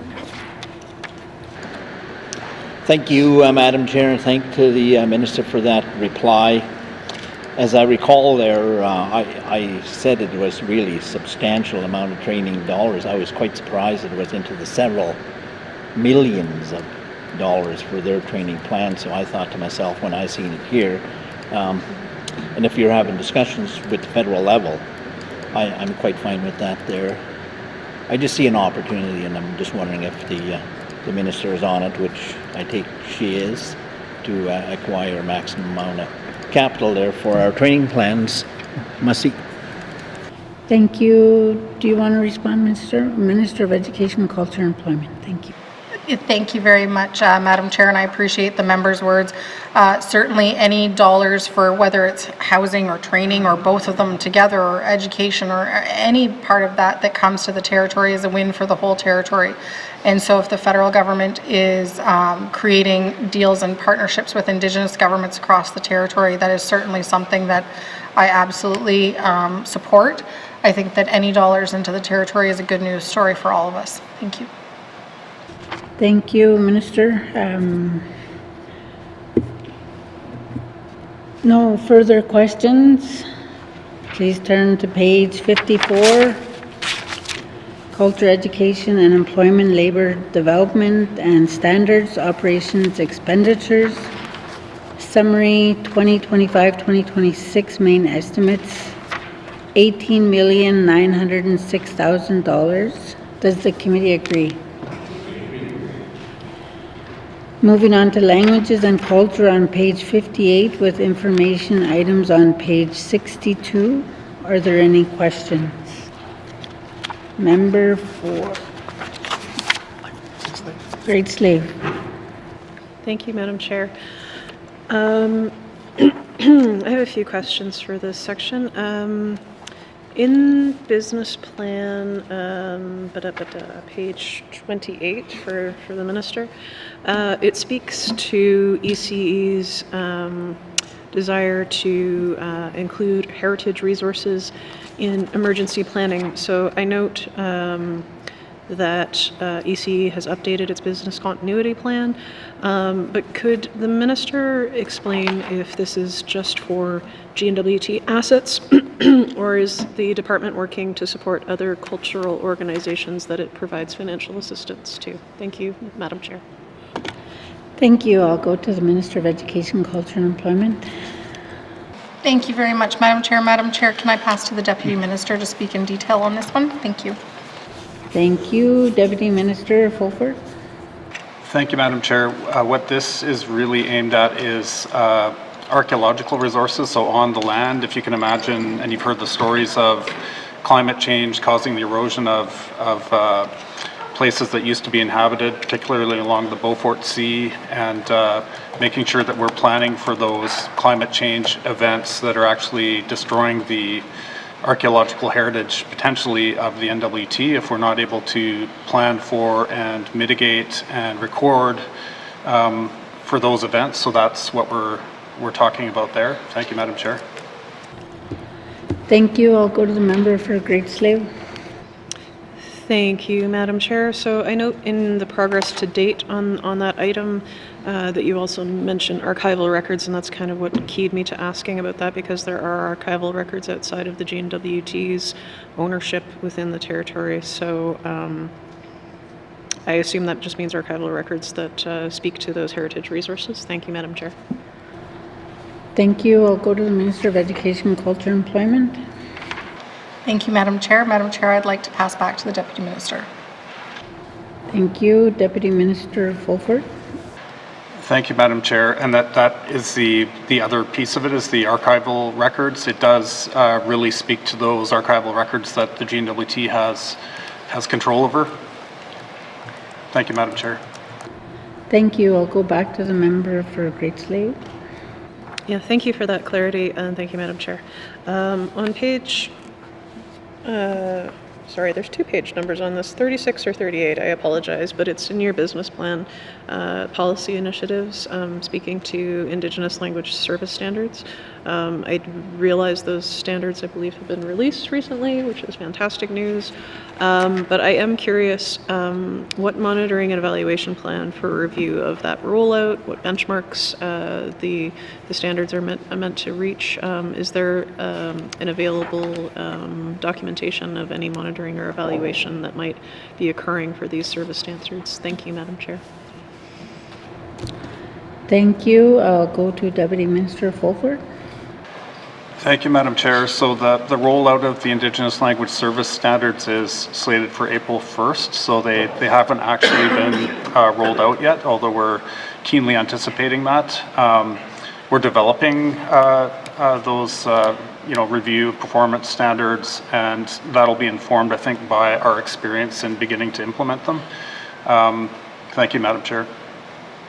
Thank you. I'll go back to the member for Great Slave. Thank you, Madam Chair. Would the minister be willing to share those items with the committee when they are available? Thank you, Madam Chair. Thank you. I'll go to the Minister of Education, Culture and Employment. Thank you, Madam Chair. Yes. Okay. Member for Great Slave. Thank you, Madam Chair. And just one final question. In both, in the main estimates on page 59, both Culture and Heritage and Indigenous Language Secretariat, both have seen a reduction since the 23-24 actuals, and I was just wondering if we could get a explanation or substantiation of that. Thank you. Thank you. We'll go to the Minister of Culture. Thank you very much, Madam Chair. So, Madam Chair, one of the biggest differences between the main estimates for 25-26 and 24-25 is the movement and transfer of the arts funding to industry, tourism, and investment. So that transferred not only almost 1.5 million to ITI, but in addition, it also transferred the money available through the Canada Council of the Arts MOU to ITI as well, and that was in the that was roughly 1.5 million plus 275,000. Thank you. Thank you. I'll go to the member for Great Slave. Thank you, Madam Chair. And yeah, the 24-25 main estimates for the Indigenous Language Secretariat are slightly lower than this year's main estimates, so that's a positive, I believe. But in the historical 23-24 actuals, it's quite a significant drop. Could the minister explain that, please? Thank you. Thank you. I'll go to the minister. Thank you very much, Madam Chair. So, Madam Chair,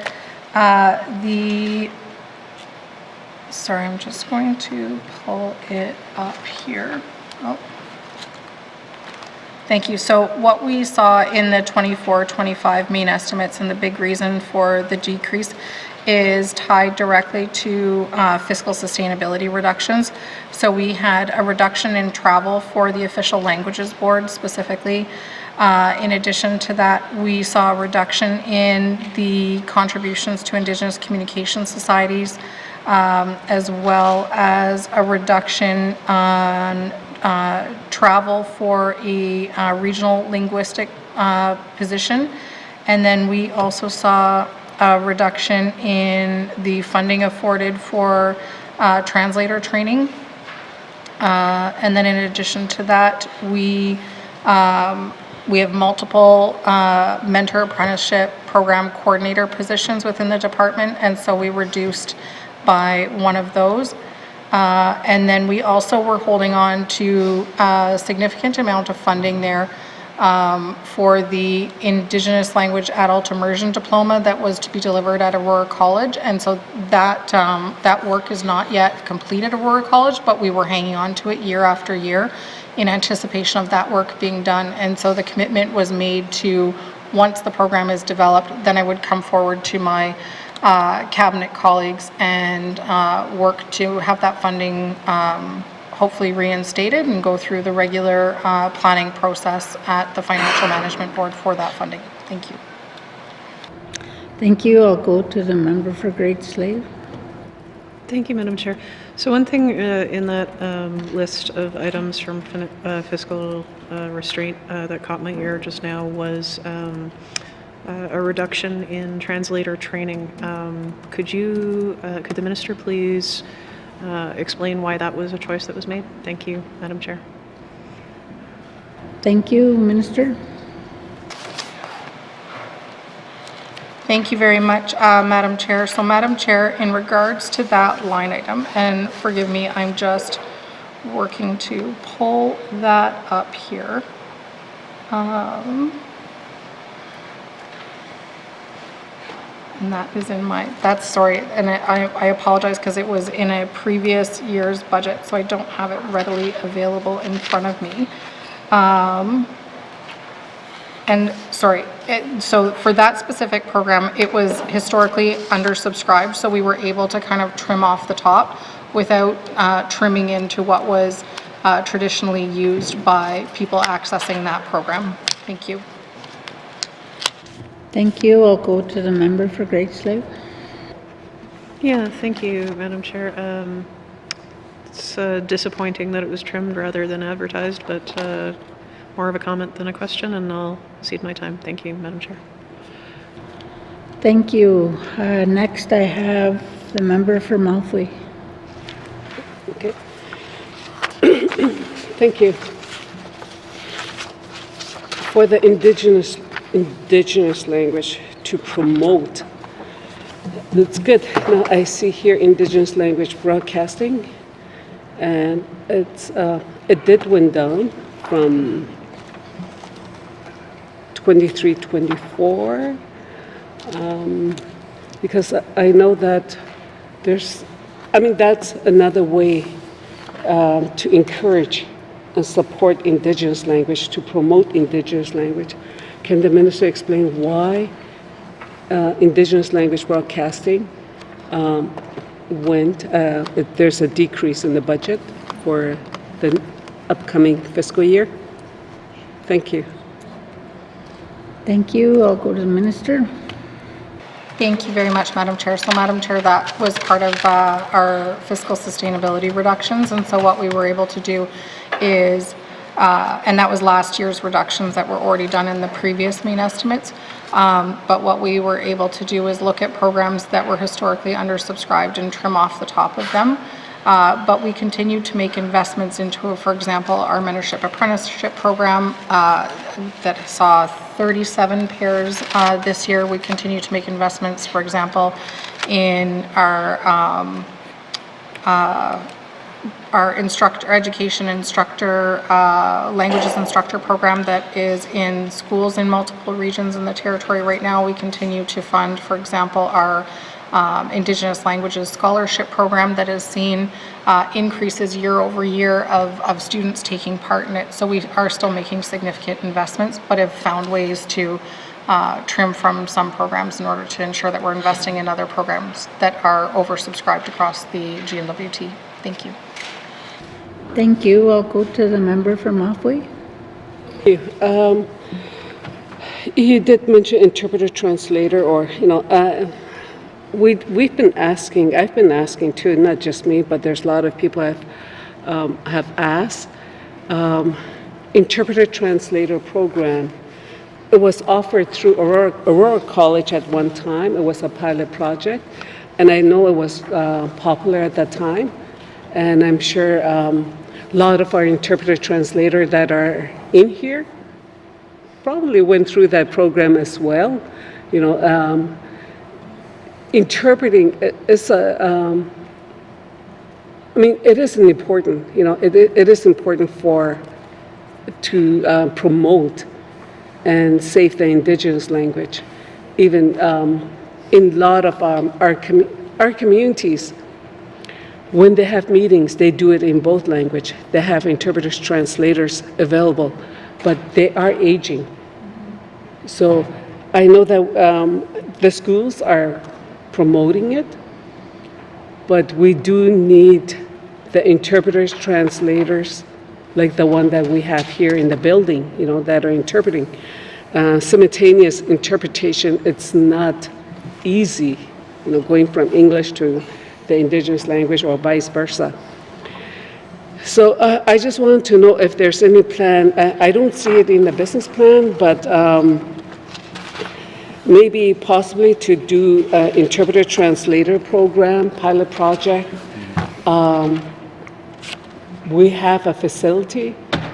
Either you can do it in the regions, or there's other places that we can have that program. This is going to be one way of preserving our language. And we know that many of our young people in our small communities, they're not practicing as much.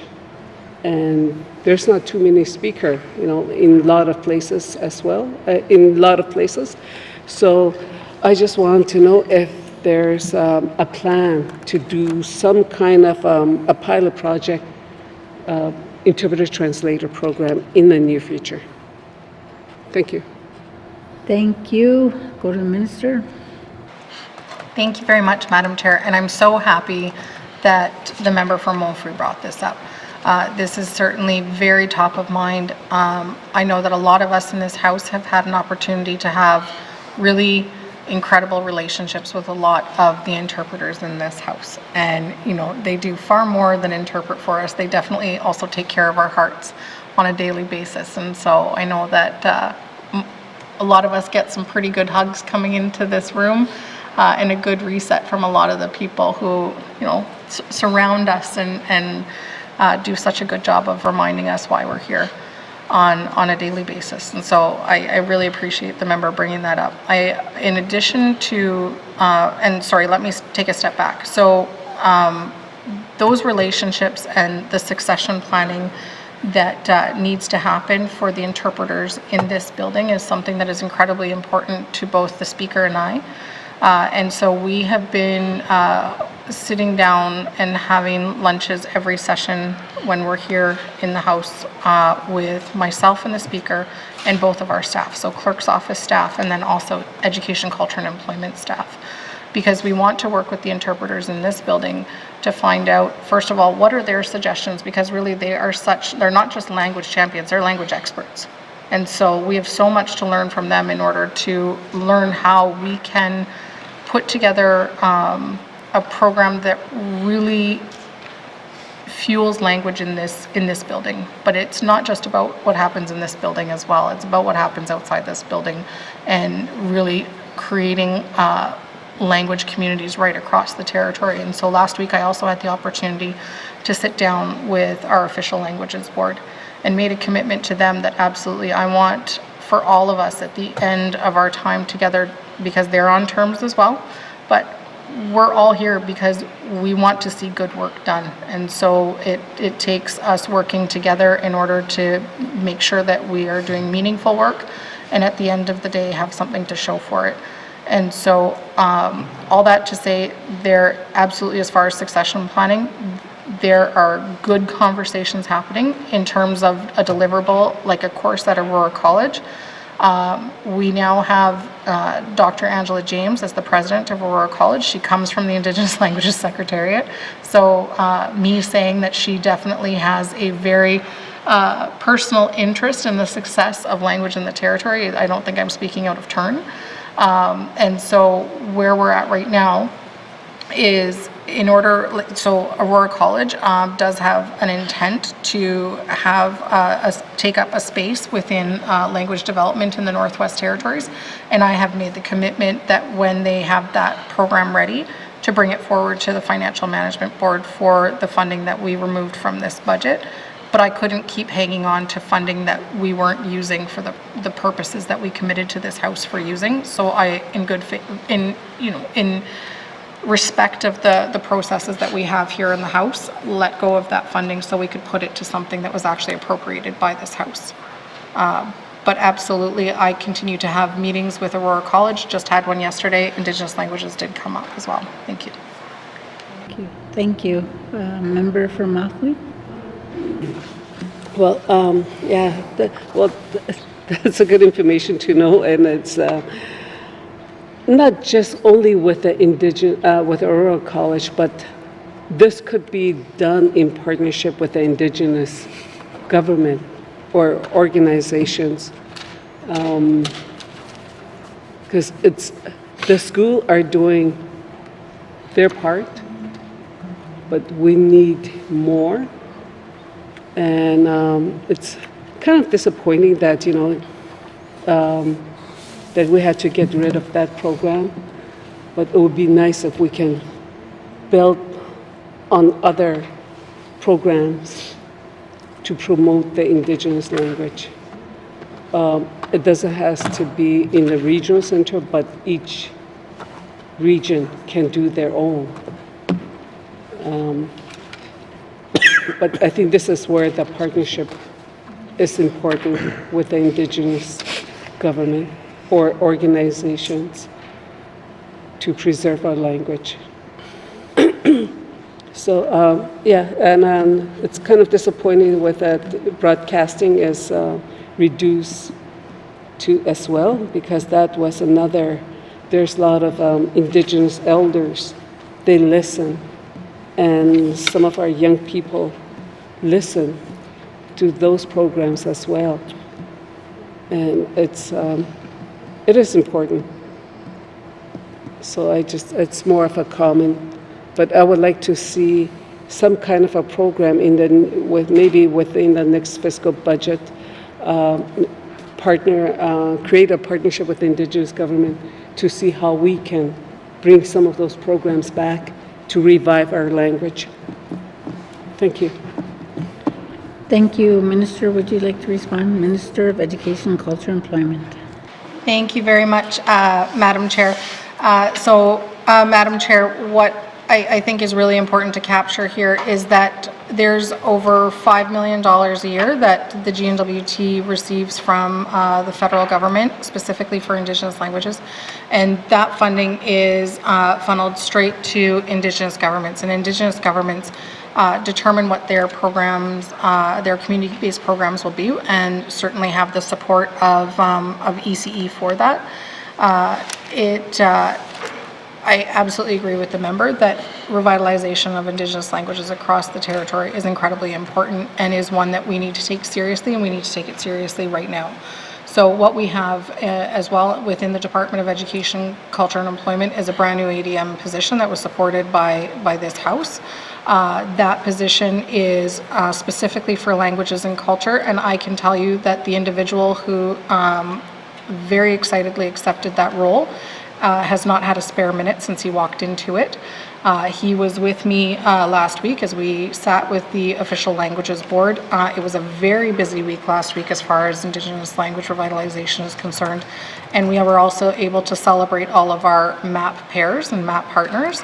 And so even though Aurora College is not yet doing a specific Indigenous languages course or diploma course, there's still good work being done both from Indigenous governments and then also through the mentor apprenticeship program that pairs people up. So people have the opportunity in a very organized fashion to be going through language training, and some of the interpreters in this House are some of the mentors that work in that program. So I mean, I can't celebrate the interpreters that we have in this Legislative Assembly enough. They really are the best of the best, and I very much appreciate the work they do, not only in here, but also in communities as well.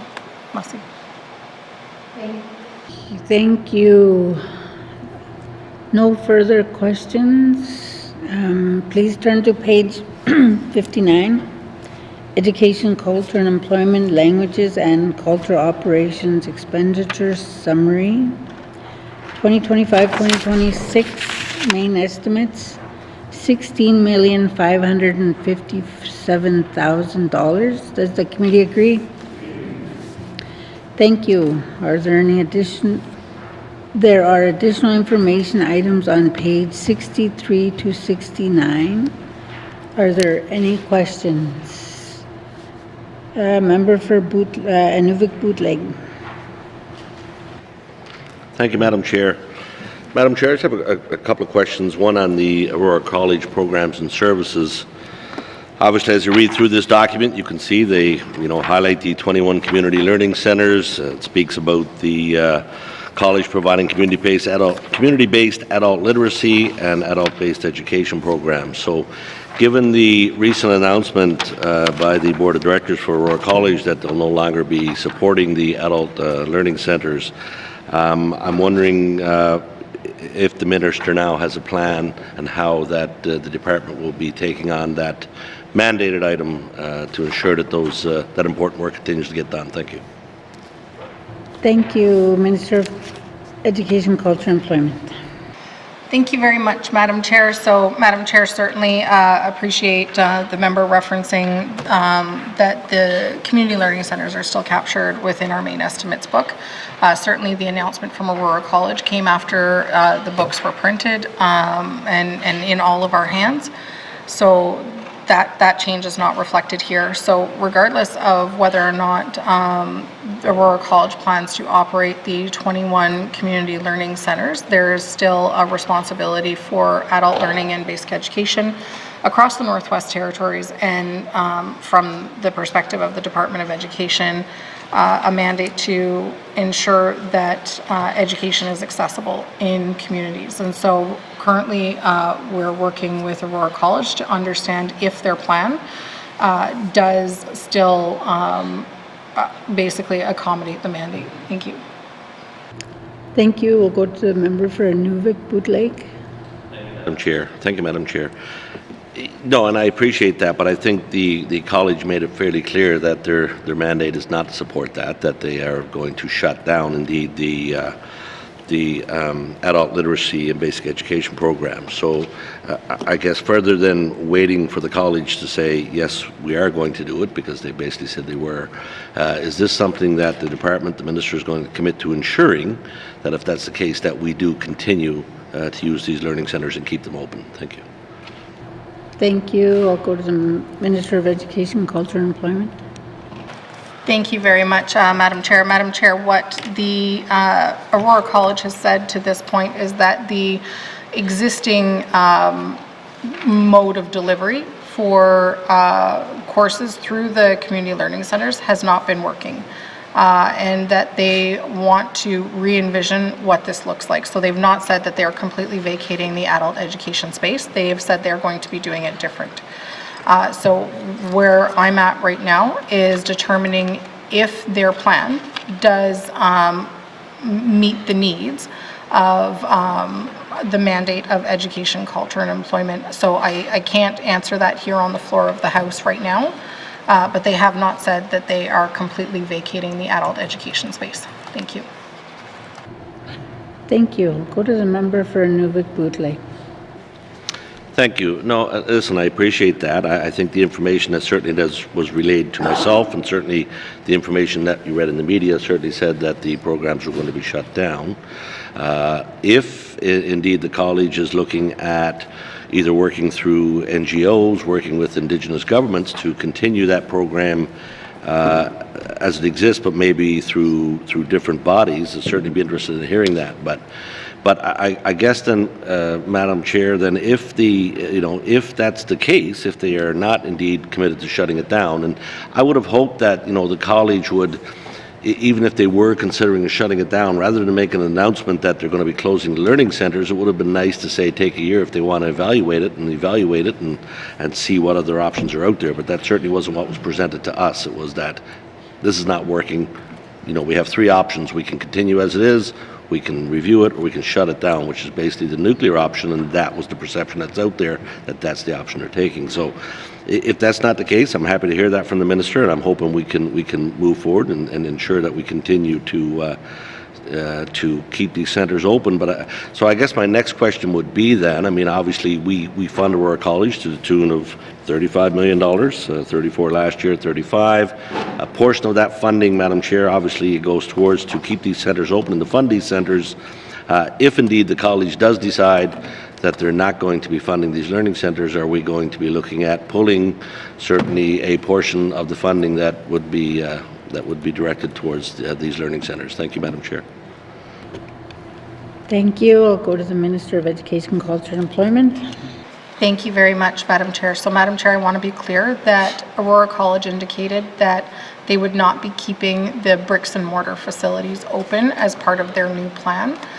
They have yet to divulge what their plan will look like going forward. I also know that myself, along with the Aurora College board chair, as well as the Aurora College president, will be at a briefing with standing committee, I believe, next Thursday. And so certainly look forward to sitting with Aurora College as they inform committee of what their plans are. As far as the dollars, so for adult learning and basic education, there is a memorandum of understanding between Education, Culture and Employment and Aurora College. that money, it does come with money that is dispersed to Aurora College in the form of a contribution agreement. And so once we see exactly how Aurora College intends to fulfill that memorandum of understanding and what parts of it they intend to fulfill, then we can determine how much of the contribution agreement is appropriate for them to continue to receive and what, if any, is not. Thank you. Thank you. I'll go to the member for Nuvik Bootleg. To the minister for that, and it's good to hear that the department or the minister is at least considering that may indeed be an option. Certainly, part of the funding is for bricks and mortar costs money to maintain. So certainly part of that budget, I assume, would be included for bricks and mortar. And I as well look forward to the update from the college, to the justification as to why they made this move, and to kind of shed some light. Because it certainly, Madam Chair, has caused a lot of concern, certainly not only through my riding, through my colleagues' ridings as well, and certainly through some of the ridings of the members across the House as well. So I look forward to that presentation, Madam Chair. Thank you. Thank you. Would the minister like to respond to that? I look forward to the presentation as well. Thank you, Madam Chair. Thank you. Next, I have a member for Yellowknife North. Thank you, Madam Chair. Continuing a little bit along that line, in terms of the transfer or the allocation of funding given to Aurora College, so last year this assembly provided an extra $500,000 to Aurora College to support the transformation process to a polytechnic. Does the minister know what we have to show for the $500,000 that was given in the last fiscal year in terms of what progress has been made by Aurora College? Thank you, Madam Chair. Thank you, Minister. Thank you very much, Madam Chair. Madam Chair, there's certainly annual reports that do come out of Aurora College every year where they show a breakdown of their revenues, and they also show a breakdown of, for example, what is spent on transformation versus what is spent on number of students at the college. As far as the well, first of all, I will note it hasn't been a full year that they have had that funding either, so that funding would have been appropriated around November 1st following our fall sitting. And it would be worthwhile during our meeting next week asking about that, because at this point I would not yet have received reporting on that. Thank you. Thank you. I'll go to the member for Yellowknife North. Okay, thank you to the minister for that response, and I do think we should follow up in our direct meeting with Aurora College. Does the minister have an idea of what we should expect to see in terms of value for money for that extra $500,000? I know in total for Aurora College transformation in the last fiscal year it was just over $1 million, but regular members lobbied for bumping it up from what it had been budgeted for, because we have said over and over again that the Aurora College transformation is important.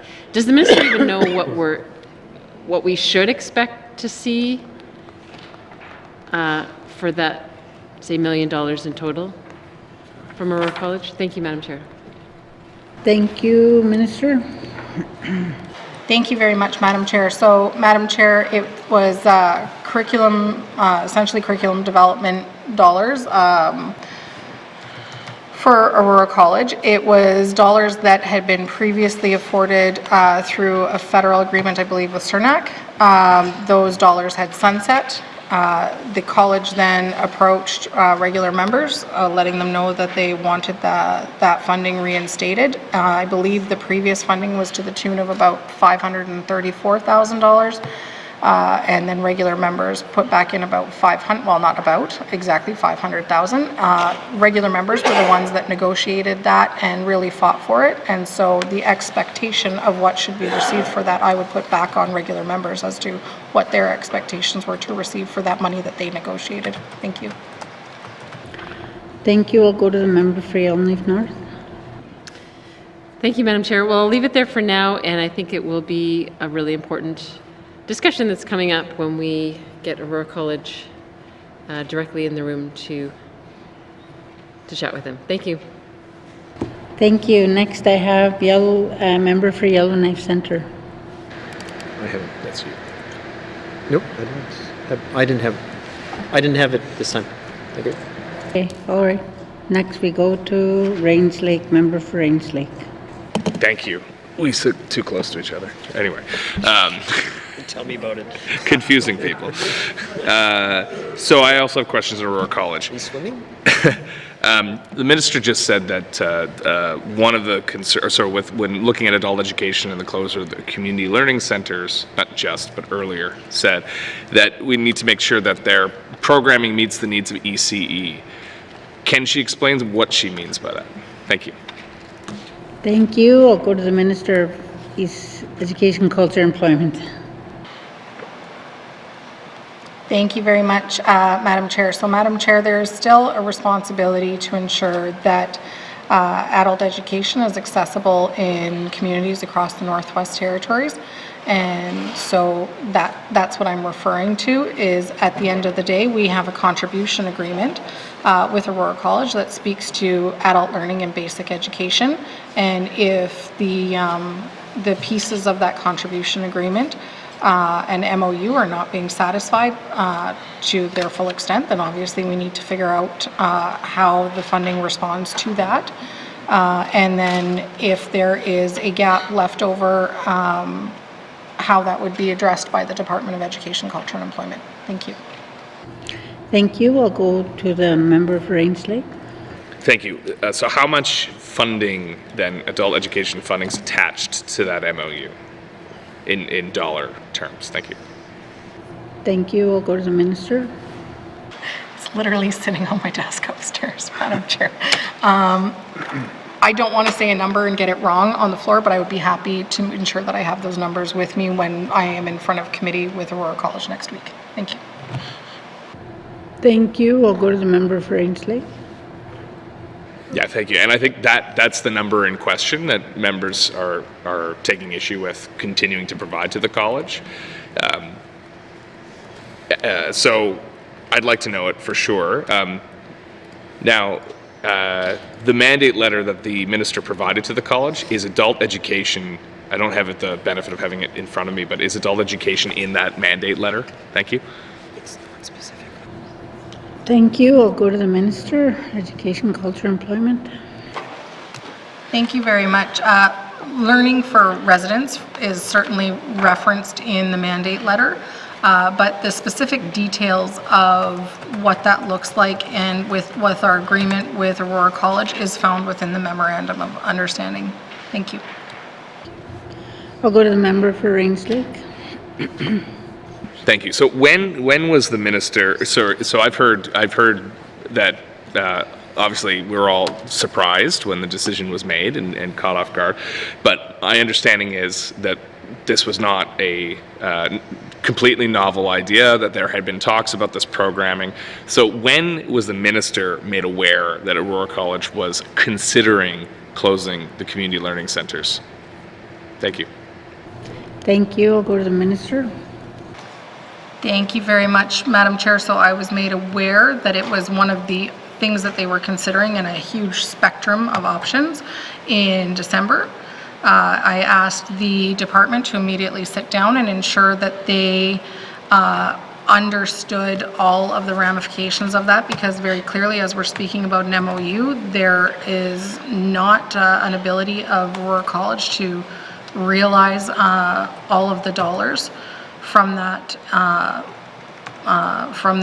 choice, and wanted to ensure that they were going into this eyes wide open, and wanted to make sure that the board as well had all of the information. But at that point, the board had not voted, and so certainly I'm not in a position to go public or create options based on something that is in an options paper and hasn't been voted on or a decision made.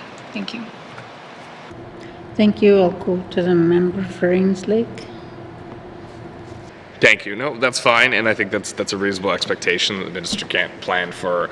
I mean, there can be contingencies, but until you don't know what you know, and I think again, the board could have been, well, should most likely have been a bit less arm's length on this one, and at least given a heads up so we weren't dealing with the mess we're in now. This is a very significant issue, and it's a significant issue in the vast majority of our communities where education outcomes are extremely poor, and there's a very real need for adult education. We have an upcoming meeting scheduled with the minister, with the Aurora College board chair and president to discuss this. That meeting is going to be in camera. How can we expect our constituents to understand these decisions in a secret meeting? Like, what are we going to do to actually let people in on what the reasons were for this? Because we're going to know, we privileged few who sit here, but how are we going to let other people understand that? Because this is a very significant issue that people are very concerned about. Thank you. Thank you. Just for your information, the meeting will be public, so, but I can refer to the Minister of Education, Culture and Employment. Thank you very much, Madam Chair. Madam Chair, I'm always happy to do as much as we possibly can in public, and I would hope that committee would be willing to do this meeting in public. Thank you. Thank you. I'll go back to the member for Rains Lake. Okay, thank you. That's the expectation. I'm glad we cleared that up for the record, and anyone watching, it will be broadcast, so you're welcome to tune in. Millions of subscribers. Millions of subscribers. Millions of subscribers. So I guess fundamentally as well, is the process for the Aurora College budgeting as well, even though they're at arm's length, does it work similar to other, like the Health Authority, for example, where the total contribution, so the $35 million we provide to Aurora College, that's on the books, but they then submit a budget, the minister reviews it and approves it to make sure it conforms to the mandate. Is it a similar process for Aurora College's budget as well currently? Thank you. Thank you. I'll go to the Minister of Education, Culture and Employment. Thank you very much, Madam Chair. Madam Chair, it's not a situation where I'm going through their budget line by line with them. They have base funding that they get through this process here. For example, if they have a need for forced growth, a great example of that I believe is in this is the forced growth for their lease payments and such. That's something that would come through the Financial Management Board. It would go through our normal vetting processes with that, but line by line, they're not going through the budget with me, and I don't have eyes on what the exact breakdown of this would be in that arm's length relationship. Thank you. Thank you. I'll go to the member for Rains Lake. Thank you. So, I mean, is this an arm's length academic institution or agency? Because, you know, it'd be one thing if you exceeded your grant and required more a public grant to expand it or increase it or enter into temporary funding. But when the minister says go to the FMB, is it like, are they providing a specific financial request, like, hey, we need this amount of money to run this program, much like you would if you were providing a third-party contribution to a municipal government, for example, or an Indigenous government? Or is it the financial process the same as any other public agency or department? Thank you. Thank you. I'll go to the minister. Thank you very much. So they do submit an operating budget annually. For example, if they need new funding above and beyond where they're at for new programming, like for example, we've talked about the Indigenous Languages Diploma, new funding would have to go through the FMB process within the GNWT. And I'll stop there, Madam Chair. Thank you. Thank you. I'll go to the member for Rains Lake. Thank you. I mean, certainly there's a lot to talk about with Aurora College, but like it's not an arm's length academic institution as I understand it. It's one thing to fund the college to do a program like an Indigenous languages certificate, but it still feels very much like it's always been run. And I think that's my fundamental concern. They still don't have a foundation put in place to do fundraising. We still don't have daylight on a North Slave campus plan, which is a campus that has plenty of students in excess of staff, which is not the case with every campus Aurora College operates, and a whole host of other issues. And I think the board is trying to hustle and get things under control, but it seems like they're doing it without letting everyone else in. This is an area of extreme interest. We'll have this discussion at a standing committee, but I mean, we need to do better with Aurora College, fundamentally. Thank you. Thank you. Next I have member, okay, yeah, Minister, you can respond. Thank you. Thank you very much, Madam Chair. So, Madam Chair, to respond to the member's question, it is still a public agency under the Financial Administration Act. And so they still, even at this point, can accept their own federal funding. They can accept their own funding, even at this point, right now, today, from other third-party organizations as well. It's also worth noting that certainly the college legislatively is at a bit of an interim phase here. So there was the launch of the Aurora Colleges Act in the previous assembly. And work that is still to be done in this assembly are items like the funding formula for Aurora College, and which would determine how they will be funded going forward, as the member kind of alluded to there. And there's also the Polytechnic University Act that needs to be done so that they really do fully transition to that arm's length in full scope of the word, as the member is referring to, so that they aren't tied, for example, to our Financial Administration Act. But I will say as well, within the Aurora Colleges Act, there is still a non-interference with operational aspects of the college. And so even if I was afforded, the ability to sit down and go through line by line, I couldn't say to them, I don't like this line item, take it out, because they'd turn around and say to me, well, you're overstepping, you're in our sandbox, and you need to step back out, please, Minister. Thank you, Madam Chair. Thank you. Next I have member for Yellowknife Centre. Thank you, Madam Chair. This brings me to the question of concerns of policy and what type of oversight is provided. The circumstances sort of framework is that, I'll start with beginning is, does the department have any policy or influence on the school boards and authorities to be, I guess I'm trying to say it, non-partisan in their political intervention in education? Thank you. Thank you, Minister of Education, Culture and Employment.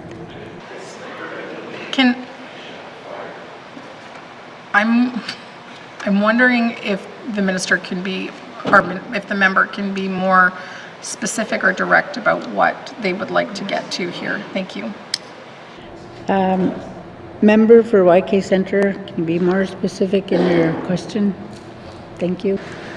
So when a student in a school is shamed for liking Trump, and I'm not here to speak for the individual of Trump, that is, but where I worry that the parent has to deal with children who've just been shamed on that, or the school, be it the school, the teachers, etc. As an example, if you want an example, this is a real one.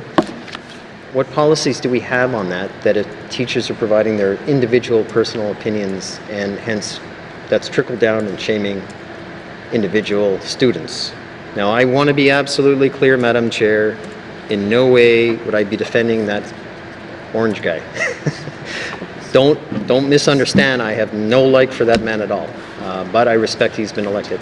The reality is that my concern is what type of oversight is provided by the departments, such as guidance or policy, that if people in a free and democratic society like one person or the other, that they shouldn't be shamed and humiliated in classes or feel the pressure of bullying in the schools because they choose something different than, say, we would choose. Thank you. Thank you. I'll go to the Minister. Thank you very much.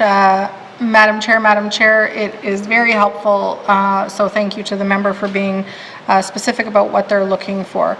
And so we do in the Northwest Territories have safe schools regulations. It is the responsibility of all schools across the territory to ensure that they're providing safe, equitable, and an inclusive schooling environment to their students. And so, of course, safety takes many different shapes and forms for different students across the territory. And education bodies are required to hold staff accountable for how they behave in that regard.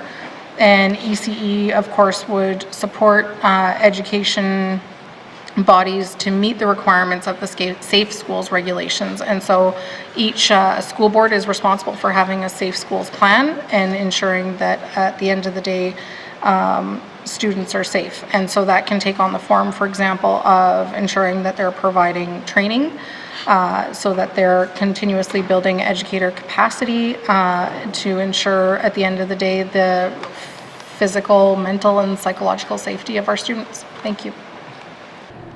Members, I want to remind you that please speak specifically to what we're dealing with in the House here. We have no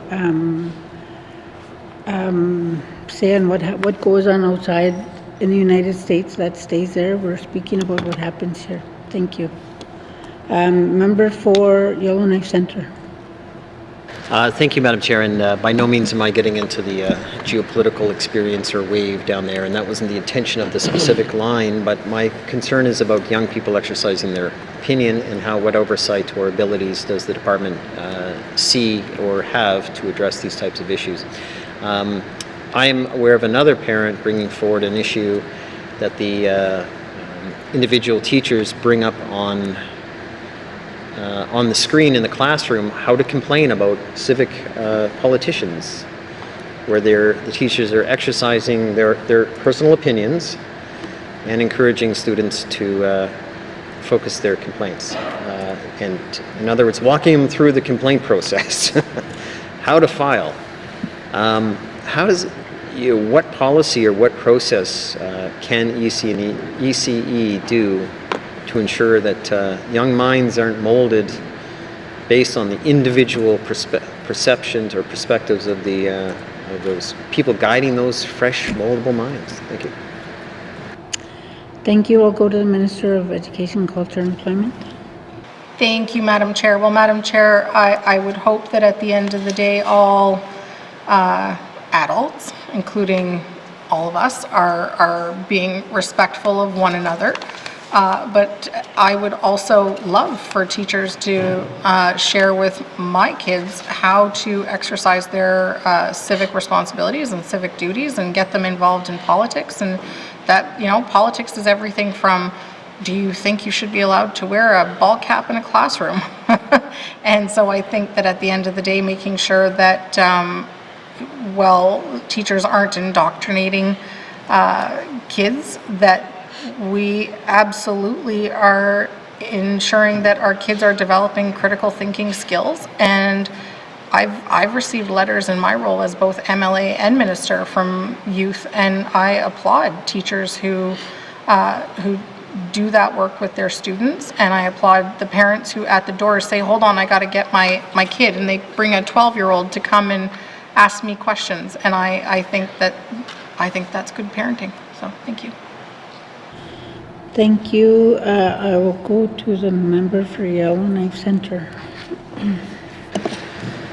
Just to be clear, so the minister saying it's okay from her perspective that a teacher would pull up online and say, well, the news reads today XYZ, and I think this is perspective. Let's talk about it, which is fine. I think current affairs is important, even if you agree or disagree.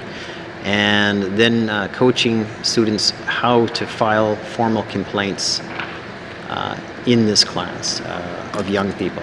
And so the minister's thinking that that's okay. Thank you. Thank you. I'll go to the minister. Thank you, Madam Chair. So, Madam Chair, that was not my words. I literally said it is not the role of teachers to indoctrinate children. I also, though, did say that I think it is very good and very important if our kids are learning about politics in the classroom and they are learning about critical thinking and they are learning to stand up for themselves. I think that a teacher needs to be fair in how they do that, but I would be more than happy to share any of my other perspectives about parenting with the member after we're done this today. Thank you. Thank you. I'll go to the member for Yellowknife Centre. No, I'm not interested in your parenting. I have two of my own. And I'm not here to tell you how to manage your kids, and I would prefer we don't do that. So, Madam Chair, the issue is then, I think the minister may have her finger on the issue, which is the indoctrination of perspectives and keeping things fair. So what oversight policy direction can be provided to the school boards that can help trickle down through the education system to ensure that they're receiving a balance of perspectives? And sometimes you're going to hear things you don't want to hear, sometimes you're going to hear things you want to hear, and that's okay in the growing minds of people to hear and learn about different perspectives, and I think that's a fantastic. The principle really comes down to is not being pressured or coached in any way. And I would think that that would be up to the individual, and of course, them being young people, hopefully they'll have a good communication with the parents, if that's possible. I can't speak that it is. So the indoctrination issue is exactly the issue I have, ensuring that young minds aren't pressured. And I'm asking how that is communicated to school boards, authorities, etc., to ensure that we have the fair and balanced opportunity without feeling any shame or pressure. Thank you. Thank you. Minister of Education, Culture and Employment. Thank you very much, Madam Chair. So, Madam Chair, the Education Act was amended in 2013 to include a definition of bullying, establish safe school regulations, which include the Territorial School Code of Conduct, and a requirement that education bodies ensure the development of safe school plans. It is worth adding in here that in 2022-2023 school year, a Safe and Caring School Subcommittee was established under the authority of the Deputy Minister of Education, Culture and Employment, and ECE meets with representatives from education bodies annually to discuss implementation of the safe school regulations. If there is an incident in a school that a parent is uncomfortable with, I certainly encourage them to speak with their student and the teacher. I have found that most teachers are, well, every teacher I have come across is more than happy to have conversations. If a parent finds that there is an instance where something can't be resolved with the teacher, I do recommend then that they approach the principal. Certainly if it needs to be escalated beyond that, bringing it to the superintendent is the next course of action there. And of course, all school boards do have the ability to implement policies within their own school boards underneath these requirements here as well. And so certainly encourage parents to not shy away from following up on stuff like this. And while I do, for example, and have said here that I get excited about the opportunity for our students to find their own voices and our youth to find their own voices. We heard about that on the floor of the House today during member statements where members and ministers were able to join youth and hear their voices, and I think that is incredibly important. But certainly we want to ensure that those interactions are respectful and that at the end of the day that students are given the opportunity and empowered to make their own decisions at the end of the day. Thank you. Thank you. Next, I will go to the member from Mafway. Thank you, Madam Chair. I know that in many of the small communities, we have a lot of good support staff, we have a lot of good teachers, we have a lot of good schools. I don't want to discredit by saying that, because our education is doing good, or, like I heard that quite a few times. But we know that a lot of work is being done by the school staff. I've seen it myself, by the support staff. They're making every effort for the student to succeed, to focus on the outcome. But there is a problem. There's there's a lot of problems, but one of the problems is that we know there's a lot of social issues in small communities with drugs, alcohol. There's all kinds of issues. So we do have a problems where the absentees. We've seen the numbers too, the data that's in there, and even in the Klitschko region, where 84% in 2023, 84%, it was also presented at our Klitschko government or annual meeting. So a lot of them went back to the parents. So, and especially the young parents who are not sending their kids to school. So I even had some, I talked to some of the young parents too, myself, why. It's not the school, it's not the teachers, it's us, why, because we know that the teachers, they're not going to be there forever. The school is there at the moment. But it's that not sending their kids to school. And I know that we got away from one of the productive choice. It would be nice if we can focus on, especially for family that are on income support, focus on the young family that are not sending their kids to school, that are on income support. How can we check to see family that are on income support sending their kids to school? Is there any way or where in the legislation or in this education that one of the productive choices that, in order for a family, but I don't know if it's one of the things that you would want to do, but find a way that we can send the kids to school, or they can send their children to school and not be at home when the school is on, because it's happening a lot in many of the small communities. Even in my region, I see that, like young children should not be at home, but nobody is doing anything.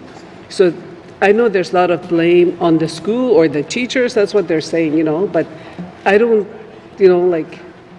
I have a little grandson that goes to school, so that's our job, or not our job, but it's the parents' job, but we're helping the parents, So there's a lot of grandparents that are doing the same thing. But what can we do to help these young parents to start sending their kids to school? And I know that in my region, the Family Preservation Program, they're making an effort. I see them working really hard, really well with the young family. Not to punish them through the income support, but there's got to be something in there because they are our future generations. We need them to be educated because many of the people are reaching the retirement age and somebody has to take over 20, 30 years from now. And that's, it's like we got to do something. We can't wait another 10 years, 20 years. Something has to be done now for the students to succeed and start focusing on the outcome, the education outcome. So do you have any plan? Is there a plan that education is doing to that we are not aware of, but is there a plan in place where we can start focusing on fixing the absentees of our young children? Is the ECE working with the parents to focus on improving the attendance rate? Thank you, Madam Chair. Thank you. I'll go to the Minister of Education, Culture and Employment. Thank you very much, Madam Chair. Madam Chair, absenteeism of our students across the Northwest Territories is a huge issue and has a direct and significant impact on the education outcomes of NWT children in every single community, in small communities, in regional centers, and in Yellowknife. It is one of the strongest ways that we can support our students to succeed in school is by making sure that they're in school. And it is remarkable, and I don't have the data with me, but I'd be happy to show the member that when a student misses, even a couple of days here and there, it very quickly adds up to an entire school year, and it's very easy for those days to get away from us. And so this is certainly something that I hear about from one end of the territory to the other. I hear about it with Indigenous governments, I hear about it with parents, I hear about it with community members.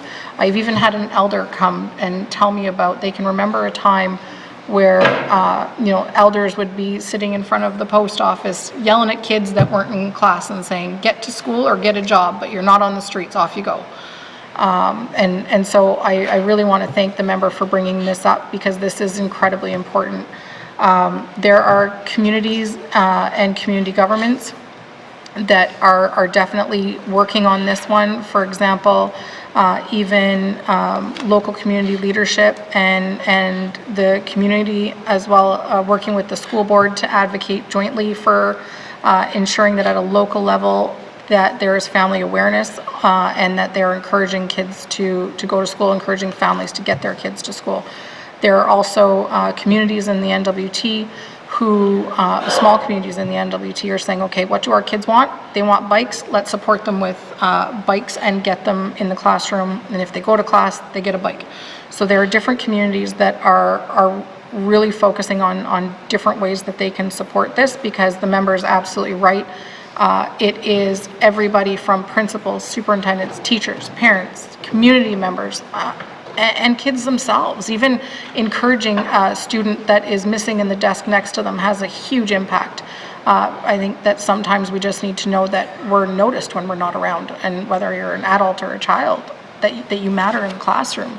I went from even Yellowknife to school. Do you want me to stop talking? Okay, sorry. Thank you. I will go back to the member for Mafui. Yes, thank you. Thank you. I know you got carried away. It is okay, but you being a parent, and I know you've probably seen it all, and us too as well in small communities. I know that we all want our young people to do well in life. We want them to succeed in life. We want them to start working. We don't want them living on a system where, like income support, to be dependent. We want them to be independent. That's what we all want for our young people, because they are our future generations. And another one too is that SFA. I know lately I've been hearing lots of parents, especially in larger regional center, a lot of them are saying, their child is already in the university. Some of them I know, they've been saying that, their child is completing first year, second year, but I haven't heard too many of those from small communities. So I want to ask the minister if this is regarding Student Finance Assistance Program. So if a student does not come back. Sorry, member, I'm going to rise. Noting the clock, I'm going to rise and report the progress.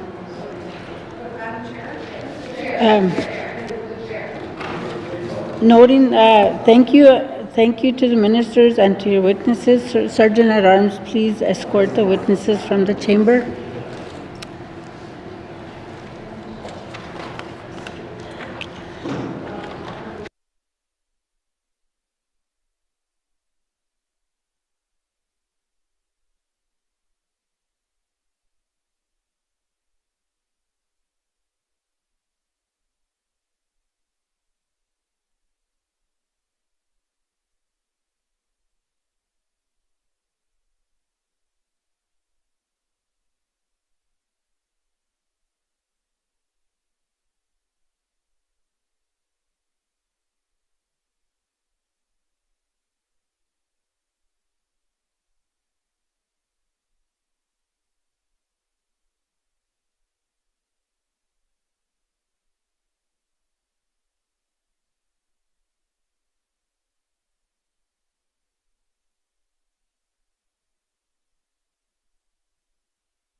Member from Decho.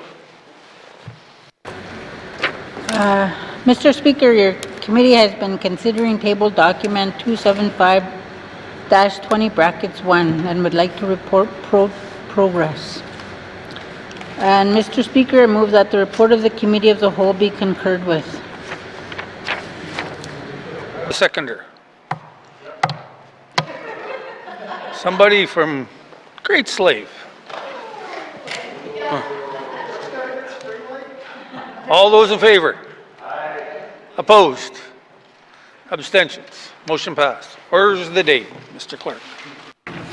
Thank you, Mr. Speaker. Orders of the day for Wednesday, February 26, 2025 at 1:30 p.m.